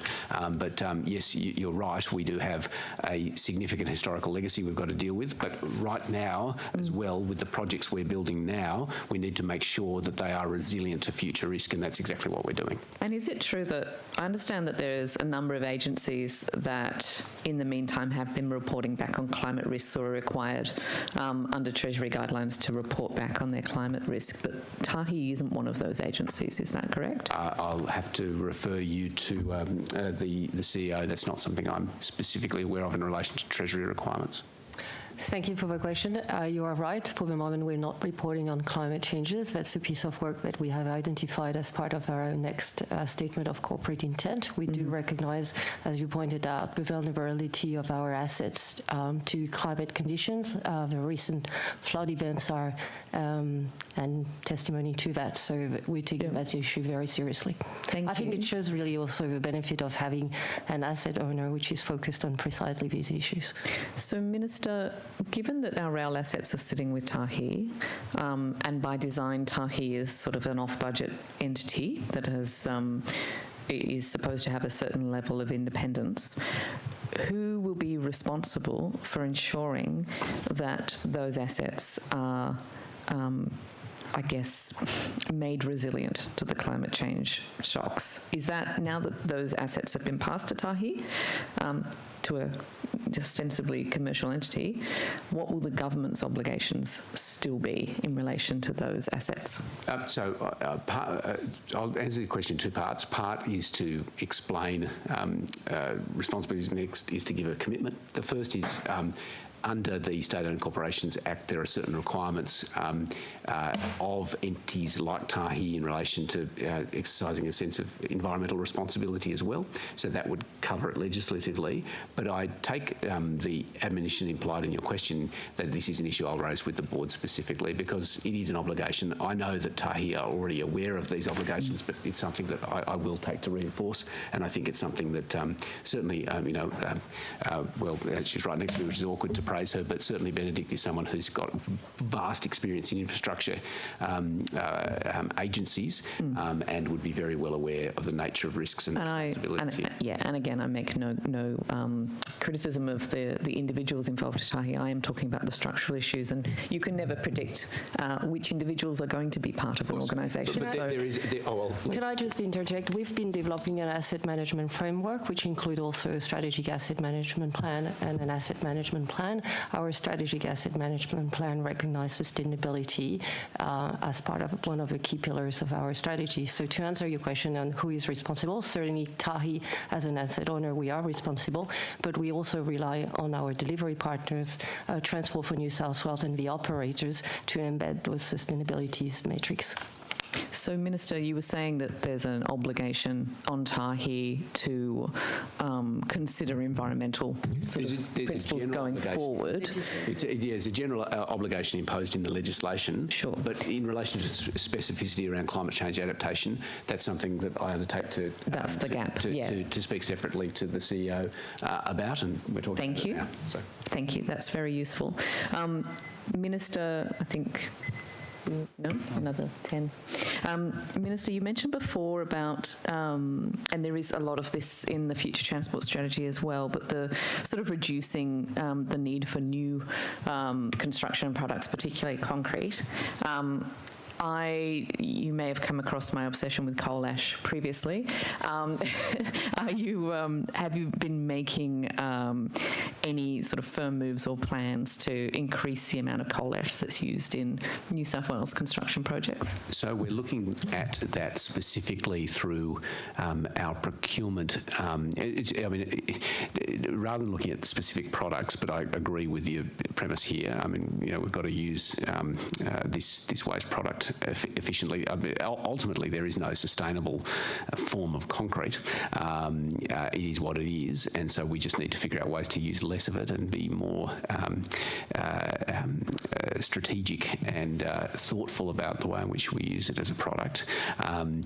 It has extraordinary longevity, so that is on the upside of the use of the product, but I take the inherent unsustainability of it as a product. The way in which we're addressing it is looking at how we increase sustainability in procurement generally, and that's a piece of work that I have tasked, and through the Cabinet Infrastructure Committee, the INSW has been tasked to work to how we can address sustainability in our procurement processes. Something that we're actively considering, for example, is a position that's been put forward by the Business Council Australia and the Infrastructure Partnerships Australia, which is actually something that's used, for example, in Sweden, which is a sort of, if you like, a reverse auction in relation to embodied carbon. So, an early sort of QS of a project comes up with what we imagine the amount of carbon that would be used in a project is, and then as part of the procurement, tenderers are asked to bid on the basis of how far under that target they can bid. So it's not just about time and cost, but it's also about how we can reduce the amount of embodied carbon in projects. And as I mentioned earlier, that has incidental benefits of, if we're using less steel and using less concrete, it's also costing less money. But perhaps the CEO might have a little bit further to add in relation to that. Can I just come back to you in a minute, because we had the benefit of the officials this afternoon as well. But in relation to coal ash, it is a far less emissions intensive product in terms of putting it into construction materials. South Australia is an importer of coal ash because they can't get enough of quality coal ash to put in construction materials. Do you think that there is, given that it's 80% of our entire waste product in New South Wales, do you think that really the government could be doing more to incentivise a construction industry out of that coal ash reuse? Yes, I do, and I've actually tasked INSW to look at that work and see how we can do it. Obviously, it will have an impact potentially in relation to the costs of projects, but equally, if at the same time as we're directing the use of local product, which has a whole range of local manufacturing benefits as well, we're also seeing how we can drive down overuse of concrete as a product. So there's a few things, there's a few birds we can kill with the same stone here, but I accept the premise of your question, and I've already acted in terms of directing the agency of ways in which we can to look to use more sustainable production methods, and that includes obviously the use of coal ash. Because there are real synergies with also as we transition, as those coal-fired power stations close down, being able to employ workers in the the sintering and the sort of getting that coal ash ready to be used in other industries, as well as for new industries to be across Central Coast and the Hunter. We're just waiting for government support, really. So I imagine on many things we'd probably disagree, but on this issue, I entirely agree with the premise of your question. Glad to hear it. Can I ask you about freight? I was a bit concerned in some parts of this document, the future transport strategy. Perhaps we just need clarification. There seemed to be an assumption that, I'm trying to find the bit, but they were talking about as we reduce, basically using our roads and our transport more efficiently, which I'm completely on board with, but then it says leaving really roads for freight. Apologies, I can't find the reference. I will find it in a minute. I just wanted to check that we're still, that as a government, you're still committed to getting more freight onto trains and less freight, like basically getting freight off of the roads. Well, the short answer is yes, of course, but recognising as our population increases, the freight task is also going to increase. I think the document was getting to making the most efficient use of our transport infrastructure. But I can't commit to having less of a freight task on our roads, because in fact, with our population increasing by 42% by 2061, the reality is we're going to have a bigger freight task. But perhaps I'll refer to the Secretary in relation to the specifics on the allocation of road space to freight. Yes, on page 88, we actually draw out under the responses box on the left-hand side there that increasing rail freight capacity and reliability is a really key part of this strategy. Mm-hmm. So as the Minister indicated, we will be looking for that shift because there's underutilised assets and efficiencies. Mm-hmm. However, the overall, particularly last mile freight with the internet deliveries is a key challenge. So the mix of freight changes over this time frame as well. So when we I guess one of the things that came out of our tolls inquiry as well was obviously there's a desire by government to and by community to get these large trucks off of suburban roads, put them onto the major roads and do it as efficiently as possible. And there's good environmental reasons for that, but also in terms of livability of suburbs. Do you think that given, I guess, the benefit to all of us if we get those big trucks off of suburban roads, that perhaps we should be incentivising those trucks to go onto the toll roads with lower tolls? So I mean, I think there's a specific issue here. Obviously, in relation to the M5, it's been a very successful transition in relation to North Connects, where exactly that objective has been achieved. This would be something that I imagine Treasury will be looking at as part of the tolling work. I'm speculating there. I'm not sure if that's the case, but certainly that's one of the key issues that's come up. And again, this document is about the efficient allocation of road use as well as safety, and both of those are optimised by getting trucks onto particular routes and not onto suburban roads. But if we're going to force trucks to use, for example, North Connects instead of Pennant Hills, is it fair to then charge them 3 times the amount to do that if it's benefiting all of us? Well, again, that comes down to those questions of equity in relation to in relation to paying for a transport system, and so I won't get into the weeds on that, but that is one of those macro issues that is referred to in the element of this plan about financing and funding, and that's obviously a part of that. Thank you. Just in the last minute and a half that I have, could I ask you, Ms. Collin, has Tahi been purchasing properties outside of transport corridors? My understanding is our mandate looks at transport corridors, but also where we can help with placemaking. And we've just recently purchased one small site in Edmondson, which is a community car park to facilitate the removal of an existing car park within a precinct and to relocate that community car park. To my knowledge, this is the only site that we've purchased this year. Okay. But I'd be happy to take any. Yeah, on the tender register, there was a site, I think maybe in Taree, that seems to be just a house. Are you familiar with? I'm not familiar with that particular site. But there's nothing to stop that sort of purchase. That's something that would be within the... As a state-owned corporation, we have the power to acquire land when it sits within our operating license. And what would be the purpose of buying something like that? I'm just looking here, for example, 51 William Street in Taralba.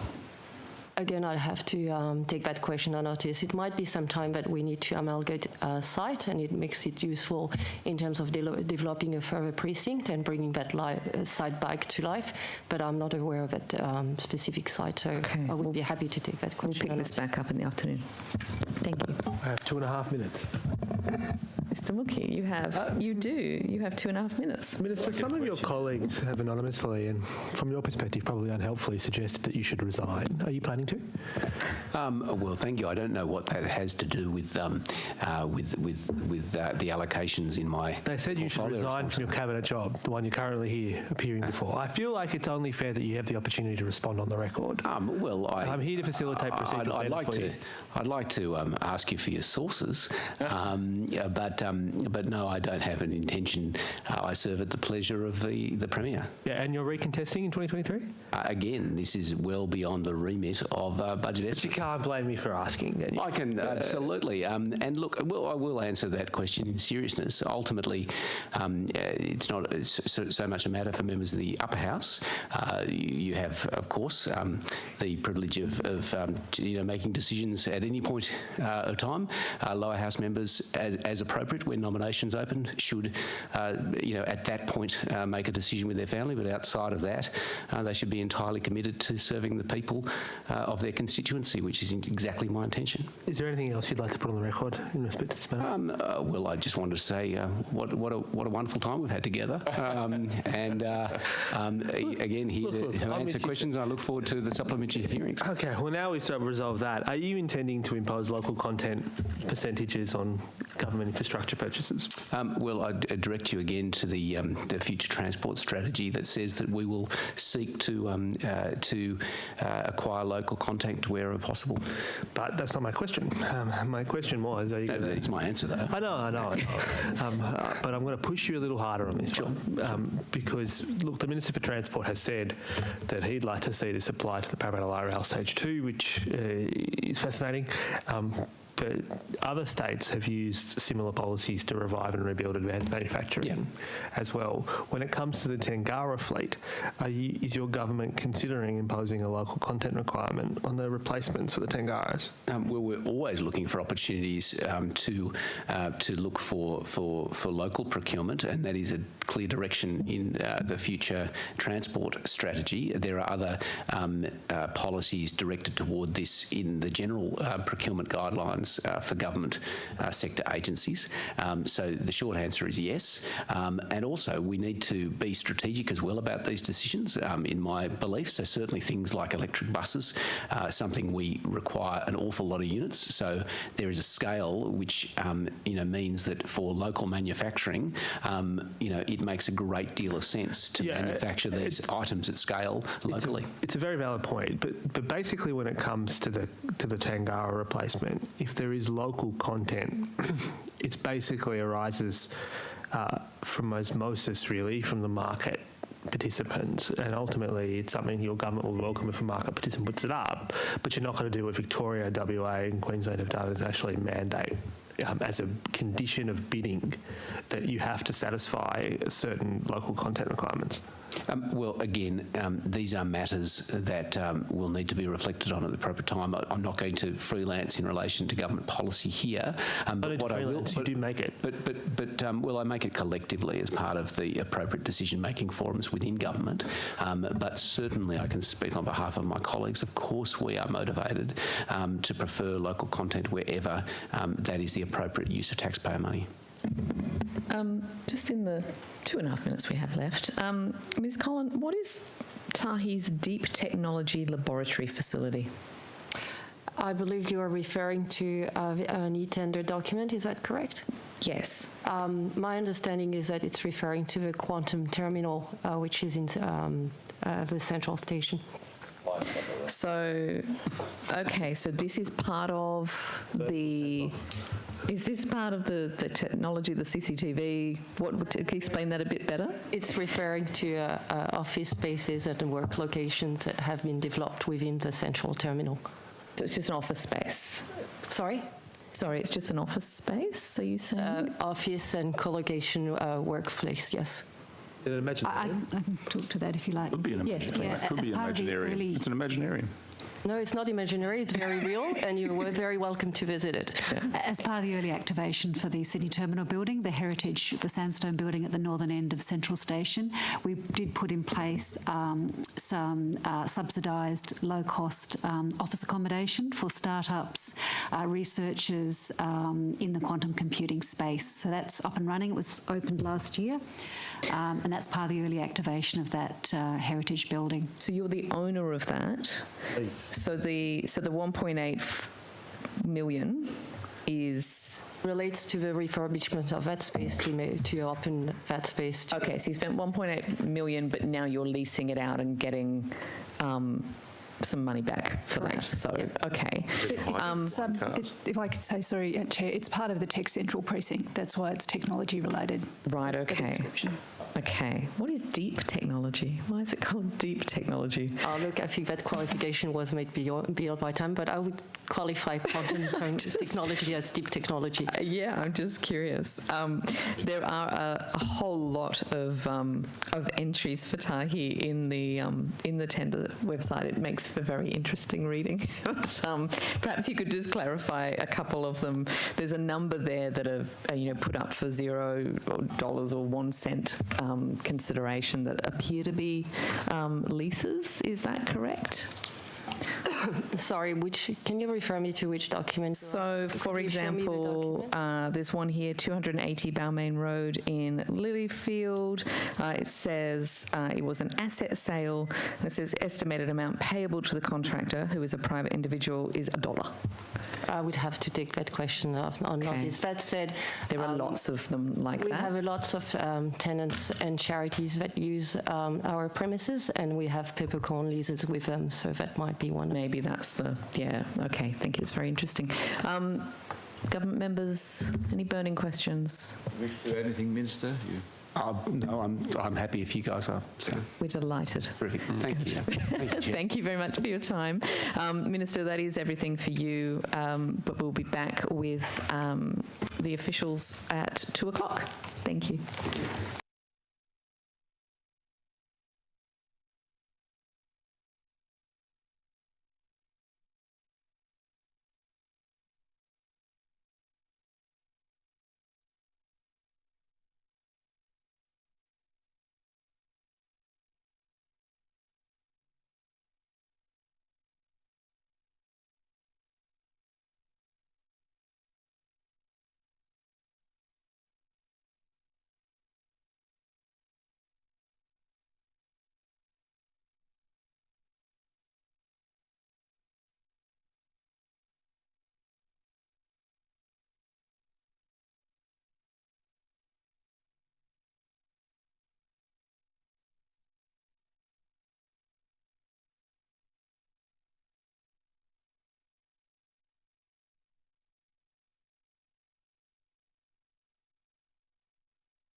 Great. And we're back. And we'll begin again with questions from the opposition. Welcome back. Thank you for your assistance this morning, and I think this will be our final session with the officials for this part of estimates. So, thank you for the All-time lucky. for the succession of meetings we've had. I just want to start out, Mr. Secretary, by giving the opportunity for any updates on issues that were raised this morning. Thank you. Kamay Wharf, the total funding was 65 million, so there was 47 million that came from consolidated funds and 18 million as a developer contribution from the National Parks and Wildlife Services, which is the Commonwealth related funding. The 49 million announced in the budget versus the contract is towards the total funding. And there's a timing item there in terms of the costings that have come through. Okay. Thanks. I've got a couple of things as well, yeah. On the wharf, yes, I was asked earlier about the planning condition E13 and whether that would have an impact. I don't know what the total program was, but certainly, as you say, it's a pre-construction requirement, so, and it required an extra winter and summer season monitoring, so you would expect that would require an extra year of monitoring before construction commences. And you also asked me about the Tier 3 projects. We get 3 monthly reporting on those projects, so every quarter we get an update on those projects. It's currently, the last rating of it was a green rating. A couple of other things. Mr. Mookie asked me about the timing of the business case for the Warragamba Dam. 2021 was correct. I mentioned to you that was the year it was produced. And you also asked me about affordable housing in Barangaroo. So it's Barangaroo, the whole precinct, Barangaroo South has a condition for 3% key worker housing.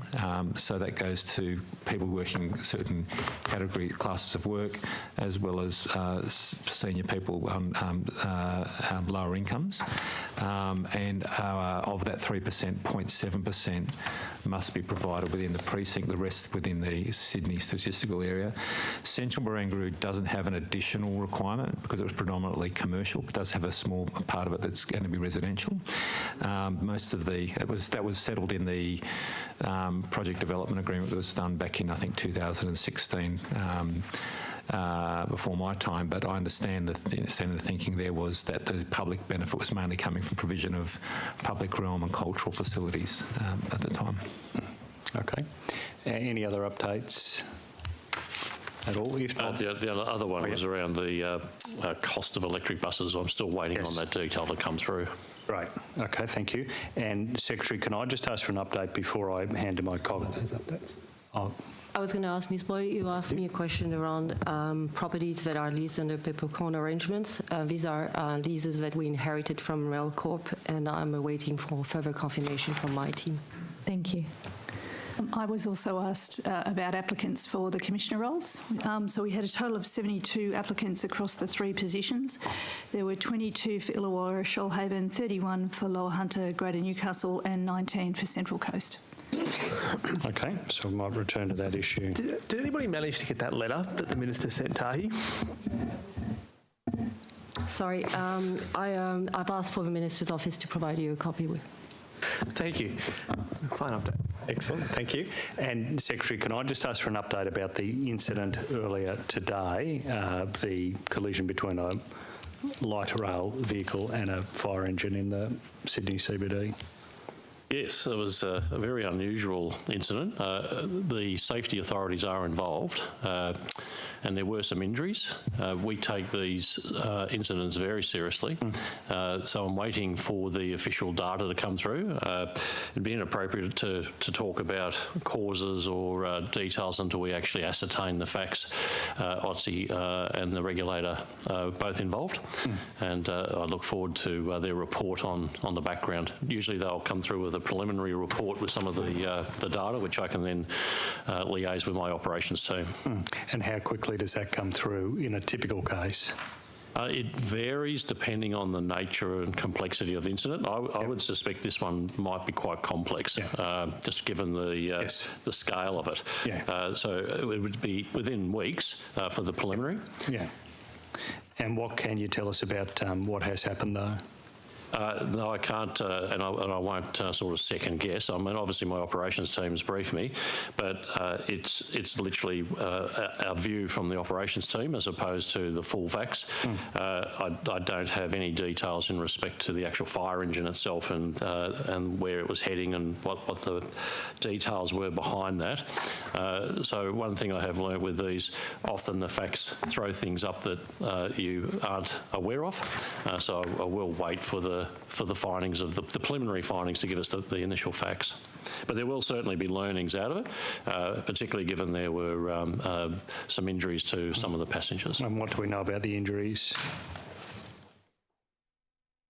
I haven't had an update this morning in terms of the injuries and the status, but I do understand they were all taken to hospital and they were relatively minor injuries, but I haven't had an update since this morning. Right, thank you.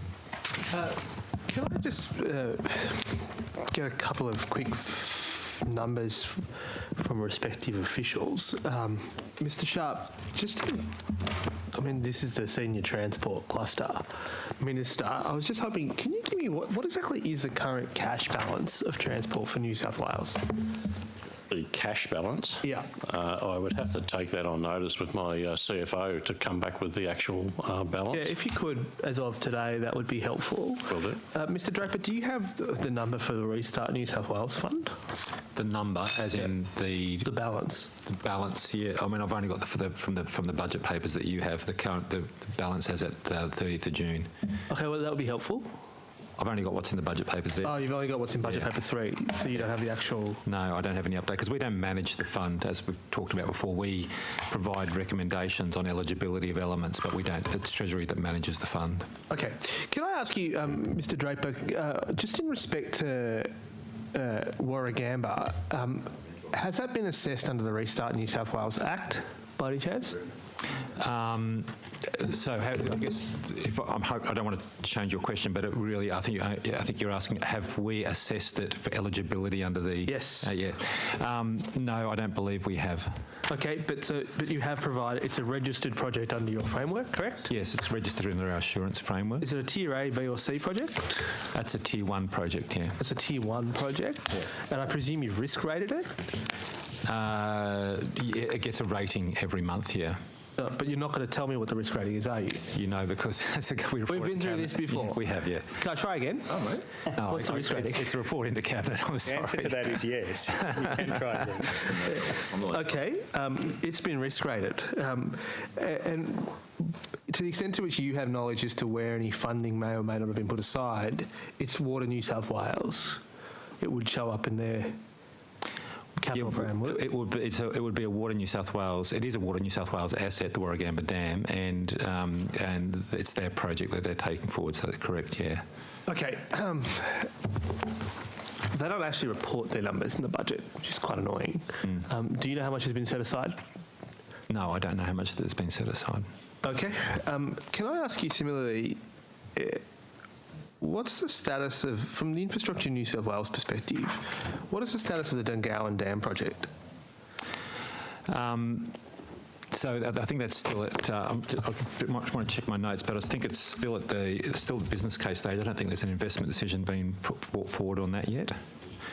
Do you by any chance happen to have budget paper 1 with you? I don't, but Mr. Sharp's got them all here. So do you mind lending it? Yeah. Do you mind going to page A513, if you don't mind? A513? Yeah. It's in the measures statement, right at the back. Let me just ask you this. Are you aware, has a business case, is Dungowan Dam registered with Infrastructure New South Wales? Yes, it is. And is it risk rated? Yes. Sorry, is it tiered? It's a Tier 1 project. It's also a Tier 1 project? And again, you're not going to tell me the risk rating, are you? No, I can't, I'm sorry. And who's the proponent of that? Water New South Wales, again, is the proponent, but they're working on that with the Department of Planning and Environment Water group. Yep. I'm at that page A1, A513. A5-13, which is in the measures statement of the budget. Do you have that? Yes, I do. You can see there that it says here that funding which is being held centrally for agreed measures which are yet to be allocated to agencies and do not require appropriation in 22-23. Yeah. And you can see it lists the Dungowan Dam pipeline project. Yeah. Now, I'm going to infer from that there is no allocation been made this year and therefore we've not appropriated it. That's correct? I couldn't answer that question. This is That's what it says, so I'm going to... Yeah, okay.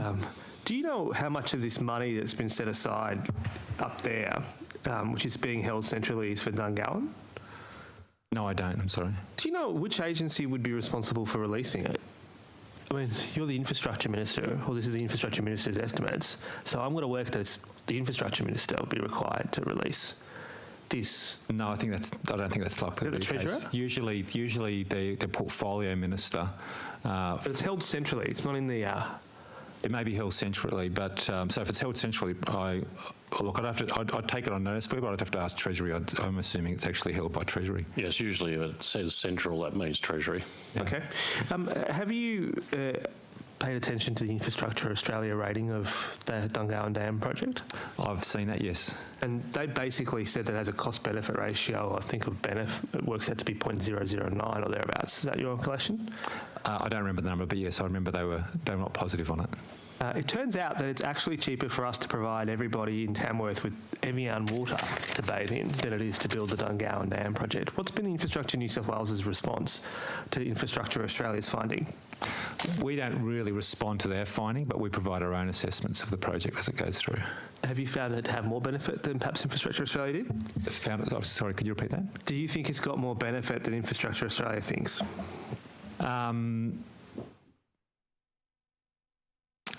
I think to answer that question, I'd really have to go back and have a proper look at what they've said and give you a thorough answer. So I'll actually take that one on notice. I don't usually, but I'll take that one on notice. Well, can you see any benefit in the Dungowan Dam project? Yeah, look, there's clearly a case, there's clearly a problem to be solved. At the cost? No, that's a different question, but there's clearly a problem to be solved there. And I think what Infrastructure Australia and I think the Productivity Commission and our own government agencies have pointed out, there are a number of ways to try and address that problem. Some of them are building infrastructure. There's also water sharing and water allocation solutions and augmentation of existing infrastructure. So there's a number of solutions that need to be evaluated there. Well, that certainly was the answer to my first question, or part A of my first question. But the part B, at the cost that's being proposed, is it positive? Again, I'm going to have to go back to my point that now this is a report we put into Cabinet, so I can't answer that question for you probably. Well, you could, you just won't, but fair enough. It's not my privilege to weigh, I'm afraid, yeah. Blame me if you have to, right? You're welcome to, Mr. Draper. Yeah. I'm about to pass to my colleague, but before I do, I can't let you escape in respect to this regional development fund, because the only way in which a commitment can be made is if you assessed it. So can you tell me what was Infrastructure New South Wales' roles in assessing this regional development fund, for which $5 million was allocated from the Restart Fund? Yeah, so 5.7. So I did check on that over lunch. So that money is, as you're probably aware, under the Act, there's an allowance to allocate money. We do this reasonably regularly, allocate money for planning and project selection as well as the delivery of projects. So that money is actually for development of business cases for programs of works. For what? There was a couple of categories. If you just hold on a second, I'll check. One of them I think was to do with housing in regional areas. I'll check my notes in a moment and answer what the other one was. But under the Act, we certainly use the BCR of 1 or greater as a tool for assessing it, but the Act actually doesn't prescribe that. It's not mentioned in the Restart Act. It's a question of whether it supports the economic development and productivity of New South Wales. So Mr. Draper, I've listened to many ministers explain to me about how projects from Restart must have a BCR of more than 1. You're telling me now it's guidance, is it? it's a policy that we adopted INSW for quitting our job that's under the Act to advise the Treasurer on whether it meets the requirements of the Act. So You still sticking to that? Yeah. Has there been projects that have been approved from Restart that have not satisfied that criteria? No, but some of the planning, when you are allocating money for planning and project selection, you can't really assess it against the BCR rating. That's my points of question. But what then exactly is this money being used to plan? Just give me 1 second. One of them was for a housing program. I'm going to have to go back through some various messages I've received earlier. It might be more convenient for you if I come back and answer that in a moment, Mr. Mulcahy. Well, why are you doing that? Because given we're here, I may as well just ask this, or at least put Ms Fishburn on notice about this, because I suspect Mr Secretariat will go to her. I'm interested in what is the $14.5 million from the New South Wales Cycling Infrastructure Initiative that's been approved since the 21-22 budget, but we can come back to that later. Yeah, I'll have a look at that for you and come back to you. Yes, but I also suspect that perhaps... Ms Fishburn, would you know about the funding for the cycleway? Which specific cycleway? Can I get some clarification? I'm asking, and Ms Fishburn, don't feel like you're obliged to answer this question immediately. Do feel like you can check your notes and we can come back to it later this afternoon. But I'm after, Thank you, Mr. Mulcahy. I'm after what is the $14.5 million that's come from Restart New South Wales in this year's budget that's being put toward the New South Wales Cycling Infrastructure Initiative actually funding? Thank you. I'll take that on notice and get an answer back to you this afternoon. Thank you. Great, and that might be a good moment to inquire as to whether we do have those College Street cycleway answers. Yes, thank you. It was a bit hard to jump in when you're doing this online. Yeah, understood. In relation to the delivery of the first College Street cycleway, that was funded by City of Sydney, so we don't have access to their costs. Transport for New South Wales has put $4 million towards the reconstruction of College Street cycleway. We're still digging through old paperwork to find the cost of the previous removal, so I'll come back to you if we're able to get that today. All right, and who paid for the removal separate to the actual cost for it? We're still seeking clarification on that. No worries. Okay, so if we could clarify that in this session, that'd be appreciated. I just want to turn back to the, thank you for those answers though. I just want to turn back to the questions we're asking about the zero emission buses program. And I just want to understand actually what has been committed to in the budget so far over the 7 years. So I appreciated the answers about the number of buses we procured last financial year, 100, and this financial year, 200. And I understood the point you were making about the business case yet to come. How many electric buses does New South Wales have at the moment? How many did we have before we purchased that 100 last year? Yes, I'll see if I've got that number. Just give me 1 second. Do I have that number? No, I can give you how many diesel buses we have, but that's not what you're after. I'll have to revert on how many we have, but it's not a large number. It's not 1,000 buses. It'll be a multiple of hundreds. Understood. So, yeah, but if you can just, and if you could make it clear how that relates to at what point in time, I guess, maybe at the end of last. Yeah. So in regards to the budget, the 218 million over 7 years, that largely relates to infrastructure investments. So that's where we're actually putting the charging infrastructure into some specific depots. I've got some specific questions. I think the budget spells it out to some degree. Can I just ask these specific questions about it? So one of the things it funds is the development of a final business case for Tranche 1. When is that business case expected to be concluded? Yes, it'll be around the end of October or November. It's at the back end of this year. We're well progressed with the business case. Yeah. Okay, thank you. The works on depots, early works on depots, are one of the other things that are proposed. 11 conversions, 1 new depot. When are those anticipated to be complete? I'll pass to Mr. Drover. Do you know the details on that?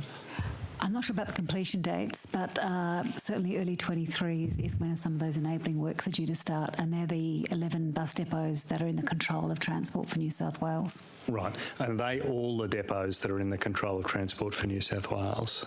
I'll confirm that, but I think that's right. All the ones in Greater Sydney, because the first tranche is by 2035 is the 4,000 odd buses in Greater Sydney. Yeah. So we know that. Sorry, just say that again. The first.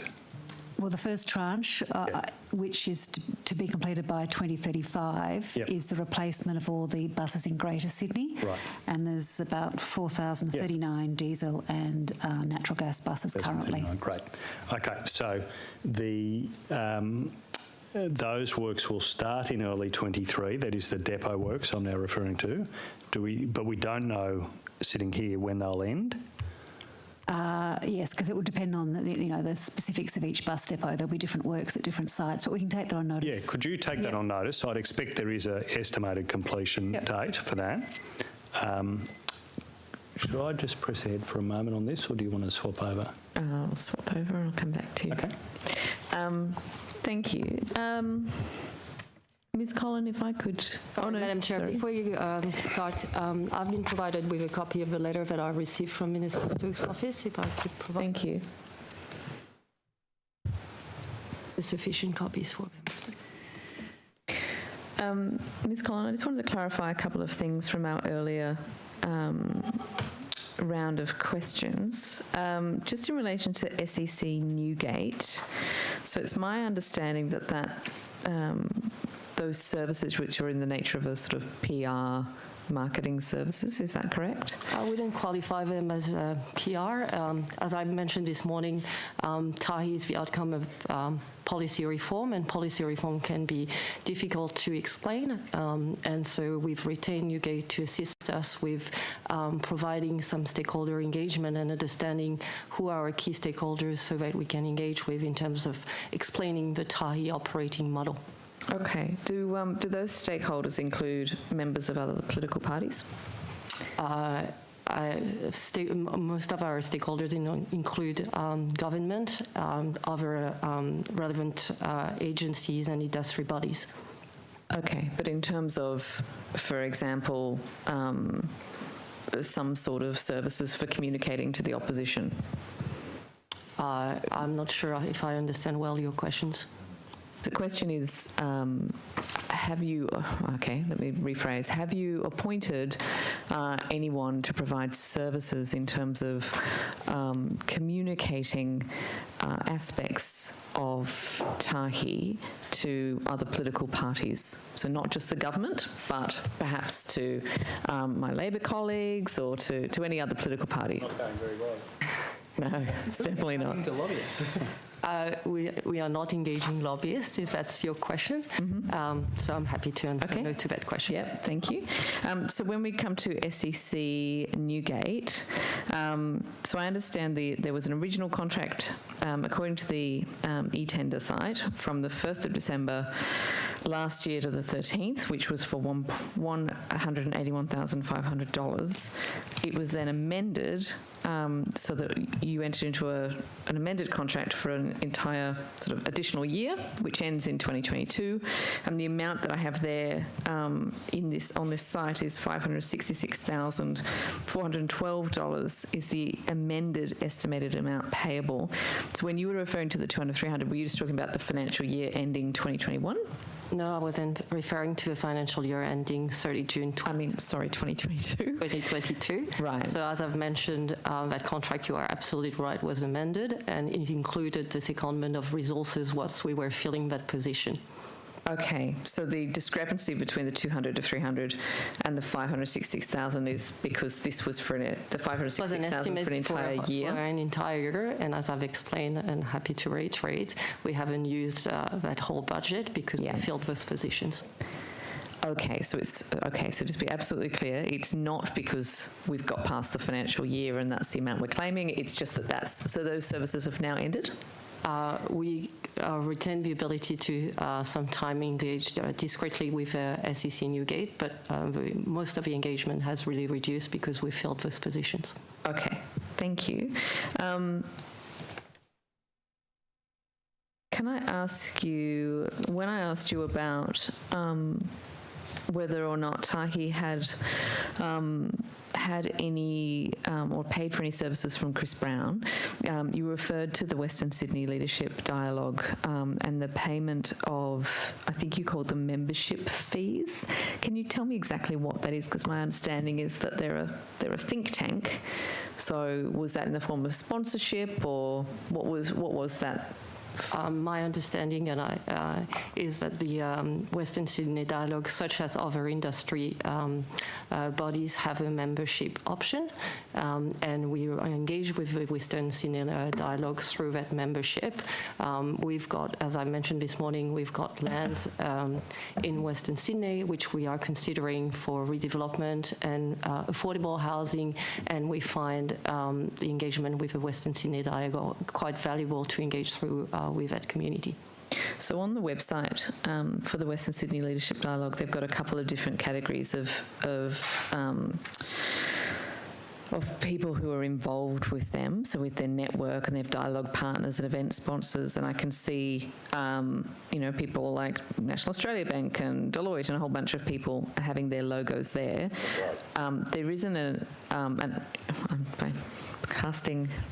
getting interjections from the government. The dialogue is really important in Western Sydney, so I don't know why you're criticising it. Okay, for your clarification to you, Mr Mallard, at no point have I criticised the Western Sydney Dialogue. When we're asking questions for accountability purposes, we sort of do that fearlessly, but I trust that the people in the Western Sydney Leadership Dialogue know that this is, of course, no reflection on them. That's a ridiculous assertion. Right, so if we could come back to understanding exactly where the payment of money is going. I just was curious because there are other agencies like Sydney Water who are listed there on the website, but there's no Tahi reference. I just wanted to understand the nature of that payment. Look, I'm not responsible for managing the Western Sydney Dialogue website. I can confirm that we are a member of Western Sydney Dialogue, as is Sydney Water and other state-owned corporation. I would suggest that you direct the question to them. If I could ask you to take on notice how much money has been paid to the dialogue and just what the nature of it was, then that would close off. I would be happy to take that question on notice. Thank you. That's very useful. If I could ask you... Sorry, before you carry on, you asked me earlier this morning a question in relation to a site at 51 William Street at Terralba. That's right. I can... confirm that the site was sold by Tahi for an amount of $361,800, and that we've chosen not to disclose the sale of that property sale because for commercial in confidence reason, because it involves a private party and an individual, and this is why certain transactions are listed as $1, but we are happy to provide disclosure on request. Okay, thank you, and that's useful. So I understand that property was purchased, but what was it purchased for? Without giving details of the person that it was purchased from. I'd have to take that question on notice. Thank you. It doesn't, when you look at the map, We've sold it, just to clarify. Oh, it's been sold? Yeah. So when was it purchased then? I don't think it was purchased, I'm told it was sold. Okay. It was purchased by a private party, it was sold by Tahi. Yes, but at what point did it come into Tahi's ownership? That would be a site that we had been vested from Relcorp, I imagine. Okay. All right. So it's now no longer part of your holdings, so that's been sold. Okay. All right. I might come back to those ones. How many other properties do you have like that? Do you know that you might be trying to sell? We've got lots of property. I know. As you would know, so I couldn't answer. It's a much more complex question that I couldn't answer. It's curious because it's a residential house and it's kind of, when you look at the map, it's nowhere near any kind of rail infrastructure. It's just a bit of a curious one. If you could come back as to any kind of information on that. And there's a number of them that are similar. That one in particular was listed on a website as being appropriate for, quote, land banking, end quote. So it's just a curious thing. You obviously know more than I do, so I'd be happy to take that question on notice. Okay, thank you. And do you get any, does Tahi get any tax breaks still from the government in relation to the properties that it holds? I think it's important to distinguish what type of land we own. So we own land for non-operational railway, and that we lease to third parties such as tenants. And for these lands, we actually don't have a tax break, and we've paid land tax as of until 31st of December 2021, and we are in the current assessment of the current year 2022. We have an exemption for land that is used for operational railways. The exemption carries until the 30th of June 2023. We are in current discussion with Treasury as to the future of that exemption, and that's very much a policy matter. It's land that is quite difficult to assess. I'm told that there is about more than 12,000 parcels of land, and that only perhaps 3,000 so far have been valuated. The current policy from Valuators General is not to valuate that land, so obviously it's a very complex matter that we are working on. Okay, thank you. That's very useful. 2 seconds. Have you got questions? I've got a couple, but you keep going and I'll... Are you sure? I'd go to you and then come back to me, or do you want me to? All right, let's do that. Yeah. Just quickly, Mr. Draper, Mr. Sharp. There's a quote from Mr. Holliday from the CEO of Ports Authority, or he's been quoted in an article talking about conversations being restarted about the Yarra Bay cruise terminal. Given that there's concerns in the community about the connection with Camo Ferry Wharves and the cruise terminal, can you tell us what the status is of that infrastructure project, given that it's not mentioned in the budget at all? This is the Yarra Bay? Yeah. Yes, I'll have to take that on notice. Sure. Just quickly, I was emailed this tender for Camo Ferry Wharves on the Global Tenders website. I might pass it up to you. It sort of is dated after, obviously, the tender we've been talking about for 52 million. So I just wonder whether you could shed some light, perhaps on notice, what this tender is for. I can't seem to find it on the New South Wales e-tendering website, but it just seems strange that it's seems like a separate tender for the wharves. It seems very current, deadline 17th of November 22. I'll take that on notice and ascertain what that's in regard to. Yeah, that'd be great, thank you. And I'll pass you back to the chair. Thank you. I wanted to ask some specific questions on the Redfern North Everleigh Precinct renewal and the Central Precinct renewal. So I don't know if I direct those to you, Mr. Sharp, or to Ms. Collin, but I will start and we'll see where we get to. So will the 24 hectares at Central Precinct remain as publicly owned land after the proposed urban renewal? The urban renewal is land that sits with Tahi, so I'll pass across, and Mr. Drover is working with Tahi on the development, so the actual development elements Mr. Drover can talk to. Thank you. So the decision regarding future ownership has not been made. Obviously, you are right, that's the land that is owned by Tahi.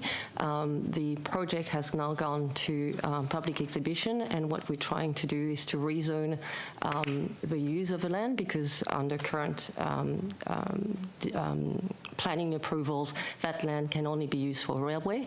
So we're going through a public exhibition process to ensure that we can rezone that land. It's obviously a project that's going to take years to develop, and in doing so, we'll consider how we can own the land or partner with a private sector.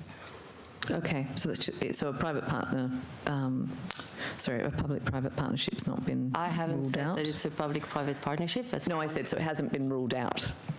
The only thing I'll add is obviously the Western Gateway, which is the first start of the redevelopment of Central, is well progressed. So there are 3 opportunities there.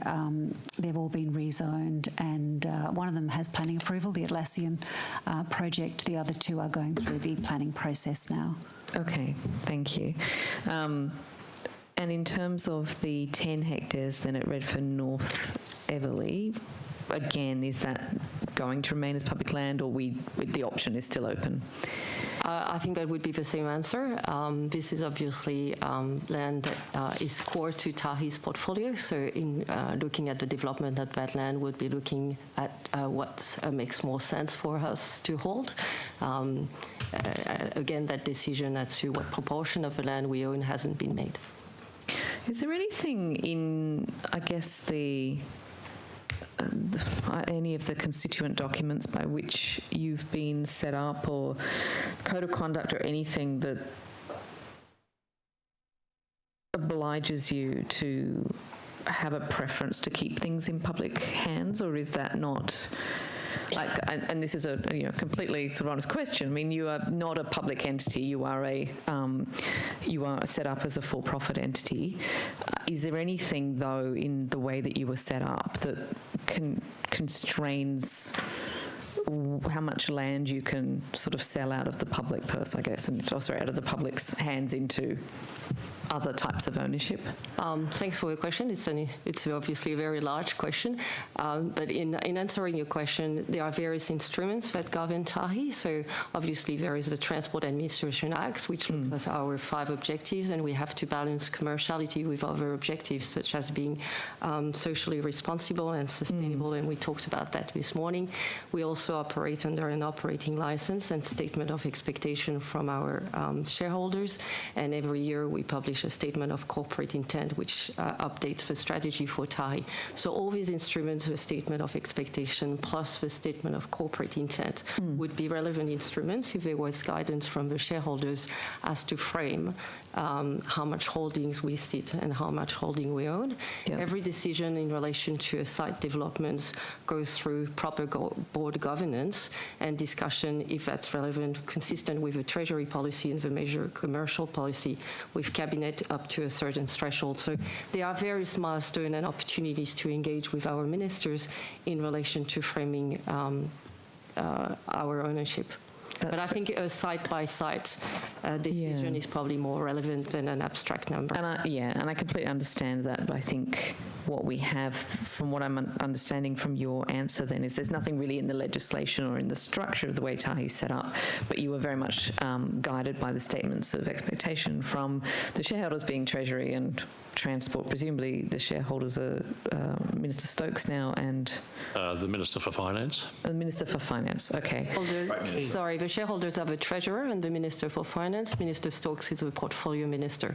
Understood. And the other thing that I add is, I have a background of being a long-term institutional investors, and so I think we've got a very valuable portfolio. So I'd be looking at, as part of our strategy, to really continue holding our land as a key anchor and reinvest any proceeds that we may have in the transport network. And I completely, I understand, and don't take my questioning as any criticism of your operations. My criticisms are in the way that it's been set up, because from the perspective of someone who's quite keen that public land stays public, there's sort of a reduction in protections here for the public. So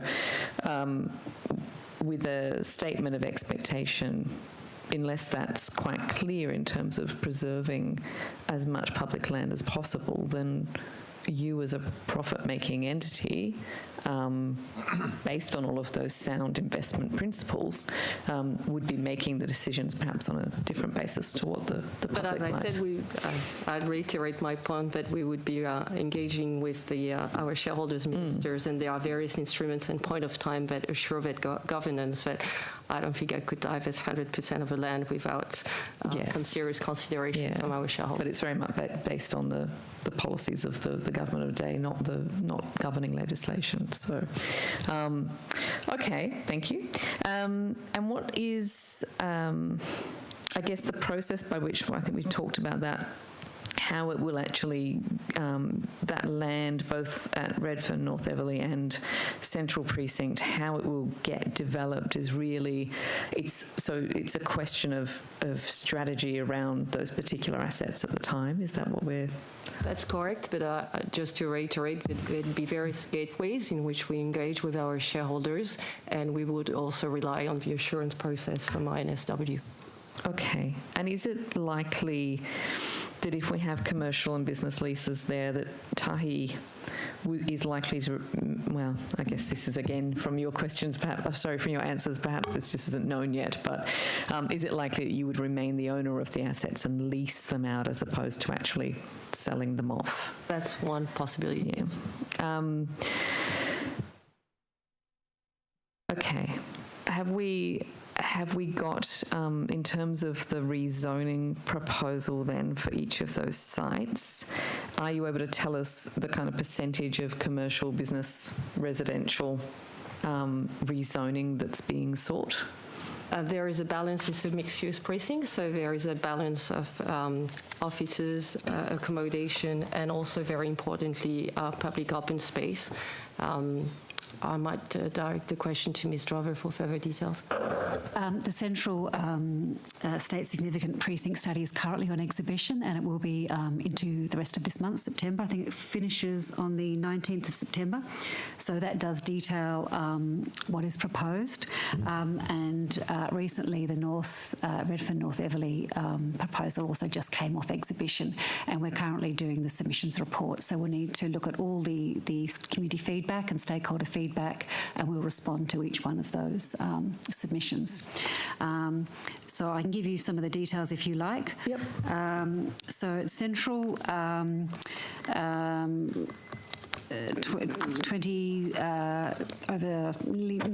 21 hectares of open space, 3 new major parks, Central Square, Central Green, and the mortuary garden.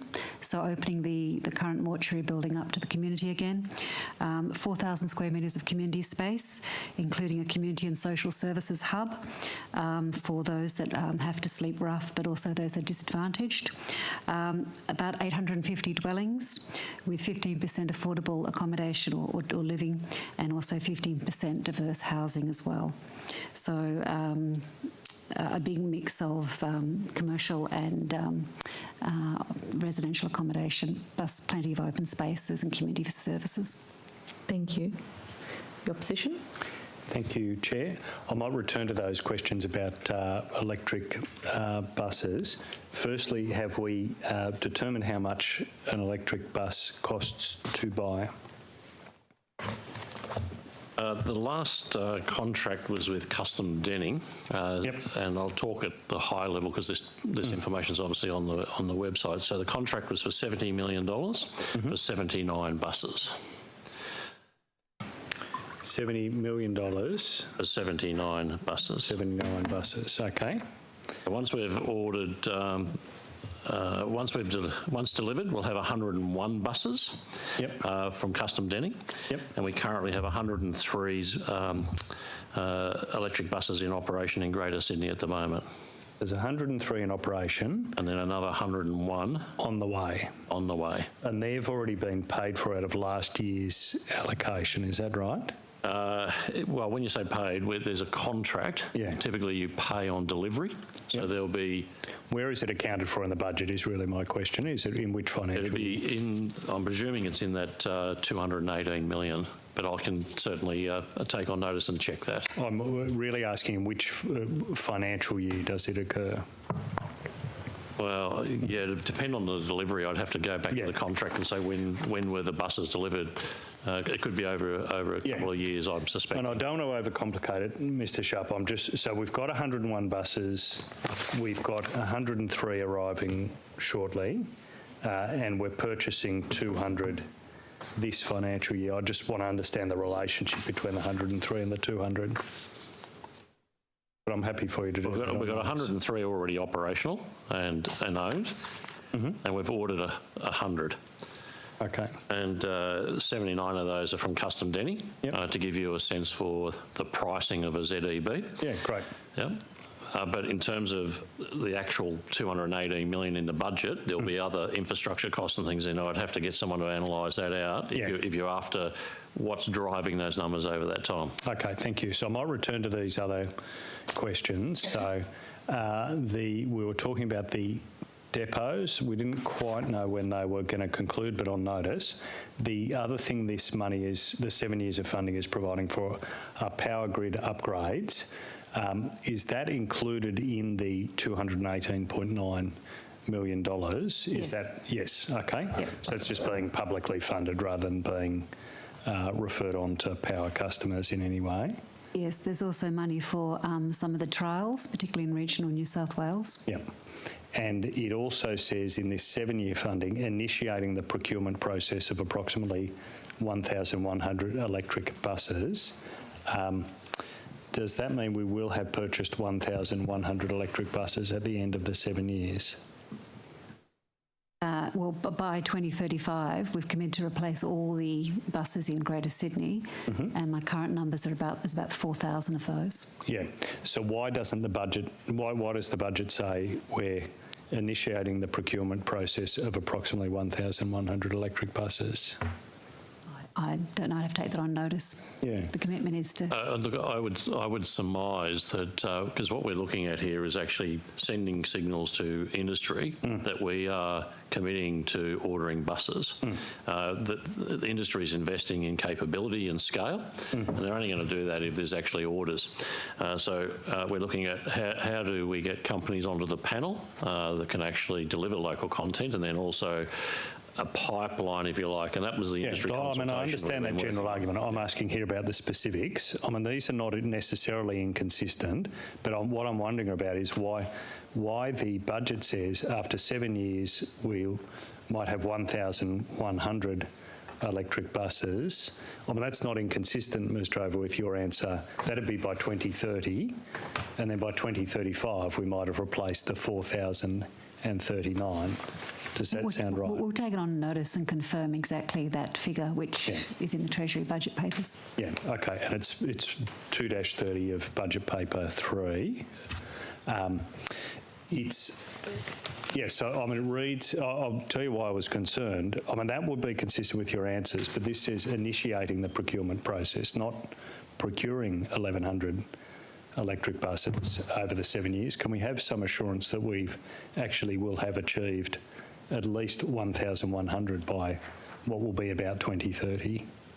All I can say is the commitment is to replace the buses with zero-emission buses by 2035 for Greater Sydney, and then by outer metropolitan by 2040, and the balance by 2047. So that's definitely replacing them, not just initiating procurement. Yeah, okay.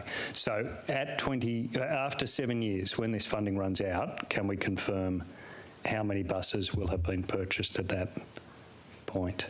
Oh, I'm happy on notice, Ms. Drover. We can take on notice that the 214, how many buses that buys, but as the Secretary said, we're still waiting for the final business case, which will inject more funding to complete the program. I think I understand that, but the budget says after 7 years we'll have initiated the procurement process of 1,100 electric buses. Does that mean, on notice, that we'll have 1,100 at the end of the 7 years? Can we at least guarantee that? We'll get back to you on it.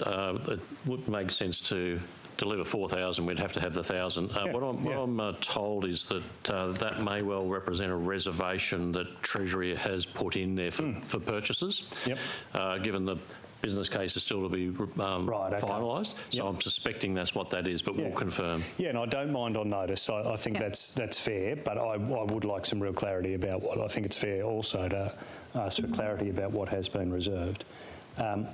The other funding at 2-33 is 127 million for this year to procure new fleet to cater for bus services across the state and deliver reliable services.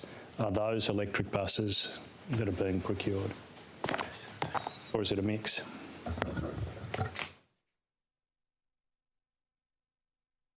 This budget paper's 233? Correct.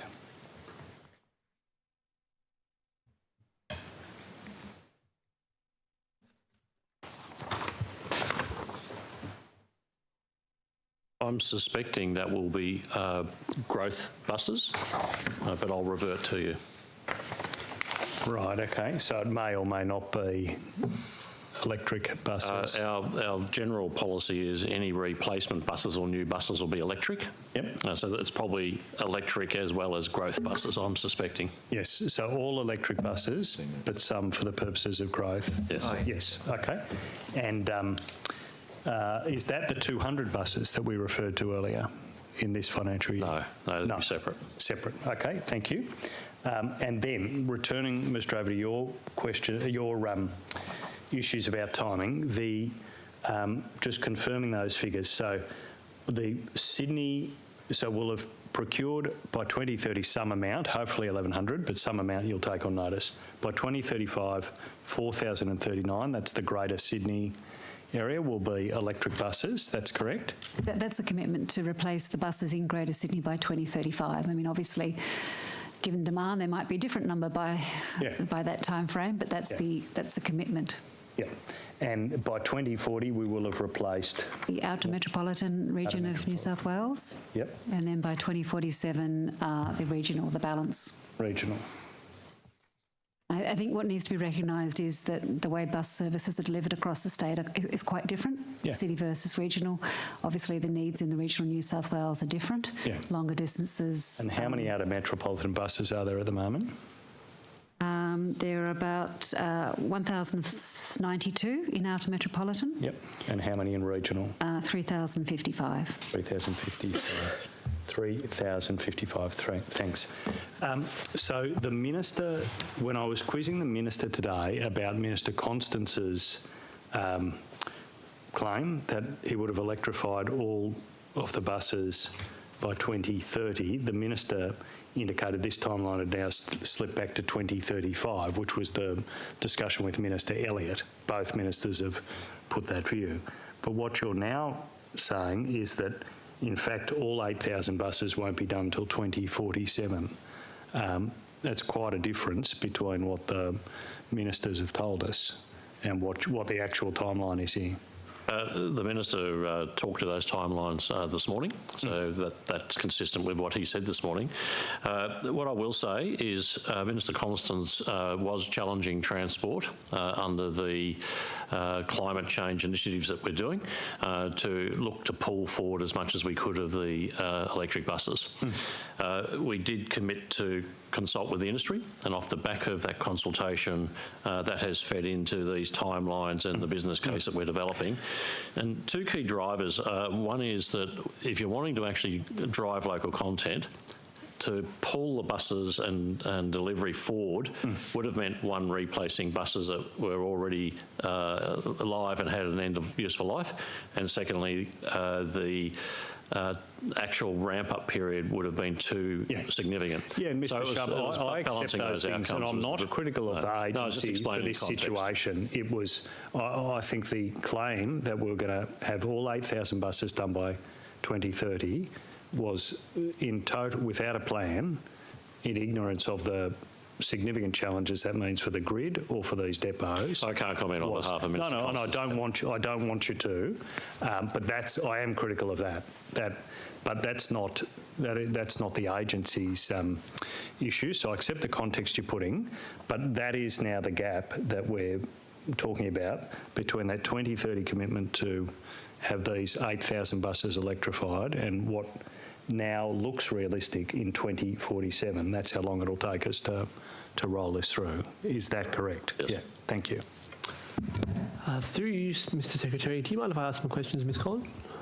I've got those cash details if you want. Oh, yeah, that'd be helpful. Yep. Yeah. So at the moment we have 1.3 billion in cash. Yep. Typically our daily working capital is around the 750 mark, and there's a drawdown that occurs from Treasury twice monthly, and typically that's around $1.5 billion. So we have inflows from fare box and outflows obviously for capital and OPEX, and the working capital, as I said, we aim for around that number. 750. So to right today, at the moment, it's 1.3. Oh, congratulations. Do you mind if I ask these questions to Ms. Collin? Thank you. Ms. Collin, do you mind if I just want to pick up on some of the questions that the Chair was asking? Firstly, as of 30 June 2022, what was Tahi's net assets? So you are asking me our asset position? As of the end of last financial year? Well, I couldn't answer that question because our financial statements are currently being audited and they are not yet endorsed by the board. The amount of our asset variation will be reported as part of our annual report. Okay, thank you. On that, are you expecting a projected equity contribution this year of $2.5 billion or $2,570,000,000? I believe I wouldn't have the exact number, but to answer your question, yes, we are expecting equity contribution from Treasury for this year and the next 2 financial years. Yeah. I'm going off what was published in the state annual accounts last year, which I think reflects their heads of agreement that was struck, the circumstances of which have been well canvassed. But has there been any material change? So, as you are well aware, and it was effectively very much publicised, there was a heads of agreement which was signed by Tahi, Transport for New South Wales, Sydney Trains and New South Wales Trains. That heads of agreement indicated an intention from Tahi to revise the pricing for access to our assets, being the track and other facilities. We've used the framework of existing agreements, the track access agreement. Sorry, Ms. Collins, we'll get to that. I was just asking you about whether the annual equity contributions have changed material since that point. I'm not aware that they've changed substantially. It flags projected annual equity contributions, $2.57 billion this year, 1.9 next year, but there is an annual equity contribution coming in until 2031, according to the report published by the Auditor General. That's your understanding still, correct? The recent modelling that we've done, which embeds the revised access pricing, shows that we will not need equity contribution beyond financial year 25. Okay, so from 25-26, the equity contributions are likely to cease according to your modelling? Correct. Okay, and has that been accepted by your shareholders? That's been accepted by our shareholders and our board. And so why don't you need the close to $3 billion, no longer need that? Is that because of your cash balance at the time will be sufficient? The decision from our shareholders to inject equity in Tahi is a matter of it's relevant to them, so I suggest... Yes, no, it is, but are you seeking capital from them? As you've got the numbers in front of you, so that would be the projection. But no, there's been a change, Ms. Collins, because you've said that you've modelled it and you have come to the view that you won't be going to your shareholders from 25-26 onwards to seek close to $3 billion of capital between then and 30-31. So I accept that that's your position, right? And there's nothing illegitimate about that. What I'm asking is whether it's been accepted by your shareholders. Well, that's a position that we've put to our shareholders as part of the budget and also the statement, our next iteration of a statement of corporate intent. So I'm not aware of it. They're not accepting that position. Okay, so to the best of your knowledge, the answer is yes. Yes. Okay, and are you still paying us a dividend this year of $125 million? So this year we've declared a dividend of $71 million. For the 20, was that 21-22? For 21-22. Yeah. Yes. Okay. So that was, how much was it? 71. And how much? But for 22-23, you're still going to pay us 125, aren't you? That is still very much the intention. Yes. Because it's in the budget, so I correct. Presume that is no material change in that. And that respect. will be in our statement of corporate intent. Okay. And what I'm interested though, in terms of your dividends. The Auditor General said that for the 23-24, you were going to pay us 140. The budget says you're going to pay us 264. Is that because you're making more profit, or what's going on there? Like, what's happened for us to get an additional 100 mil? That would be a consequences of the renegotiation that we've made with the transport operators. Good. Well, I mean, look, it's nice to get some more cash back.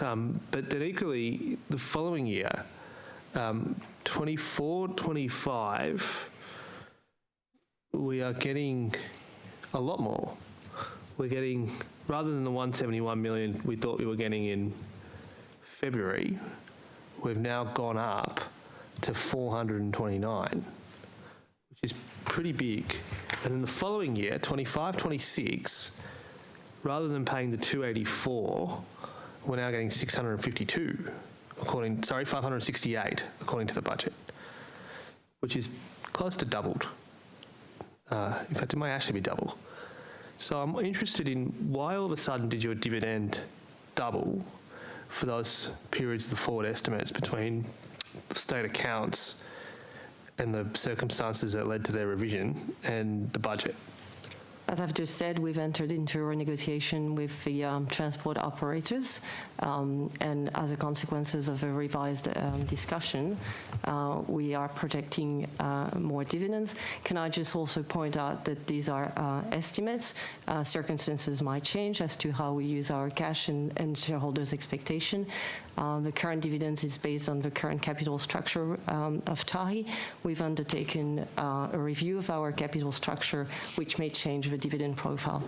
So I accept that you might be getting more revenue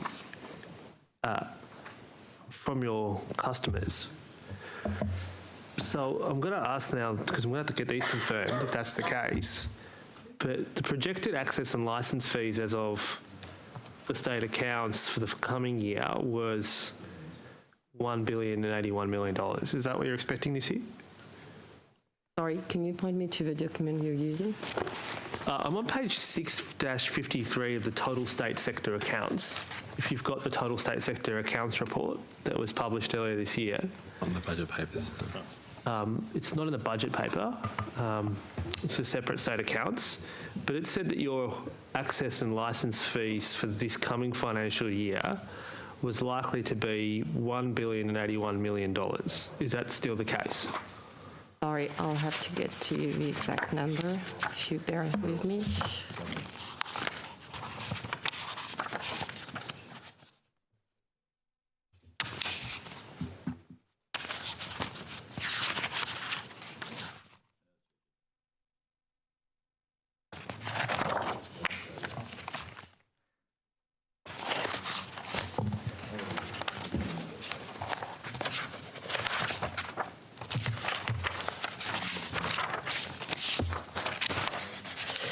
Sorry, so for the financial year 21-22... No, 22-23. 22-23, the figures that I've got with me is $911 million. It's about close to 100 million less than the Auditor General told us to expect. Do you have the number for 23-24? 1.2, or close to $1.3 billion. So I have 1.236. Is that what we're going on? 0.2898 would be the number that is documented within the revised agreement. Okay, do you mind if I ask just one question before I pass back on this, before we lose this too much, because you might want to pick this up. Go ahead. But you made the point, right, that in 24-25 and 25-26, there's a reason perhaps that the dividend that we're getting is likely to explode compared to what we were told to expect by the Auditor General, was because you're getting more in revenue. So do you have the access fee for 25-26 especially? What is the projected access and licence fees for 25-26? 1.807. 1.807. And do you have the same number for 24-25? Sorry, 24-25? Yeah, the year before. 1.2, sorry, for 1.585. Thank you.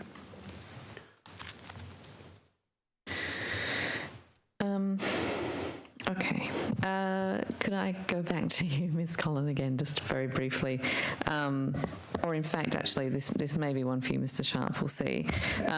We were talking before about the two precinct renewal projects. Are there any other transport or TAHI-owned sites that are slated for similar types of development projects and rezoning? You can start, yeah. Yes, we've got a pipeline of projects that we've identified that could be better used in precinct, and that include projects in the metropolitan area and regional area. Are they public yet, those? Can you tell me what they are? There are one that I'm happy to talk about, which is at Broadmeadow near Newcastle. Mm-hmm. It's currently got former heritage assets and a heritage depot, and it could be very much rezoned and used for better use for the community. Okay, thank you. We talked briefly about rail trails earlier. Do you have any particular parts of these disused rail corridors that you've identified as being useful to put some sort of hub on or some sort of development? I think development would be a big ask compared to the nature of these assets. As I mentioned this morning, if there are opportunities near us to form a heritage station that we can bring back to life and use this heritage station as part of community precincts, art precincts, or art galleries, we'd be looking at how we can bundle the redevelopment of those non-operational rail corridors together with our very much valuable heritage rail stations. Okay, thank you. Did you have any conversations with any of the government ministers, their officers, or the department in relation to the drafting of the recent rail trails bill? Was there any consultation with that? I was aware of that work. This is very much work that we support because, as I mentioned, bringing back those assets to the communities, provided that this is within a framework and that the respective accountabilities of the parties are very much understood. Yes. Yeah. So there was consultation with Minister Faraway and Minister Stokes. Was that the essentially through the Transport for New South Wales team, part of the regional outer metropolitan team. Thank you. And was there any particular feedback that you recall giving? That was, I don't know, that was useful or changed the sort of direction of where it was going? Any sort of things that you picked up? One of the feedback that I gave is I think it's important to understand the whole of life of these assets and making sure that we're not handing them over to the communities without understanding the maintenance of these assets and that the accountabilities of each party, as I mentioned before, are well understood. Thank you. Could I ask, Secretary, about, I was speaking with Minister Stokes earlier about the use of coal ash, and I think there was an effort to try and allow you to speak on that. I'd be very interested to hear if there's any sort of concrete plans about the use of or the reuse of coal ash. Yes, I'll pass to Mr. Drover in a minute, but what I will say is we've been consulting with industry generally over the last 6 months on our procurement. We've got a very large infrastructure pipeline and we can actually change the dynamic in the industry here to drive some of these recyclable materials. We use glass, rubber. There's quite a few materials that we actually put in, particularly on road surfaces. In regards to the ash, I'll pass to Mr. Drover. Yes, I've got a good example. So on the Albion Park Rail Bypass, we used 500,000 tonnes of mining waste, coal ash, on that project. We also used 300,000 tonnes of tunnel spoil, 130,000 tonnes of recycled select material, 6,000 tonnes of recycled crushed glass, and also 180,000 tonnes of recycled heavy bound base. So there's an example of projects where we are using these materials. We do have an appetite for it.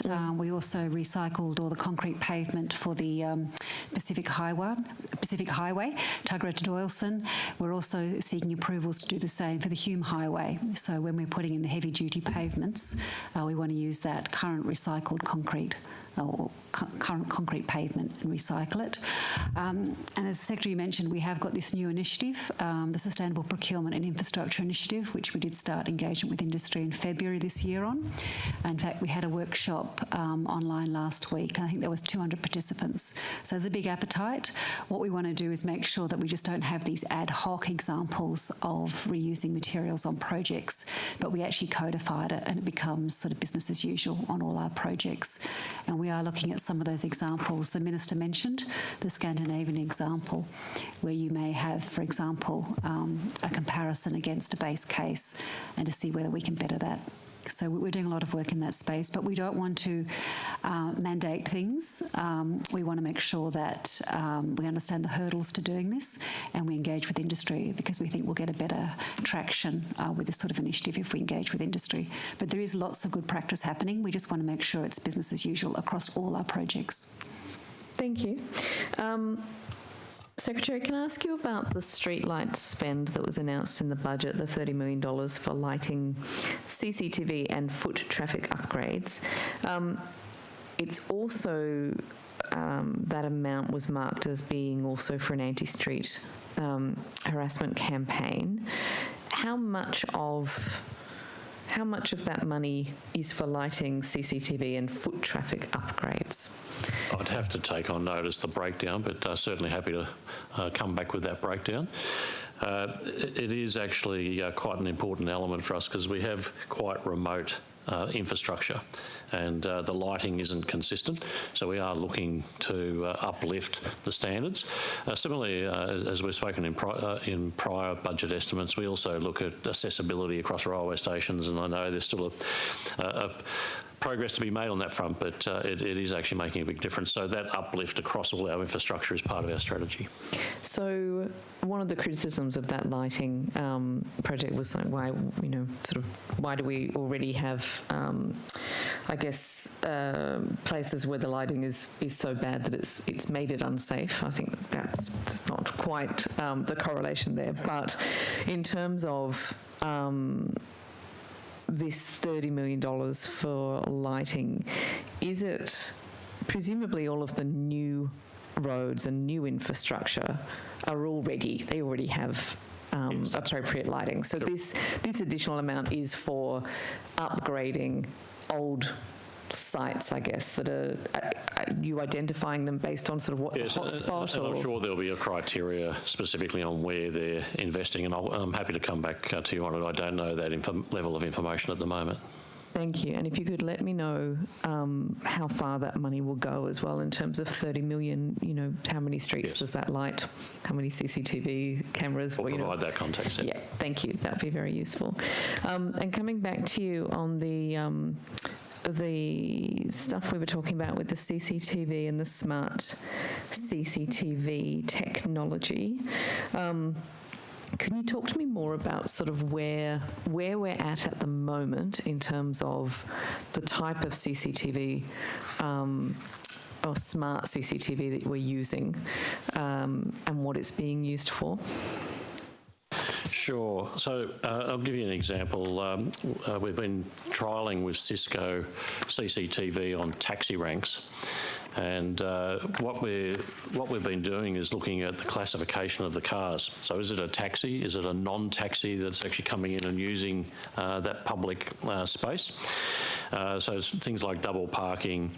We also can look at the patronage, so how many people are there, the queue times, the dwell times. Mm-hmm. And that trial was across 80 ranks across Greater Sydney. And what that data has largely been able to do is to actually reduce the passenger wait time. So the taxi industry has been able to effectively allocate the taxis more quickly into an area of demand. So rather than people spilling out into areas not being able to pick up a taxi, they're also not waiting as long. Mm-hmm. So it's actually having quite a demonstrable benefit. We've also been looking at other ideas around threatening behaviour. Mm. So this is using artificial intelligence and algorithms and data sets to look at a particular behaviour and flag a potential risk. As you rightly pointed out, there's thousands of CCTVs. What we're trying to do is filter those and more quickly raise visibility to our security operational teams. Sorry, just one moment.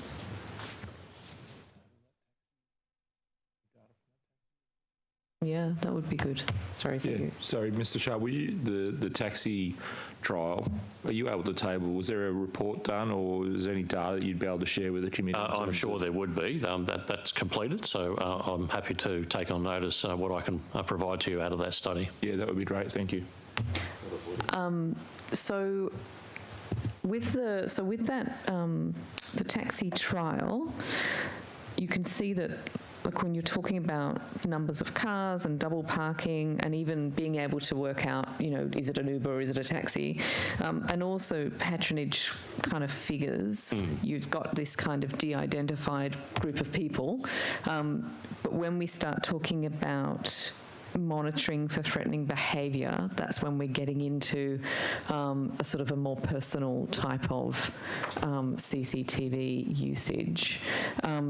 That's quite a it's a different step. And then if we're talking about AI and we're talking about the inherent bias in AI systems, what sort of behaviour are they going to pick up as threatening that's not necessarily threatening? I guess, what are we putting in place before we take that next step? And what will be the hurdles that you'll need to tick off before you're comfortable with us taking that next step? Yes, and we touched on it briefly. At the moment, there are specific legislative requirements. So we have privacy legislation, which is very clear in terms of AI. So, for example, if you're driving through a road tunnel at the moment and we take a video of the number plate, the system blanks out any faces. So we have mechanisms to ensure that we're not actually picking up personal information. We also have a number of policies internally. So this is actually, when we're doing these trials, there's quite specific consultation that we do with the Privacy Commissioner. Obviously, if we're doing 80 taxi ranks across Sydney, it's at scale. And those consultations occur.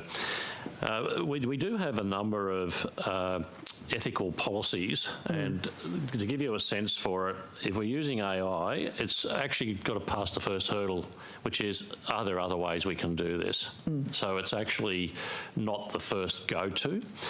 And the bias that you mentioned is something that we actually specifically look at to see, is there any bias risk that can take place here? And I know across whole of government, that particular issue is being looked at the moment, just in terms of, because AI is used extensively across multiple companies and also across various agencies. The existing legislation and privacy rules, there's checklists and processes that we use to make sure we're actually complying with those. And importantly, as I mentioned this morning, there's always got to be a human intervention element as well. Yep. So any of this has to come through to a human. We can't just have it automatically driving an outcome, because that's where the bias and those other issues can occur, or unintended consequences. Yep. So those sorts of principles do underpin the AI that we're doing. Now, at the moment, the bulk of these I'm talking about have been trials. So we've had another trial in Wollongong, for example, where they've had issues with fighting around the railway stations. Okay. And so we've been able to actually run some AI that can actually highlight that much more quickly. And once again, security actions can occur much more quickly than they have historically. Yep. So those types of trials go through these principles, and if it's a trial, we consult specifically with the Privacy Commissioner to make sure that, one, they're aware of it, but also, is there any other element that we haven't considered for that particular trial? Because a lot of these issues are quite thorny. Obviously, there is potential for AI and algorithmic programming to have an incredibly beneficial effect, but also, unless we, have all of the right safeguards in place, it can be quite dangerous. And when I asked about this in Minister Dominello's digital services, or digital, whatever his title is these days, in those estimates, the Privacy Commissioner said that one of the current principles is of course that you have informed consent. It's not really possible to get the consent of every single person walking around their street or their station, or even if that is consent, it's not going to be. They don't really have a choice in the matter. So I guess what are we doing to ensure that our laws are sort of brought up to speed before we go too far down this track? Look, it's a very good point. At the moment, the trials are extremely varied. So there's some of the examples I've given you are very much around human behaviour, and that does open up some real privacy questions. My personal view is that there will be some legislation that would need to be developed over time as we become more familiar with how this technology will work and what data is coming back out of the trials. There's other trials, though, which is, for example, predictive maintenance, less impactful in terms of individual privacy. However, in that instance, safety is a pretty key element. So from an operator's perspective, if I put that safety hat on, I want to be very comfortable that the artificial intelligence isn't missing some safety element. So this is very much an emerging area for transport. I mentioned quantum technology. That's about real-time information, and that allows real-time decisions, and we can put real-time information in the hands of customers. Once again, that's data looking at holistic movements, not about the individual. So the controls that need to be around it do need to be spelt out, and I suspect over time legislation will need to keep up with the development of this technology. So we're very aware of it. At the moment we liaise openly with the Privacy Commissioner, and also, as I indicated, the whole of government is focused on this issue as well, and we're starting to look at what does that mean and where are these risks from a whole of government perspective. And it's comforting that you're doing trials as well, obviously before sort of launching too far into it. In relation to the trial in Wollongong with the fighting, has the trial results come in from that yet? Is there anything you can provide us? Yes, look, that was a trial in conjunction with the University of Wollongong. Okay. So they were actually doing the trial. It has been completed. It actually completed in 2021. The university is actually dissecting all the data. You imagine the amount of data that's come out of it. So they're assessing that. I'm not aware of a final report that's come out of that at the moment, but that's the status I've been given. So when the fighting was detected, was the idea that the police were called, or did it go to somebody at Transport who then looked and went, no, that's not, like, that's play fighting, not real not fighting, across or... the detail, but normally the CCTV cameras are linked into our operational control centre here in Sydney. So they would be the human element, and then they would call the relevant security. So it would depend on what security is actually there at Wollongong Railway Station. I don't know. It could be the police if it was significant. So it would it would depend on the circumstance. But typically Transport isn't an enforcement agency. Typically it's the police. And it's that human interaction point. Yes, to and I check think that's the key to it, to be quite honest. Yeah, you can imagine the dangers if it was just sort of automatically calling the police every time someone had a scuffle. Okay, that's very useful. Can I ask about advertising on transport assets? I note that in the future transport strategy there is reference to making use of more advertising on transport assets. I'm looking at page 107. Can you give any more detail on what that looks like? Are we going to end up with sort of moving billboards all across the city? Look, I suspect not. The purpose of this strategy was to look at the big picture trends that were occurring. There is a trend where the contribution of government to running the transport cost has been growing. So in other words, the subsidy is growing. Over time, the question is that sustainable? Have we got the right balance there of efficiency? So from my personal perspective, if you can get more people onto the transport network, the costs are largely already there. They're largely fixed. It becomes much more cost effective for the community. Advertising, retail stores, those types of things can play a role, but like anything, it's got to be balanced. So I'm not envisaging every train running around the network fully emblazoned with signs. But having said that, there is a value there for a revenue stream that can actually help contribute to the recovery of the costs. It's actually about efficiently using state assets in a way that's balanced. And at the moment there's value there that's not being capitalised on. So we do envisage over time some of the locations, there could be some revenue streams. What about gambling and betting on the trams?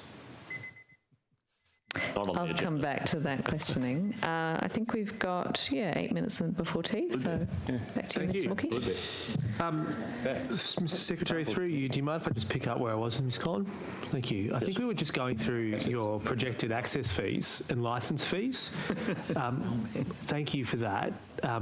I guess to complete the collection, do you have the number for 23-24? Oh, serious. I have 1, 2, 3, 6. Sorry, let me get back to my numbers. We agree on something. Sorry, you're asking for?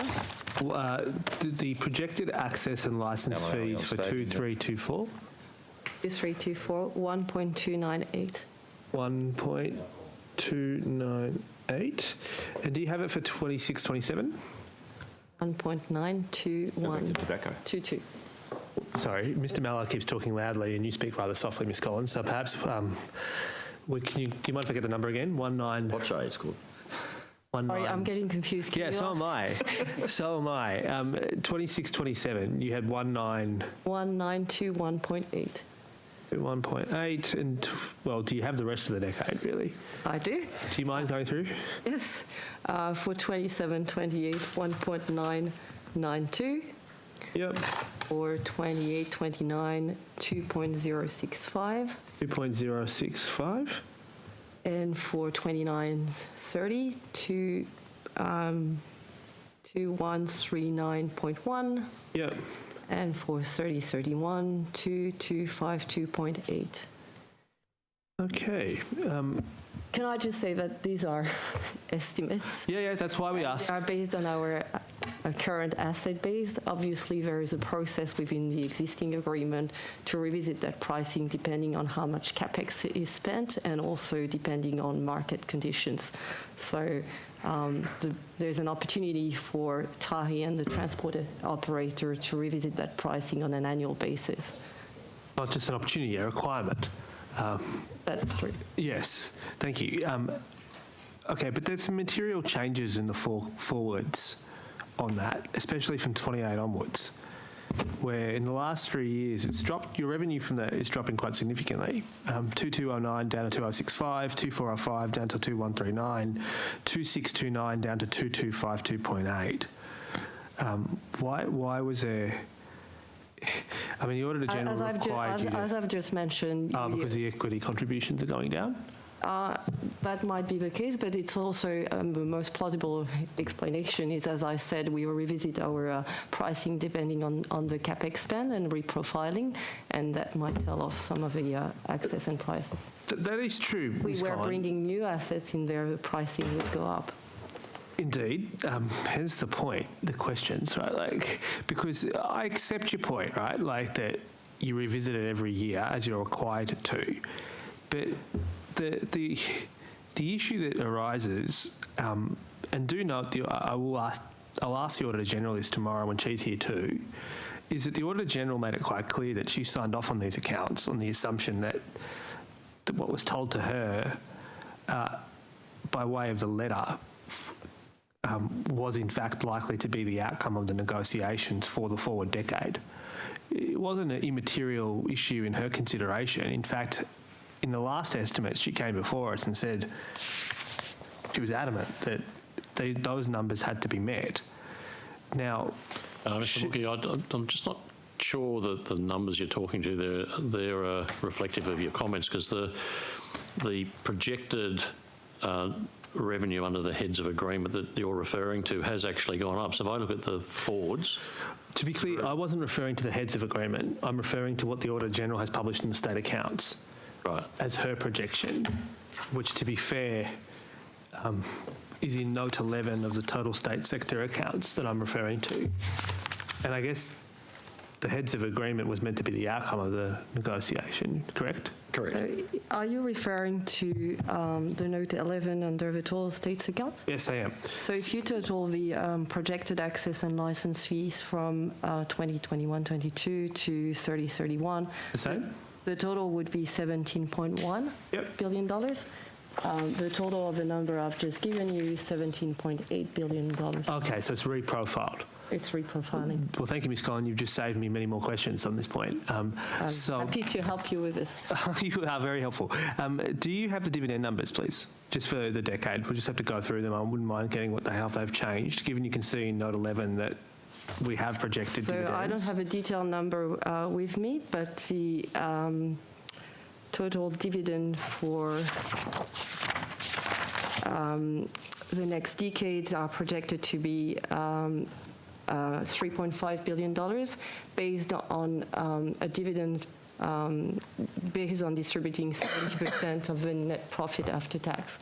Okay. As I said, these are just forward estimates, and the numbers might very well change depending on our capital structure and the ability also to distribute more. Okay, have you updated your 10-year business plan since 24 February 2022? Are you in the process of doing it now? We are in the process of doing it now, and then we've provided the draft to our which is the standard process for all state-owned corporations. Correct. Yeah, so you're just doing the annual update process? Correct. That's great. Can you tell me about a few other matters before we have to stop? Where are you up to in terms of your IPART floor and ceiling test that you got subject to compliance activity in respect to your country assets and your coal assets? So we are in the process of submitting the next iteration of our compliance submission, which are due on the 31st of October this year. But what about what happened to last year's matter in which the Auditor General said that you were charging below what you should have been? Is that a question? Yes, it is. What happened to what was the outcome of that compliance? Well, as I just said, we're going through the first compliance submissions for these assets this year. Not the Sydney trains and New South Wales trains. I'm talking about the Country Rail network. I'm talking about specifically... The Hunter Valley network? Yeah, the Hunter Valley... Coal. The Hunter Valley Coal. The specific networks were your Country Rail network. There was an under-recovery, and we've agreed to comply with some of the recommendation of IPART and develop a policy for the recovery, the offsetting of that of a recovery. So you're hiking the prices? No, I'm not. I haven't said Okay, that. right, sorry. I thought you'd have to, because don't you have to charge more, like, to the full economic cost? We've agreed to revise pricing to, as I said, offset those under other recovery. Ms. Collin, I'm just going off what's on the IPART website, which is, I think, a letter that you sent, to be fair. And it might be the case that I've misinterpreted it, but it says here that your compliance statement was that you were only, on the Country Rail network, Tahi, just to be clear when I'm saying you, not mean you personally, Tahi, was only recovering 15% of the full economic cost of running the Country Rail network. It says here that in respect to the Northern Sydney Rail Corridor, you were only recovering 58%, and in respect to the Northern Sydney Rail Corridor, it was 76, the recovery rate. All three are below the 80 that you have to recover. So, do you want to give me what's happening, or have I misinterpreted this, or? Look, I have to take that question on notice, but I've just said for the Metropolitan Network, we'll be providing our first submission this year. Okay, but I'm specifically interested in the CRN, the Country Rail Network aspect of it, because that's the one that's the most well below the floor. Like, and to be clear here, like Tahi makes it clear to IPART that not only are you not, 15% doesn't include the depreciation or the requirement to earn a return on your regulated asset base.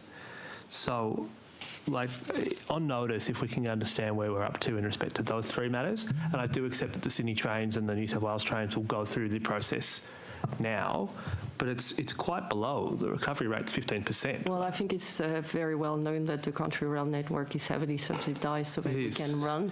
But it's the coal aspect of it. Like, all right, that's... I'll take that question on notice. Chair. Sorry. It is now afternoon tea. We will be back at 3:46.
All right, and we are back.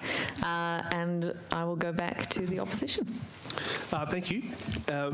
Ms Collin, not much more for now, but when do you expect to hear from IPART? When does that process kick off? The ceiling test and the floor test application to the Sydney Trains, New South Wales Trains? So my understanding is that we'll provide our draft submission as of the 31st of October, and then there'll be a process for IPART to review. How much time IPART is going to take to review our submission, I couldn't tell you. Were you required to have any input into the review of your classification as a public non-financial corporation, state-owned corporation status that was undertaken by the ABS? So that process for reconfirmation was led by Treasury. My understanding is Treasury reached out to confirm certain elements of their submission to the ABS, but as far as I'm concerned, and my understanding is that process was led by Treasury, and we were very pleased to hear that the ABS confirmed our PNFC classification. Yeah, that's helpful. Mr Secretary, the Treasury has made clear to us that Sydney Trains and New South Wales Trains are still having their classification tested by the ABS. Have you got any update on that? Yes, it was. Their position was confirmed on the 22nd of August. Oh, congratulations. Thank you. And the Auditor General has also made clear in her report last year, which was given to us this year, that she was intending to apply Sydney Trains and New South Wales Trains to the control test inspection that she has to undertake, which is slightly separate from the classification process of the ABS. Have you got any updates on that one for us? No, I don't, not at all. But it was pleasing to have the first review confirmed. But I'll have to take on notice the status of it. Thank you. And Ms Collin, when is the, do you know when the Auditor General's, have you been told when the Auditor General will be handing down her performance review of Tahi? You're talking about the performance audit? The performance audit. My understanding is that it will be before the end of this calendar year. Okay, that's good. I'll ask her tomorrow. And just finally, before I pass to my colleague, there's a matter in the Supreme Court which I'm interested in to what it's all about. It's Kimberley Amber Walker and Transport Asset Holding Entity. Do you know what this is? I'm not aware about that matter, but I'm happy to take that question. Do you mind taking it on notice? Would you mind just giving me a little bit more context? That's all the context I have, is that it's been listed repeatedly in the Supreme Court lists, in which it is Kimberley Amber Walker versus Transport Asset Holding Entity. And so I'm interested to see what exactly, clearly someone by the name of Kimberley Amber Walker is presumably suing the Transport Asset Holding Entity. I'm just interested to see what that is. That might be something that we've inherited from Railcorp, but I'll take that question. If you don't mind, that would be helpful. Right. I might first check if we've got any update on those College Street cycle path figures. Ms Fishburn? We're still looking for that data. I'm sorry, I'm going to give you a very public service answer, but the person who was responsible at that time is currently on leave, so we're searching through old records, and I'll come back to you if I can. Get it back. Great, thank you. I might ask some questions about rolling stock. Firstly, I wanted to ask, what is the plan for the government to start replacing the Tangara fleet? What can you tell us about that procurement process? Fleet on the tracks first. You guys release them for the public. Oh, you are bored. Well, why would we buy trains when the new trains aren't allowed to be used? Mr. Sharp. Thank you. You want to give it? We have a number of trains that are on the rails at the moment. They're in mothballs. What we're looking at doing is bringing those trains onto the intercity network. The rolling stock that's on the intercity network will come back through into Sydney trains, and we'll retire some of the older sets. So in the short term, that's the plan. In the medium term, we do need to look at what do we do. At the moment, those Tangara train sets, we're also investing in mid-life upgrades, and so there's some life extension that's occurring. So it's actually the rolling stock plan's quite detailed. Yep. Ultimately, there will be a requirement for new technology. So if we're looking at faster rail, what's that sort of medium to longer term as well? We've got the regional fleet underway, and so the XPT and the older train sets or the rolling stock on the regional routes, we have a plan there in terms of those train sets. So you've got the new inner city fleet coming in, the regional fleet coming in, and then there's a cascade down which will remove the older ones in the short term, and then there's probably a 4 to 5 year period where we really start to need to have locked in plans and orders. Yeah. Okay. So just stepping through a couple of elements of that. So, in what time frame, in that shorter term time frame, are you saying that some of the Tangara fleet might transition to the intercity network? Basically, that will start to occur as the new intercity fleet is deployed, and the timing of that subject to obviously resolution of agreements with the unions. And when you say the medium term, you mean that 4 I'm to defining 5? sort of 4 to 5 years being the medium term. Yeah. Okay. And the and just a backdrop to that, Mr. Graham, we've got a major trend change that's occurring in terms of patronage on the rail. So we are looking very closely at the timing of those people coming back, and it is a key part of our strategy to entice public back onto the transport. We've got a great transport network. The other implication is around that sort of 3 year period, the metro opens, and there's correlation of the western corridor with the metro, and so there'll be some rebalancing of rolling stock associated with that. So there's actually quite a bit of complexity around those items, and we're actively working through those at the moment, what that might look like. The key lever at the moment, though, is the deployment of the NIF. Yes, understood. You say for the Tangara fleet, though, some midlife upgrades. When will they occur? They have been occurring. I'll just pass to Ms. Drover, who might have a current status on that particular item. Thank you. Yes, I'll need to come back to you with the exact date. If you give me a minute, I'll get you that. We did have some delays with the Tangara train upgrade, and more recently because of there are some rail harnesses actually coming out of Ukraine, which we had difficulty getting. So there have been some delays, but I can come back with you a date in a minute. Yeah. Okay. Appreciate it. And how long does is their midlife upgrades to extend the life of the fleet? Prior to the upgrade, what's the life of the Tangara fleet? I don't know that. I'd have to come back to the specific years. Perhaps on notice, if we can just work out what I'm just interested in, what's the projected life prior to the upgrade? How much is the upgrade occurring? How much is the upgrade adding? Is any of that upgrade work being done locally, or is that being done elsewhere? The Tangara train upgrade is a local project. In fact, a lot of it's being done now by Sydney Trains, and some of the upgrade is for DSAT compliance. And when you say it's local, where is that being done? In New South Wales, I understand, but I'll confirm that. Sydney Trains Engineering, but which facility we'll come back to you. On notice, that'd be fine. Yep. Ms. Collins, do you own those trains? Are they your trains? We are the owner of the rolling stock fleet in New South Wales, yes. So are you making these investment decisions, or is Mr. Sharp making these investment decisions? This investment decision would be part of Sydney Trains' asset management plan, and there's a bottom-up analysis which feeds into our But are you going to pay for it? Sorry? Does Tahi pay for it? If these are related to upgrades and replacement, yes, we would be funding this program. So your board will be making these decisions? As part of an overall CapEx plan, yes. Okay. And the ultimate decision maker here is the ERC in terms of the divestment decision, and then it's a funding decision in terms of would Treasury put a grant in or would Tahi provide the funding. In terms of asset management and the replacement of those assets sits with me, and I make those recommendations as an agency. With you because of the agreement you have with Tahi? Tahi is ultimately a potential funder and owner of those assets. The maintenance of the existing rolling stock sits with you because maintenance sits with that's with the us. agreement you have with Tahi, correct? Indeed. And they're paying you for that service?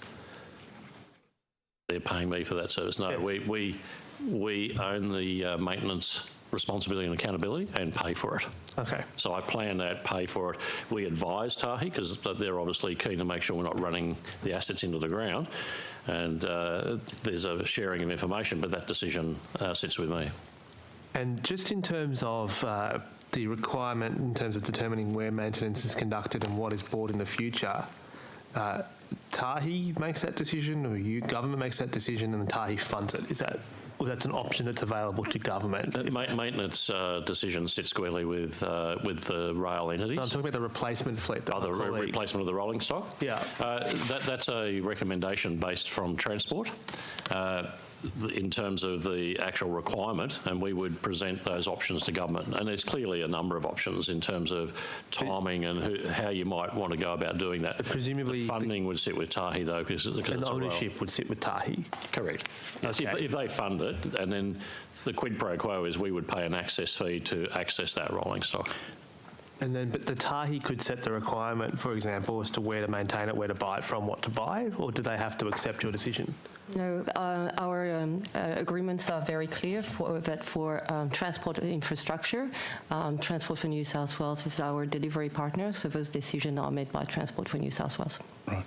And Mr. Sharp, what is the date by which, what's the drop-dead date by which you'd have to start replacing with the midlife, assuming the midlife upgrades continue? What's the date at which this is operationally very necessary? This is very much a live question for us because of the dynamic changes in terms of patronage and also just the timing of completion of these programs. So this is a live plan at the moment. I don't have an exact date where I'd say by that date that's the drop dead. Give me some sense then, because I think that's a very fair answer. I would suspect in the next 12 months to 18 months we'll need to land a view on that. Yeah. Just because of the lead time in terms of going to market, getting approvals, back to Mr. Mookie's comment around actually what is the strategy and is it going to be local content, all of those things. But when would you have to go to market, taking into account all those things as you... Well, if we lock in a view in about 18 months' time, you'd have a 12-month period typically of those sorts of discussions, strategic discussions, market soundings, and then you would go to market. So it's realistically, it's probably 2.5 years. Yeah, thank you. Thank you. I just wanted to pick back up on that advertising revenue discussion. So what amount of advertising revenue are we currently getting from our transport assets then? I'd have to pass to there's Colin on that one. The advertising at the moment is typically the billboards that you see around railway stations. I think that revenue sits with you. No, sorry, Secretary, this revenue sits with signatories. There we go. I'll have to take it on notice in terms of that. I would love to have the advertising revenue. It's very modest at the moment, but I'll take that on notice. So is that all advertising revenue then? So billboards, what about like on the actual trains themselves? So is there anything? We don't get any advertising revenue within Tahi. But I'll come back on notice in terms of what the actual dollar amount is. Thank you. That'd be very useful. In relation to the road user charge, I know that well, actually, maybe you can give me an update on what the percentage of new sale cars is for EVs. But I think we're still a few years from potential implementation of that RUC. Yes, that's right. There was a survey that was, I noticed in the media today, was saying 1 in 20 vehicles is now fully electric. So obviously, headline percentage increase massive, but it's off a very low base. So we're still some years away before that charge would kick in. Yeah, okay. So we're looking at like 5% at the moment, and we've got to get up to 30%. 30%. Or is it 2027 or 28 that it will kick in otherwise? I'd have to check on the actual date. Has there been any discussions already between Transport for New South Wales and anyone else in terms of what the administration of that scheme would look like, or is that away in the future still? Not to my knowledge, no. Okay. So it would... it would be something we'd need to look at. This is an evolving space. There's still quite a lot of discussions around investment in the charging infrastructure. That is the here and now. We're also just across government looking at replacing our own fleets. So as we're rolling those older fleets out, they're getting replaced with electric. So that's the focus at the moment. Yep. Some of that infrastructure was out to regional areas to help promote the tourism industry and people driving out to regional cities. That is the here and now focus. In terms of the actual system itself, it's probably going to straddle across New South Wales services as well in terms of some of the collection of charges. So no, it's not on the. We're not working on it specifically right now. Technology is obviously moving very quickly, and I know that there's, at the time that the electric vehicles and road user charge bill was passed, it wasn't really clear at that point what sort of device may or may not be used, if any, in relation to determining how far a car has travelled on public roads versus, for example, on a farm or whatever, and it was all a bit sort of left open. Has any of that been taken into account when looking at the, during this tolls review and looking at the way that we might structure the tolling system? Not so much as part of the tolling system, but we do have a technology stream, and that technology stream is based around number plate recognition. So we wouldn't be looking at some sort of tagging system. It'd be probably just technology cameras and digital technology to monitor that. So then the question is, where do you deploy it and what routes? And so it's really testing of the technology is what's occurring at the moment. In terms of how that would roll into the actual tracking of it, that hasn't been landed yet. That's a work in progress. Okay, all right, thank you, that's useful. In relation to regional trains, I noted when I was looking through the future transport strategy from around page 26, there's not a lot of talk about new trains or bringing train services back to the regions. Really, just only buses. Is that a correct reading, that there's no sort of concrete future plans for additional rail services? No, internally we are. This document, just to set the context, is very much around connectivity, connecting communities, and that is very much part of the regional strategy as well. At the moment, if you look back at the legacy system, to go between country towns, you're pretty much coming back into the CBD in Sydney and back out again. It's very Sydney-centric. With these new regional trains, there's an opportunity, particularly with the maintenance being done out of Dubbo, to pattern these in a different way and create more connectivity. So we are doing a fleet review on the current fleet, and that will feed into broader strategies in terms of how we might improve connectivity. Faster rail is also part of this strategy in terms of those bigger cities on the outskirts of Sydney. And then there's also opportunities with electric aircraft as opposed to flying cars. Electric aircraft, and that technology's imminent. They are being registered and flying and will be in the country by 24, 25. So there's some interesting connectivity benefits emerging in the regional space, and that's where we're working. Can you explain what that is, what the electric... Effectively, 9 15-seater aircraft that are fully electric. Yeah, right. And they can land and take off on very, very small runways. We have a strategy that's with government at the moment in regards to this. It's an amazing technology in that it opens up freight opportunities from the regional area. So high-value freight. It's green, very, very quiet. You could almost have commuter services like a taxi service with them. So very low cost. They operate substantially cheaper than the aviation fuel flown aircraft. The technology behind it, though, once again, is similar to cars. You need the charging devices at the airports. A lot of the regional airports are privately held or owned by councils. And so there's a facilitation role that we see transport being able to play in terms of potential introduction of this aircraft. We're not flying aircraft, but certainly having the stakeholders engaged around it will open up And now this would allow flying very quickly between regional cities. Yeah. So it's an interesting concept, and it's part of the connectivity solution for regional areas in the medium term. And it sounds very interesting, but so what you're saying is it's not a substitute for good sort of rail services then between... No. Okay. So are there plans for new rail services or rail lines in the near future? Are there any sort of new services planned? In the short term, no, there's not. It's actually getting the fleet, the regional fleet into service, and then looking at what more we can do more efficiently with that asset, providing more connectivity with that asset. That will then feed into, do we need more incremental train sets in the regions?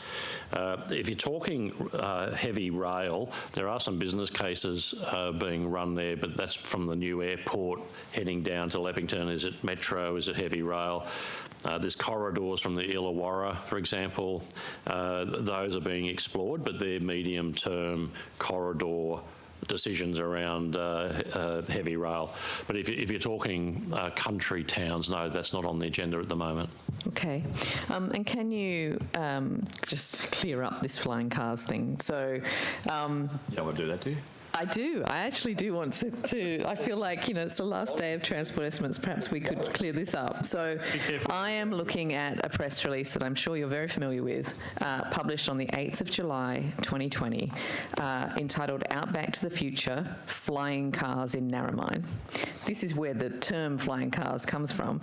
And in the first paragraph, it talks about an aerospace company testing its electrical vertical takeoff and landing (brackets eVTOL end brackets) vehicles, and then those eVTOL vehicles are then referred to very clearly on page 42 of your future transport strategy. Are they the same thing?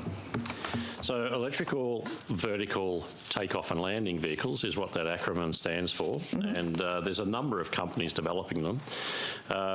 The particular grant and initiative from 2020, which I'm very familiar with, does sit with the regional area, not with us. What we have under this aviation section on page 42 is we're highlighting that if you're looking into the future, 20, 30, 40 years out, these will be around. Electric aircraft will be around, and what we're saying is there's innovation coming in the aviation space that needs to be considered as part of your transport solution. So the electric aircraft example I gave you is probably one that's going to be here sooner than an electrical vertical takeoff and landing. As Mr. Graham rightly pointed out, there's regulations that are needed from CASA and others before electric vertical takeoff and landing vehicles would be allowed to operate. So they're not so much flying cars as they are very small aeroplanes. They're typically 2-3-seaters. Yeah, okay. Did you... Just two questions. Well, has Transport for New South Wales issued any grants for these, we won't call them flying cars, these EV2TOUs at all? No. Just the other question I had was back onto the taxi trial. Did this taxi trial include sending this data to the Point-to-Point Commission in terms of any Uber or rideshare vehicles coming into the Rankine Hale areas, or those Uber and rideshare vehicles when they came into the Rankine Hale not displaying their reflective signs? Was any of that information used to inform enforcement? I doubt that it would have been used for enforcement, given that it was a trial, but I'll take on notice the extent of the data and whether it actually went down to looking at Uber and other uses. We certainly looked at taxis and non-taxis, but whether the non-taxis was broken down into other point mode shares, I don't know. You would assume that if someone pulled in... Quite possibly. But that isn't a taxi, that... they're either a rideshare or they were just... look, I'm not across whether that was actually collected, and I doubt that it was used for enforcement, but I'll confirm. Yep, sure. Thank you. Thank you. I think I'll hand back to the opposition. That's okay? Yep. Dealt with that...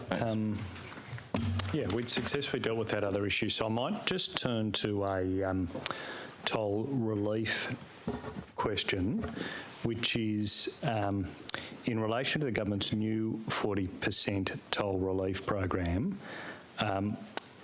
How many? We've talked before about how many accounts are expected to benefit. What I'm interested in is the split between private accounts and small business accounts. Can we get any information on that? In terms of the current toll relief? This is I'm inquiring now about the government's new toll relief program that's been announced, yeah. I'll take that on notice to get that information. Thank you. And of the money that's allocated, and recalling that the money's been allocated over 2 financial years and then none beyond that, I was interested in a financial breakdown between the private and the small business accounts. I'll take that on notice. Right, thank you for that. Chair, just on the Yarra, actually, I think we've stepped out. I've just got some feedback on the Yarra. Go ahead. Go ahead. So the Port Authority in 2018 completed a strategic business case. This was to assess the Yarra Bay and also Molyneux Point. In 2019, that detailed business case was announced and subsequently went on hold with COVID-19 and the changes to the cruise industry. It's actually remained on hold, and it's going to be subject to long-term projections around passenger demand before that gets dusted off and reconsidered by government. And when work does commence, we'll obviously be consulting with industry again. But at the moment, it's on hold, pending those forecasts and where the industry growth emerges. Thank you. Thank you. I want to move to another issue. One of the changes that was made to the law, to the road rules during the one of the debates we had in the Parliament was in relation to loading zones for musicians. I want to ask about how that is operating now. I had a case raised with me in the last days of someone's son who received a $200 parking fine using a loading zone on Rosenthal Avenue in Lane Cove.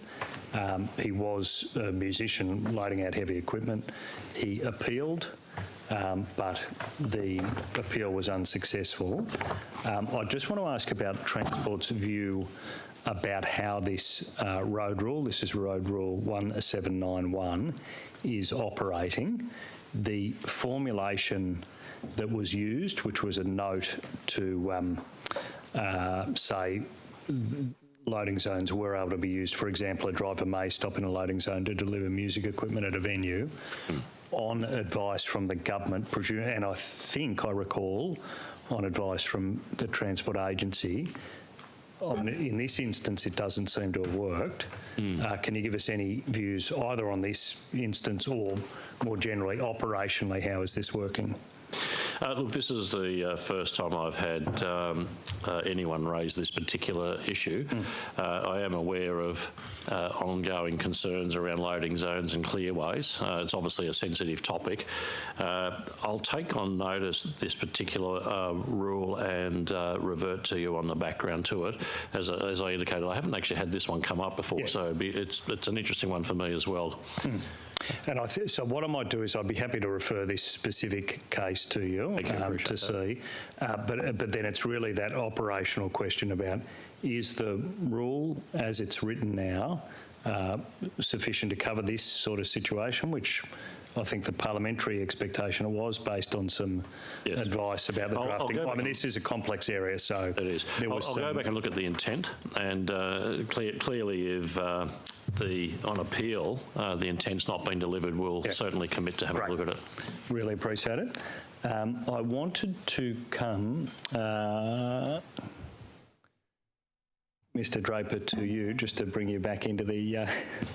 I'll just put you on alert, Mr. Graham. I'll put you on alert there first. I want to come to you on this issue that we're asking Minister Franklin about yesterday and Minister Stokes today.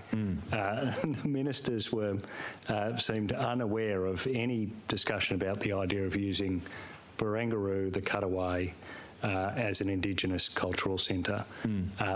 but there was significant work done in government on this project. So I was just interested in your take on the history of this, given it's long running. Can you just give us a rundown about what work has been done? What's the history of this proposal? Yeah, and not wanting to take up too much time, but the background, as I understand it, is that there were lots of considerations of the use of the cutaway. At the moment, it's is useful, but it is exposed to the weather to some degree. I mean, it's a great space, and there's been lots of consideration about how to upgrade it so it can be used more flexibly, regardless of the weather. In our time there, I know that there's been a number of options considered. The one that you're specifically referring to, I know that that Create New South Wales and the then Minister for Arts were exploring the possibility of establishing an Indigenous cultural institution located in the cutaway. Our role in that as the owner of the asset, we're no longer the operator of those assets once they're completed. That's done by Place Management New South Wales. But we were facilitating that and assisting them with that work and trying to provide them, in a way, technical information on what would be required. I guess the complexity is setting up a cultural institution is much more than creating a physical space. It's about establishing an organisation with a board and governance and a mission and budget and all the rest of it. So ultimately, there was no decision. There was no decision by the government to proceed with that. But we had done a lot of that technical work in any case, and we're able to convert that into an option to make sure that the cutaway space is upgraded for civic uses, as the Minister mentioned this morning, and it certainly would be consistent with the history and the purpose of Barangaroo for there to be uses by First Nations cultural organisations from time to time, along with others. I mean, I think the other context for this is the work that's been done on Memel, Goat Island, and there's a great there's a pre-settlement connection between those places, and I think there's great opportunities there to once Memel's established and the ownership's transferred and all the contaminations dealt with, for there to be a connection between the cutaway and Memel as well. But there was never. I know it's been characterised in the media as that the idea was dumped. It was never, as far as I'm aware, was never developed to the point where it was a position of government, but it was certainly being actively explored, and we were supporting that work through our technical work. Yeah, and I think that's what I'm trying to get to, is exactly how there was clearly significant work done. The ministers have said, look, there was never a formal government decision, so it's really where in that spectrum we were. I mean, this was specifically referred to, though, in the cultural infrastructure strategy conducted by INSW in 2016, and it wasn't. Oh no, I've just lost it again. It's just. But it was the subject of a specific recommendation from INSW, wasn't it? That Create, then Arts New South Wales, lead this work. That was really the formal recommendation of your agency at the time. Yeah, and really we've got two roles here. That was before we had inherited Barangaroo as a precinct. Right. So it was being done as a more abstract piece of work at that time, although a lot of the elements of that cultural infrastructure strategy are now being implemented down at Walsh Bay and the Powis and all those other elements. But it was a recommendation to, I think, consider it, but I'm not sure that ever became a position of government. Yeah, and I'm not debating that. It's really just, and that's a matter, I'd take it up with the Minister, but it really was a specific recommendation here that Arts go away, look at this. It was in relation to Barangaroo as the site. It was in relation to an Indigenous cultural centre. Did they then report back? I've got the recommendation here. It was INSW recommends that Arts New South Wales, in consultation with Indigenous leaders, the Barangaroo Delivery Authority and other relevant New South Wales government agencies, leads the development of a strategic business case for an Indigenous cultural centre, investigating sites around Sydney Harbour, including Barangaroo. So it wasn't just about Barangaroo, that initial, your agency's initial recommendation, but it was very much shaped around an Indigenous cultural centre. That was the first big discussion of this idea. It was a flagship part of the cultural infrastructure strategy, as I recall it. Is that a fair... Look, I think I have to rely on your reading there, but and I can take on notice and come back to you about what was progressed from there. I mean, my experience of it is more what's happened in the last couple of years. Yeah. And in some ways, what you described in that recommendation is what happened, where Create New South Wales worked with the Land Council and First Nations stakeholders around the idea there, and we were providing support into that. Yeah. No, I agree with that. That work clearly happened after that. And so really, I think my question to you, perhaps on notice, if you're more comfortable dealing with it that way, is what then happened from an INSW point of view? This was the recommendation, my recollection, a core part of the cultural infrastructure strategy. Those two things led to this expectation, particularly the work that then happened. But what report back was there after this? What happened as you look back from an INSW point of view to this recommendation and the work? Yeah, sure. I'll take that on notice and give you a bit of a product history on that. Great, thank you. That'd be appreciated. And finally, can I ask, before I hand back to my colleague, I was just interested, as we were talking about the road user charge, just about the court case in relation to this matter. I was interested in the Minister's view that he was quite upbeat about the state's prospect of surviving this court case and having its powers intact. And I mean, that may not be surprising looking at the Constitution, but is there a view from the agency about, well, I'm interested in where is this up to? Is there a view from the agency about how this proceeds from here? Look, we're all watching it with interest. It's kind of an interesting case to be run. The agency doesn't have a view on the constitutional success or otherwise of it, and to be quite honest, it actually flows into a policy question, because it really does come to a government policy on how you fund roads. At the moment, clearly there's funding mechanisms that come through there. If that evaporates or doesn't evaporate, it's a policy question. And I think that's a sensible view. I'm more just interested in an update about the court case, the timing. I haven't got details on me, but certainly happy to provide some details on it, but it's still playing out. Yeah, no worries. Just any details on notice would be helpful. Yep. Mr Draper, I was just wanting to check about the Restart New South Wales fund. The budget says there is a $1.3 billion unallocated balance. That's still your understanding? Sorry, can you say that again? A 1.3 billion unallocated yes, balance. That's correct. Yeah. Does that account for the investment loss at the NIF Stafford last year? Account for the investment loss to the NIF? The Infrastructure Investment Fund.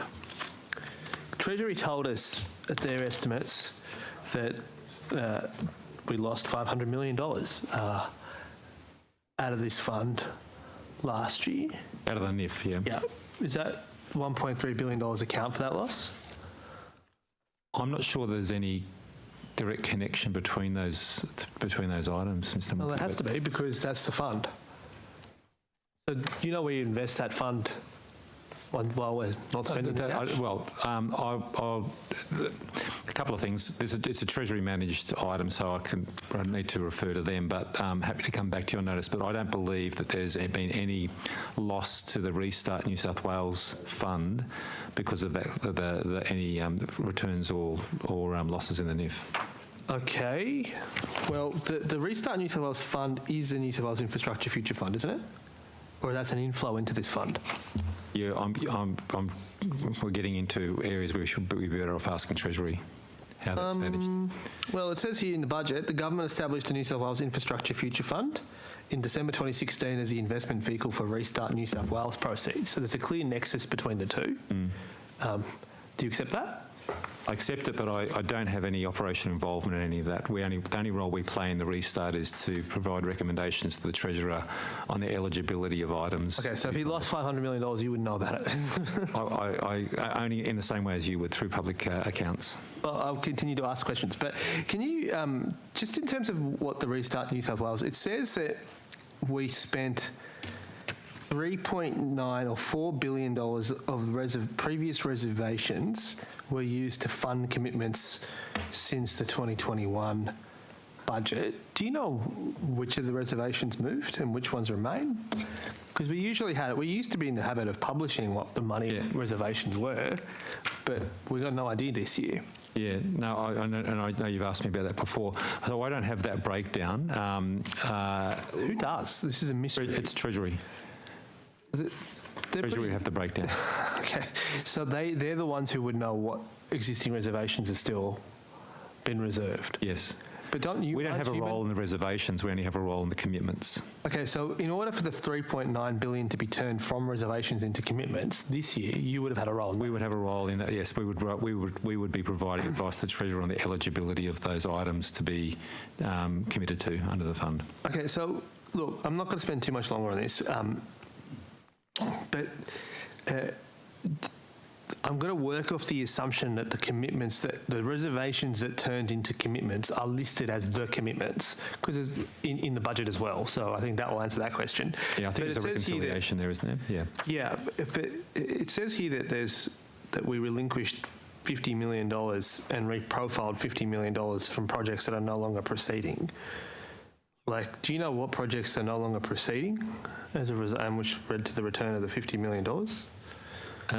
There'd be some that would be in regional. So we do provide restart funds to councils and others. We enter into funding deeds with them, and sometimes they don't advance because there's an obligation on those councils to sort of co-fund them. I don't have any specific details. I know that you're after more detail than that, but that's a hypothesis on why. Well, it's just I did spend quite a bit of my summer, regrettably, trying to read through all the Restart New South Wales reports to line up what actually has come in and what's gone out. And it's quite remarkable how opaque it is. Given that this is the proceeds of electricity privatisation, I've asked you before, Mr Draper, but does Infrastructure New South Wales actually keep a list of commitments? We know what we have provided advice on. We don't then know what... You don't check it? We don't necessarily... We don't manage the fund, so we don't then know what Treasuries and the Treasurer have done in terms of allocating that money and how they're monitoring that. Okay. That's a question for Treasury, but we do have a record, of course, of everything that we've recommended. Yeah, and how much of that are you prepared to tell me? I have... Because I've literally had to go back to every budget since 2012 to get a list of commitments that's been out the door, and they don't really report the same way. So I'm going to ask you, given that you would be the sole source of truth here, and this should be all publicly available information, can we get a list of all the projects and the commitments that have been made towards them since 2012 and the inception of this particular fund? Okay, that's going back a long way. I mean, I'm happy to... Well, there's no one else to... Well, I think Treasury probably... the history here. I think Treasury probably could provide that, but I'm not sure whether you've asked them that question in their own... Well, I'll make you this promise, Mr Draper. If I ask you, I'll ask them too. Yeah. And then we can line them up. Yeah, okay. And we can see how we go. Yeah. Rick? I'm happy to provide you the information that we have, subject to Treasury letting me know whether there's any reason why we cannot, if it goes into... Well, it's all been published in budgets. Yeah. Okay. It's remarkable what happens to be published in a budget one year. We are learning doesn't seem to have much bearing necessarily on what actually happens. So it's a lot of money, right? It's $37 billion. It's gone through this fund. I don't think it's that unreasonable for us to go, what's it been spent on? Yeah. Is that possible? You can give me a list as to what? Yep, I'll take that on notice to give you a list. As I say, I'll take some advice from Treasury about if there's some reason why they have not published them. Yeah. And that would impose a restriction on us, but otherwise I'm more than happy to give you that. Thank you. Ms Mildwater, congratulations. You got a 133% increase in your employee budget. What are you doing with this windfall? Our budget would normally, even before the Greater Cities Commission Act, our budget would normally have increased going into this year and the next anyway as we go through the planning, we head into the planning cycle. But the we got an increase in our budget to cover for the Greater Cities Commission expansion as well, because we have 3 additional cities to plan for and commissioners and everything. I'm not sure that it's exactly that expenditure increase, though we have also over the course of the last 18 months been moving from sort of temporary and contractor workforce into permanent employees to try and rebalance the workforce into permanent employees. Well, that's always encouraging. But congratulations, you did get that. Like, your budget went from 14 million to 33 for employee related. So I presume you're doubling the size of your organisation, or you're expanding your headcount? I think you're talking about our entire budget, aren't you? Nope, I'm on page 9-6 of budget paper number 4. You are the Greater Cities Commission, that's correct? It says operating expenses, employee related, 14,549,000 yes. last year, and your budget has this year gone to 33,863. And incidentally, yeah, I mean, other parts of your budget has gone up, but you stood out because it's basically one of the few agencies that their staff budget doubled. So our staff budget did go up, but our total budget is 33.8. That can't be true. Your total budget for the coming financial year is 54 million. Oh, I'm sorry. Yes, you're correct. Sorry, but that does include, it includes some other things that aren't our core budget. So there's 20 million in there, 20 million-ish for Central Coast projects. I was going to ask you actually about that. What is that? So there's two items. One is, I think the funding is in there for the Gosford University establishment, which we as the coordinators of the Central Coast work, we hold that budget, but it won't actually sit with us. We will pay that. And then there's $20 million for delivery of various projects in the Central Coast City that are the outcomes of an economic development strategy we've been working on for a year or so. I would anticipate that we'll be probably announcing the details of that strategy and those projects in the next couple of months. Again, most of it won't end up staying with us. We will be distributing that to other agencies to do work in the Central Coast. Okay, when did you become responsible for that? It was in late 2020 that the then Premier asked us to start looking at an economic development strategy for the Central Coast. So it was in advance of the Six Cities announcement, but then when the Six Cities announcement was made, we went back to that work and had another look to update it for work that had been done and to take into account the Six Cities. Okay, yeah. So of that $20 million of your other operating expenses, that's for the Central Coast projects, the ones you've just described, is it? Sorry, what page are you on? On page 9-6 of budget paper 4. Which is your operating statement. Yes. You see there that you've got your other operating expenses are at 20 million? Mm-hmm. 20,176,000. Yeah, I expect that's not all Central Coast. Let me have a look at it. Yeah, so the Central Coast totals 23.2 million over 3 years. 23.2 million over 3 years to fund various projects on the Central Coast in accordance with a strategy you're about to announce. Yes. Okay. Well, don't keep me waiting. What are we doing with this? What's the strategy? Is it economic development? Is it? Yes, no, sorry. It is an economic development strategy, yep. So we did some public engagement in late 2020. Yep. And since then. And so, some various themes came out like improved connectivity, the Gosford education announcement, some transport work, some planning work. We identified a series of projects. And that funding is to both fund those and the coordination of it. What we're doing at the moment is actually confirming exactly the money needed for each of those projects, and then we will announce the total. And that's 23.2 million over 3 years? Over 3 years. Do you by any chance happen to have the breakdown by year? I might be able to, if you just give me 1 second, I may have it. If I don't, I can certainly get it for you, but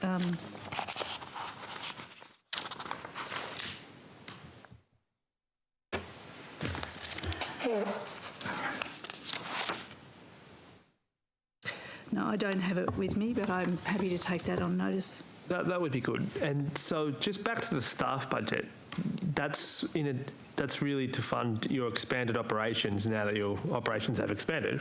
And is there anything else that explains that doubling? Yep. No, other than also, as I said, our organisation is one that sort of flexes up and down with the planning cycle. Yeah. It would have naturally started to flex up. Yeah, okay, fair enough.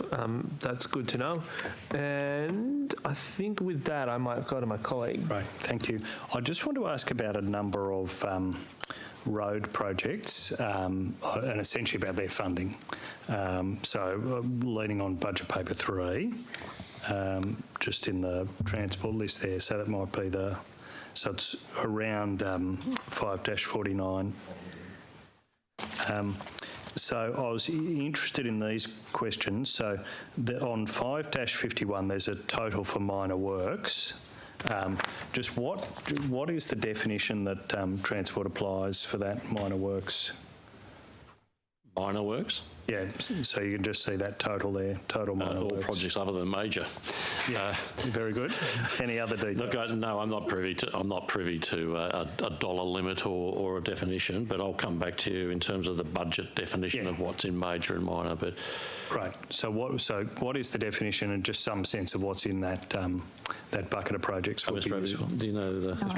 No, we'll have to no worries. sorry. Okay, very good. The road safety funding, which is in the budget at 5-49, is that exclusively, obviously the money from camera revenue goes into the community road safety fund. Is that related to this line item, or is that a separate matter? How do those two things relate? There's a couple of different funding sources for our road safety. We obviously have a whole of government, and then there's particular initiatives that come out of the community fund. I'd have to look at the breakdown of where that particular funding came from. Yeah. And I'll revert to you on that. Okay. Yes. Okay. So it's really what are the constituent parts of that funding, accepting that there's generally consolidated revenue as well as the camera revenue, but also what is it allocated towards? Just some examples. And then turning to the previous page, looking at something like the one of the issues that's been debated, the Great Western Highway and Bells line of road, is how it's listed here. What part of that relates to the Bells line of road, by the way? I'd have to get that broken out. Yeah. No, I can't tell you what the portion is. So on notice, what part of this funding relates to the Bells line of road. And then for this upgrade, so I'm looking here at the first line item, not the second one, so that is Katoomba to Lithgow, not the Kelso to Raglan. We've got the allocation here for this financial year, 143 million actually. What's the allocation over the budget, over the forward estimates for that? Mr. Over, do you have those numbers? I will in just a minute. Yeah, no worries. Different folders. We'll come back to you in a minute on that one. Yeah, no, good. Then turning to back to 550 for the Sydney motorways. I think on that first line item, beaches link planning, we've discussed that. I think the Minister's given a clear view about, both Ministers have given some views about timing, so I think I'm clear on that. The M6 extension, let me come back to that. Let me jump straight to the Western Harbour Tunnel. The allocation there is 557 million for this year. Where are we actually, just recap on where are we actually up to with procurement and contracting for the Western Harbour Tunnel?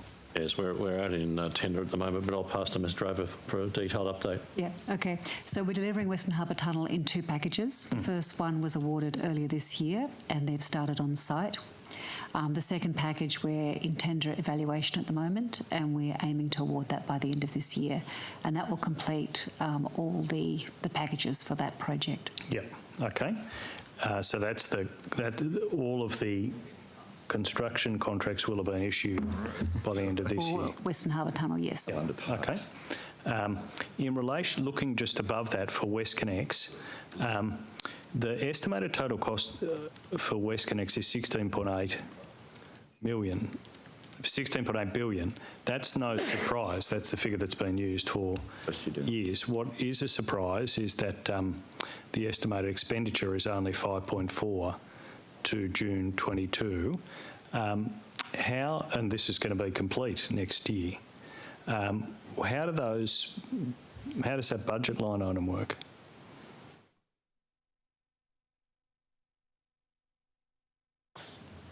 So, sorry, that figure you just quoted, was that to the end of 22, 23, or? Well, yeah, let me put it to you this way.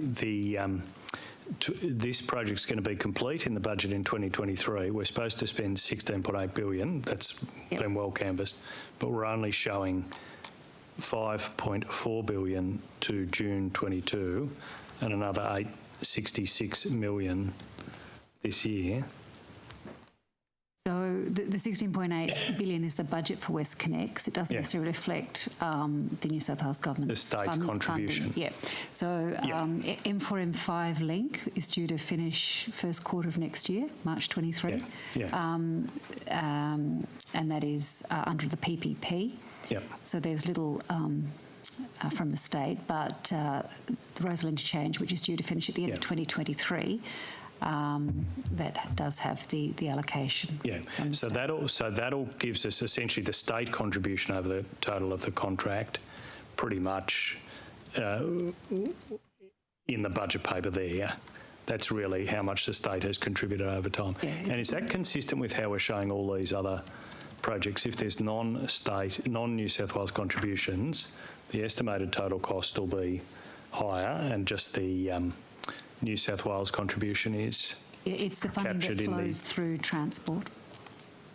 So in those figures, it's the funding that flows through transport. That's our cost. So the estimated expenditure on any occasion will only show state money. I think it also includes federal contributions as well. So I'm pretty sure it's the budget that we manage. It's the cash that comes through the transport appropriations. Federal contributions come in as revenue at the Treasury line, so they won't be in here. And I think Camilla's right. I think these numbers would reflect the cash that's passing through transport's books. Yeah. So as I understood what you just said, no, I don't understand. It does or does not include the Commonwealth contribution? I'm pretty sure it includes the federal contribution, but not if it's a PPP. And obviously, they're different things. Yeah. Right. Okay. So for NorthConnex, for example, you know, there'd be very, very modest amount. So for WestConnex, looking at that as a specific example, is the more than $6 billion, 6.3, 6.2, $6.3 billion, does that include a Commonwealth contribution, or is that money all from New South Wales? I don't believe there is a Commonwealth contribution to the last stage of WestConnex 3B. Well, this is not. This is the funding for the entire project. This is the 16.8. Most of the funding in the budget papers is for the Rosal Interchange project. No. Because it's got the estimated expenditure to date. That includes all of WestConnex. Yes. All the stages, some of which was Commonwealth funded. So I'm just inquiring, is that in this figure or not? Sorry, what was your question again? Of the $5.4 billion that's listed in the budget paper as money that's been spent on WestConnex, does that include the only New South Wales funding, or does it also include some of the Commonwealth funding that was provided in the early stages of WestConnex? I think it's only the state funding, but we can confirm that on notice. Yeah, I'd be happy on notice, but I'm just trying to understand how it's listed. So I think I've understood all that exchange, but on notice, could we just clarify? I think the thing that would actually be useful is to clarify specifically for that line item, but just in general, if you're able to write down what the practice is, that will be very helpful from our end. We'll come back on that. Probably pick the most complicated one because it's federal and state funded. There's debt and the asset's been sold, so it's. No, I apologise. Heads your guns and our frustration. And can we just come back? Was there an answer on the over the forward estimates for the Great Western Highway? Sorry to distract you while you were finding that number.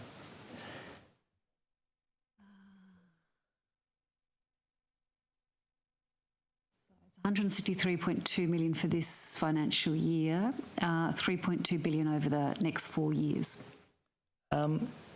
Right, give me the first number again. You're including the two upgrades, that is Kelso to Raglan as well as Katoomba to Lithgow.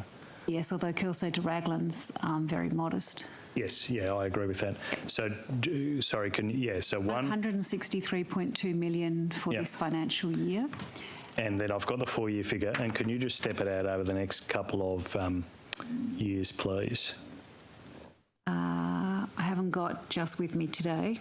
I had that for Minister Faraway's budget estimates, but I can take that on notice. Yeah, but so that is available. I only just wanted over the forward estimates, and rather than take time here, what I'd like to do is put some roads to you in general, and just ask for that funding over the forward estimates period allocated to each year. But I might do that separately after. We're happy to do that after the hearing, but that'd be very helpful. Mr. Sharp, I might need to ask some questions about the fish market, if you don't mind, which might be to Mr. Draper, actually. Mr. Draper, what is the current project budget for the Sydney Fish Market project? It's 750 million. Yep, and when it was originally announced, it was at 250 million, wasn't it? I think, look, that was way before my time, but I believe it was a lower figure originally, yeah. Yeah, and there was some major change in scope, but was the business case ever updated on that, by the way? I believe the business case was based on that, the more recent figures. Okay, but what was the new BCR then? Because I can't see I'm trying to keep up with the summaries that's been published on your website. Yeah. And I don't know which one that's referring to, the original business case or the current business case. I'm only aware of one business case that was used to make the investment decision, and that was based on that budget that we discussed a moment ago, the 750. Okay, because the one that I have in front of me says that it had a BCR of 1.03 based on a total cost of $616 million. I'll have to take that on notice. But it just means as though clearly it's now become negative.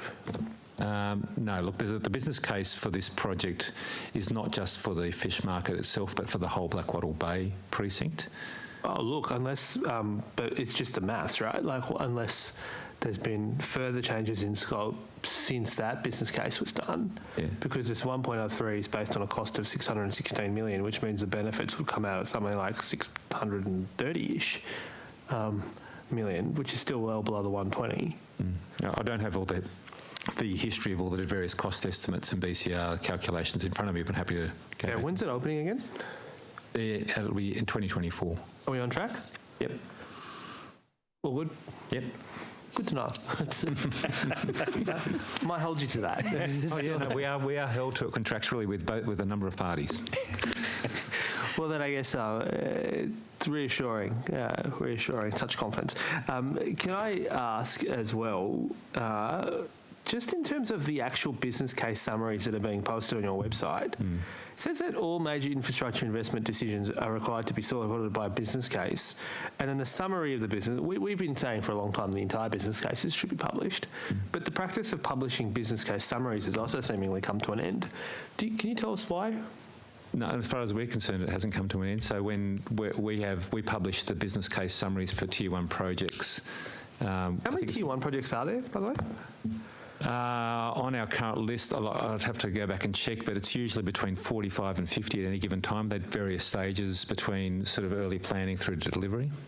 There's certainly not 45 to 50 final business cases that's been published. No, but that's because many of them have not yet had investment decisions. We were talking about a few this morning, and one of the ones that a couple of the projects we're talking about this morning have not yet reached investment decisions, so we don't publish those until they get to that point. What's your definition of what has to qualify as a Tier 1 project again? There's actually a number of criteria, but Tier 1, we also call them high profile, high risk. So it's a question of scale, the level of risk involved, and the level of impact on the community are the three sort of characteristics that we evaluate. The threshold, the funding threshold was what, 100 million, was it? Was that that you, in order to be? Yeah, I'd have to go back and check, but they definitely have to be of a significant scale before they get into Tier 1. Okay, and how far back are you required to keep it on your website for? How long do we keep them on the website? Yep. The business case summaries? Yep. As far as I'm aware, we don't remove them. Well, look, Mr. Draper, I'm looking right now on your business case summaries. You wouldn't hit 30, like nowhere near. And if you're talking about stuff we've mentioned this morning, for example, there's not the Parramatta Light Rail Stage 1 business case summary that's on this. That's the first one I can see. There's certainly not Light 2, but to be fair, 2's gone through various iterations over the period. We have the Sydney Metro, Chatswood to Sydenham to Bankstown's not there. These are the ones I'm coming top of my head, right? They're clearly not the case that all Tier 1 projects are here. Yeah, so the policy of publishing business case summaries, I've forgotten what year it came in, but it may be the case that those that were done, where investment decisions were made before that policy decision were never published. I'm not sure.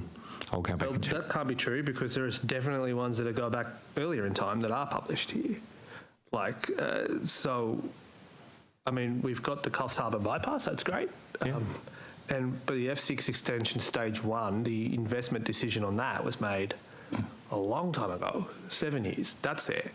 And then on top of that, your website says that you're meant to be publishing Tier 1 and Tier 2 projects through a Gate 2 business case gateway review are also meant to be published. They're not published. I think what I'll do is I'll go back and do a reconciliation for you on notice of those that where investment decisions have been made and identify whether there are any gaps. I don't believe there are. There's certainly no intention on our part to skip any business case summaries. That's our practice. Well, again, I've given you some specifics. Definitely Parramatta Light Rail Stage 1 is not here. Sydney Metro West is here. Sydney Metro West and Sydney Airport's here. But the other Sydney Metro projects are not here as well. We haven't got, to be fair, the Northwest probably preceded the formation of Investment New South Wales, but definitely the Chatswood Sydenham to Bankstown conversion is not here too, and I'm sure that we can come up with a lot more, but you can come back to us on notice and find out. Yeah, I'll do a reconciliation for you.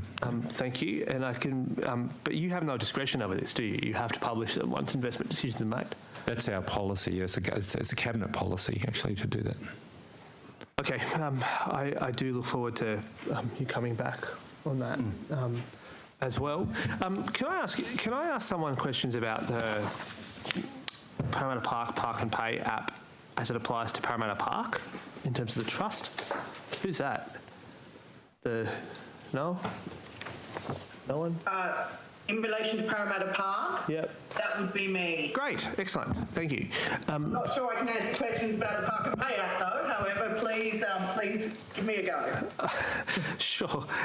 Well, perhaps you can tell me, this is the parking revenue for Parramatta Park for people who pay via the Park and Pay app application. Where does that parking revenue go to the trust? I'll take that. My understanding is yes, but I'll take on notice to get him 100% accurate answer. Thank you. And how much does it cost the trust to use the Park and Pay app? Again, I'll have to take that one on notice for you. Okay. How was the Park and Pay app determined to be the best option to collect this proportion of revenue? Was it through a tender? Or was it through a ministerial directive? My understanding is it wasn't through a ministerial directive. It was before my time, however, so I'm sorry, I'm going to have to take that on notice. Okay, can we find out how long the contract is for this particular Park and Pay app? Yeah, absolutely, I'll get that back for you. Okay, are we intending to extend the Park and Pay app payment system to other parks in the Parklands estate? At this point in time, no. When you say at this point in time, you mean a decision has been made not to do it, or no decision has been made to do it? No decision has been made either way.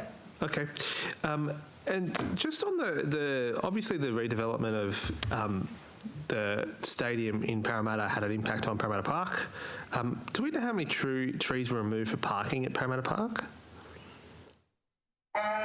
38 trees were removed recently in relation to the parking changes. To supplement that, 170 advanced native trees will be planted. Okay, by when? I do not have the exact date for you there, so I'll get that for you. Okay. Ms Fishburn, did you by any chance happen to have that information we were seeking about the New South Wales Cycling Initiative, which is being funded from Restart New South Wales?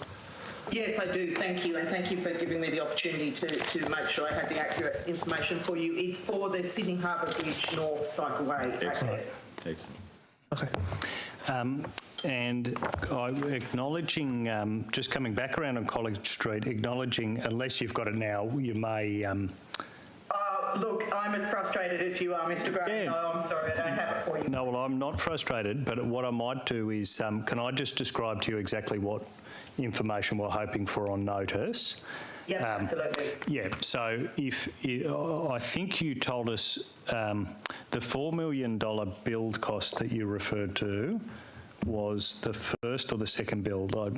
No, that's the second build. So the second build, the current build. The first, that's right. The first build was undertaken by City of Sydney. Yes. Obviously, they hold those figures. I'm happy to contact them to see whether they're prepared to release them, but it's not my figure to release. Yep. The $4 million is budgeted for Transport for New South Wales for the reinstatement of the College Street Cycleway. Yep. The information that I'm still trying to get from you is the cost for the removal of the first College Street Cycleway. Yeah, and we were just clarifying who paid that cost. Correct, yes. I assume it was the state, but if you could clarify that. That would be my assumption, but I would rather have accuracy. Yeah, no, agreed. Okay, so I think we agree on what is coming back on notice on that. Thank you.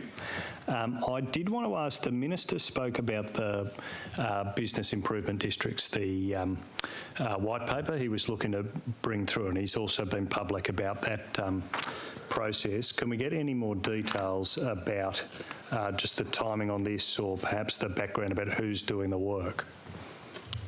Yes, certainly. So I'm going to reiterate the Minister's timing that it is imminent. Yep. He's been on the record saying that he'd like the white paper released, imminently, as soon as possible. Certainly, if the ambition is to move towards legislation, we'll need to do that. Yeah. The work on the business improvement districts has been done through my division, through the city's area of my division. Yep. Fantastic. And are there examples of these business improvement districts in place already in Australian jurisdictions? It's an interesting question. It depends really on your definition of business improvement districts. There are certainly some similar type of business entities that undertake work, such as chambers of commerce and such as the Newcastle City Centre Business Improvement District as well, which is funded under a special rate variation levy. Right, yeah. A number of councils also have a specific levy for their CBDs. The difference with the business improvement districts, as I think the Minister described them, and I think it's the easiest way to capture what they do, is it's more like a strata where if the majority of landowners in a particular geographic area choose to participate, then a fee is paid similar to a strata. So at this point in time, there does not exist legislation that would allow for that type of business improvement districts, which is the European or American model that we're looking to explore. Yeah, no, understood. And what is for any schemes that do exist, like the council ones you've referred to, what's the legislative framework at the moment? It's up through the Local Government Act under Section 495. Yeah. And it's special rate variations. Yeah. Yes, yeah. And there's been some restrictions on what councils can do with their rates. Do any of those restrictions that have occurred over time or been canvassed over time potentially impact on their ability to have these levies in place? No, they would be ideally, and I'm preempting, of course, what legislation might come into play. So please take what I'm saying as exploratory rather than... Yes, no, and I'm very happy to do that. Yeah, the intention of the business improvement districts is that they can overcome some of the challenges that exist within the Local Government Act. So they would be established under a scheme, as I described, similar to a strata scheme, and they would therefore allow for participation in the same way strata does, that those who contribute into the scheme can determine where the monies for that scheme go. They're not there to supplement what councils do and deliver. They are there to complement and enhance. And I agree that there's schemes in both the US and in Europe that are interesting parallels. Where are some of the examples that have been most interesting as you've done this work? Look, I think the UK is probably the best exemplar for comparable type of experience that we'd be looking at in Sydney. There's also experiences in New Zealand as well. The business improvement districts are fairly commonly known in the NZ context and are well appreciated, and you can see the outcomes, particularly in great urban form and placemaking. We've looked to all of those models as well as the US models. The US models is slightly different because councils deliver slightly different, or local authorities deliver slightly different things. So if you're looking for comparability, I would look to the UK models or to New Zealand models. And feel free not to answer this, but at the moment the early thinking, without holding the minister to this, is shaped around giving councils the power to allow this to happen, working with local businesses.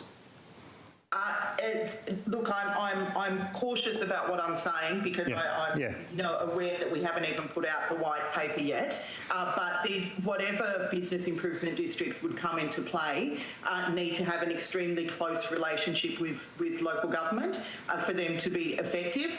Whether it's local government themselves who are levying the particular fee, or whether that's done through the state government, is something that would need to be explored. But regardless of that, councils would need to be active participants and enthusiastic about having a business improvement district in their area, or else they're not going to be set up to succeed. Yep, agreed. Okay, thank you for that. Mr. Draper, I've got a few more just that are not on your website that, if you don't mind looking into. The Warringah Freeway upgrade isn't there. The Bankstown Hospital decision, that's a 1.3 billion that's missing. Equally, the Central Station redevelopment doesn't seem to be there either.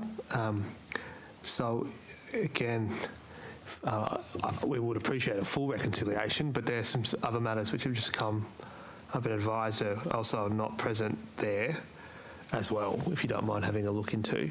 Yeah, I'll pick those up. I mean, some of them, for example, the Warringah Freeway upgrades there as part of the, it's really kind of an early works package for the Western Harbour Tunnel project, so that's covered in that one.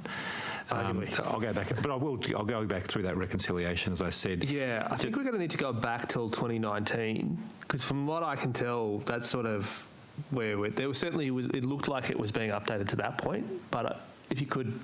Yeah, for the last 4 years. The policy started at the beginning of 2018, I think. So it's since that investment decision since that time. We'll go back and do that for you. Thank you. That would be quite helpful.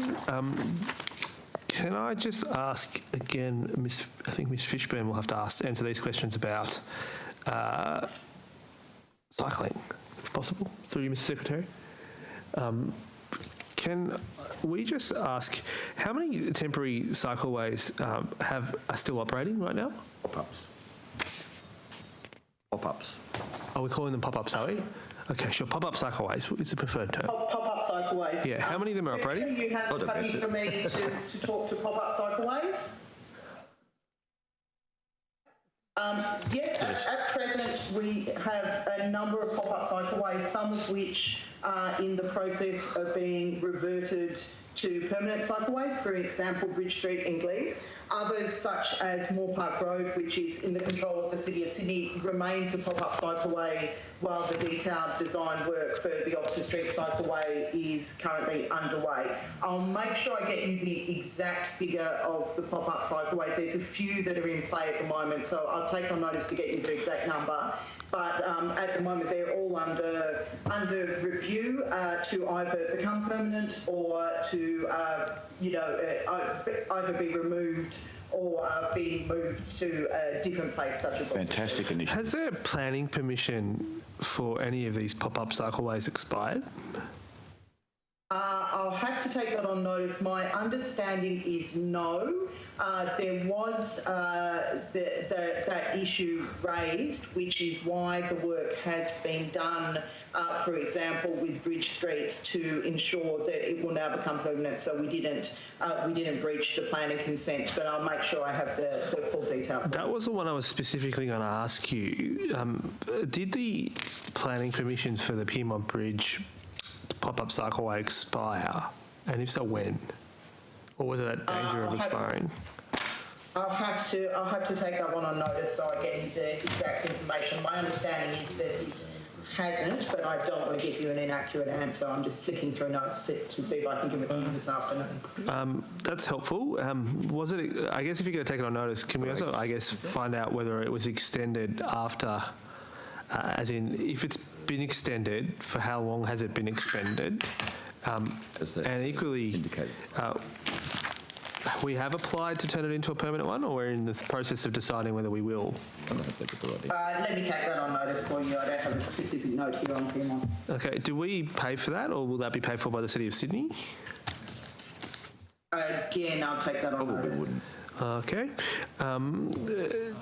Just while I guess I'm on that, how much money actually has been set aside in the budget for cycling and walking infrastructure this year?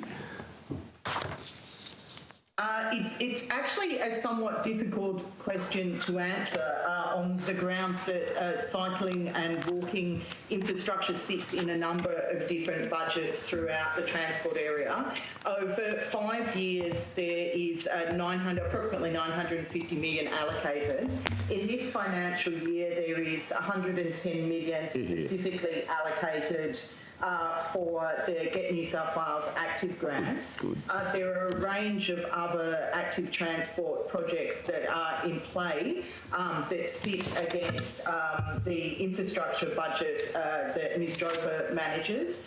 For instance, the Sydney Harbour Bridge North that I've already mentioned, the Sydney Cronulla Active Transport Link project. So across the 5 years, 950 million. The 110 is a firm set budget that will be allocated out for Get New South Wales active, and then there is money invested in major infrastructure projects as well. Okay. Of the 950 million over 5 years, is it possible to notice that we can get that broken down by year over the next 5 years? Because, as you rightly point out, it's hard to follow. It is challenging to follow, and it is one of the areas that we want to get better at. To be frank, in the active transport is actually capturing the spend, because there is more invested in active transport than is obviously apparent.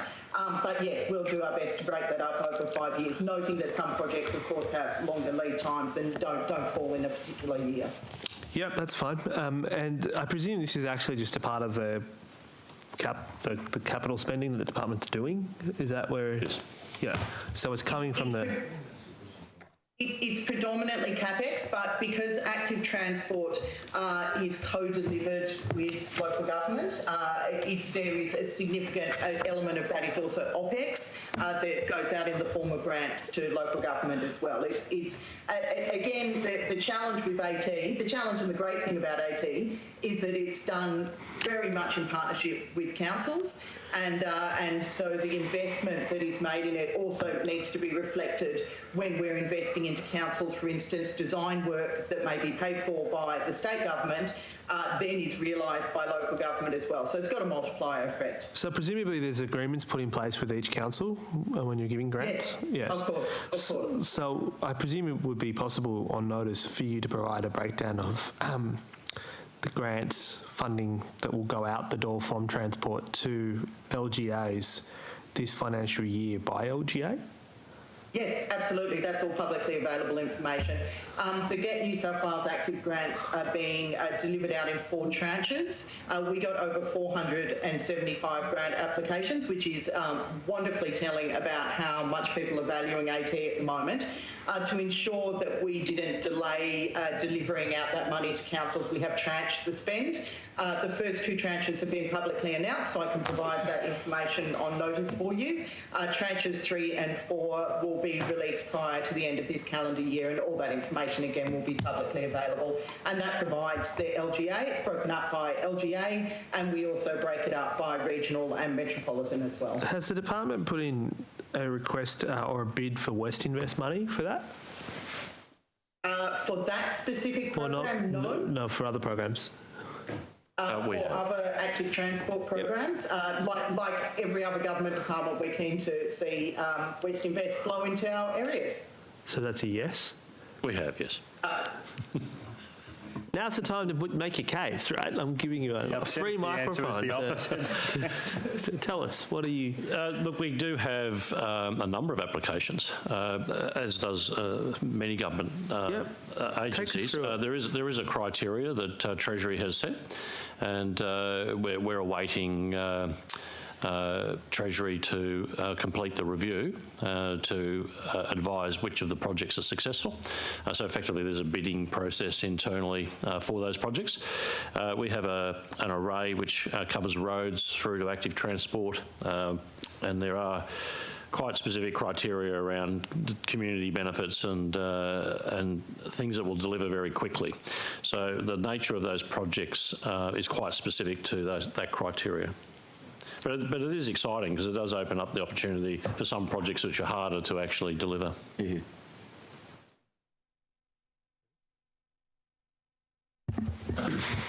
My colleague has gone soft, so he wants to give you a 2 minutes head start on your... Well, I think maybe the government will fill that time. You got questions? Before we do... Oh, wait, sorry, we have not... I was just going to say... the chair was...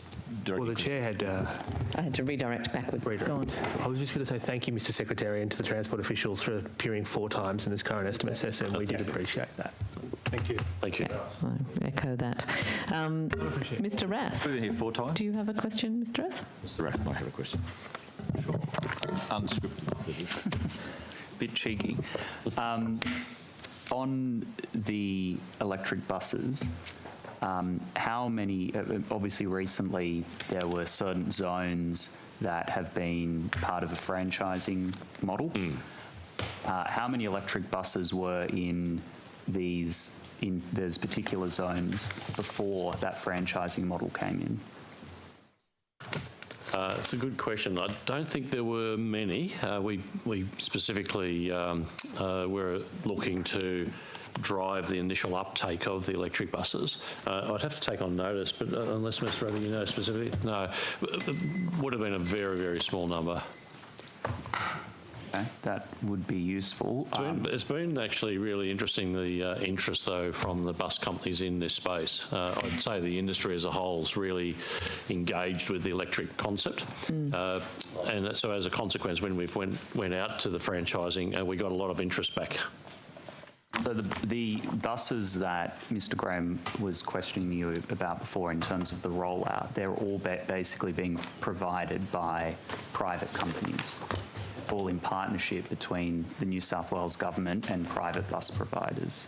The Transport actually owns the buses, so the infrastructure and the buses sit with Transport. The operational elements are sitting with the franchise operators, so it's basically labour, the systems and the ability to actually manage day-to-day operations is what's been franchised. Yeah.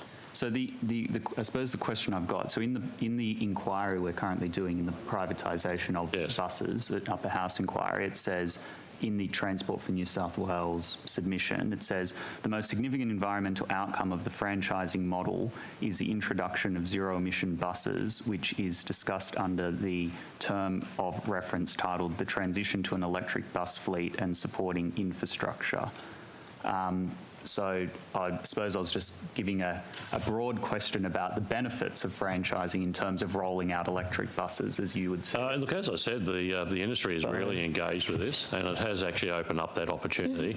It's also opened up the opportunity for us to talk with industry in detail. This is actually a significant change for the industry because, the actual depots and the infrastructure is quite challenging within the cities, and so we're working very closely with those franchisees to develop that. The other element is that each actually has a unique view in terms of what type of electric bus works for their area. So the franchise model is actually really honed in on what works specifically for those regions, and so there's considerable value that's flowing from those discussions. Okay. Thank you. That ends our questions. Excellent. Thank you. Well, that does conclude today's hearing and all of our transport and PC6 hearings for this budget estimates. Thank you very much for your attendance. The Committee Secretariat will be in touch, as always, to discuss the supplementary questions and questions taken on notice. Thank you very much to the Secretariat, to Hansard and to all of the people in Parliament who help us put these budget estimates together. It is very much appreciated. Thank you. Thank you.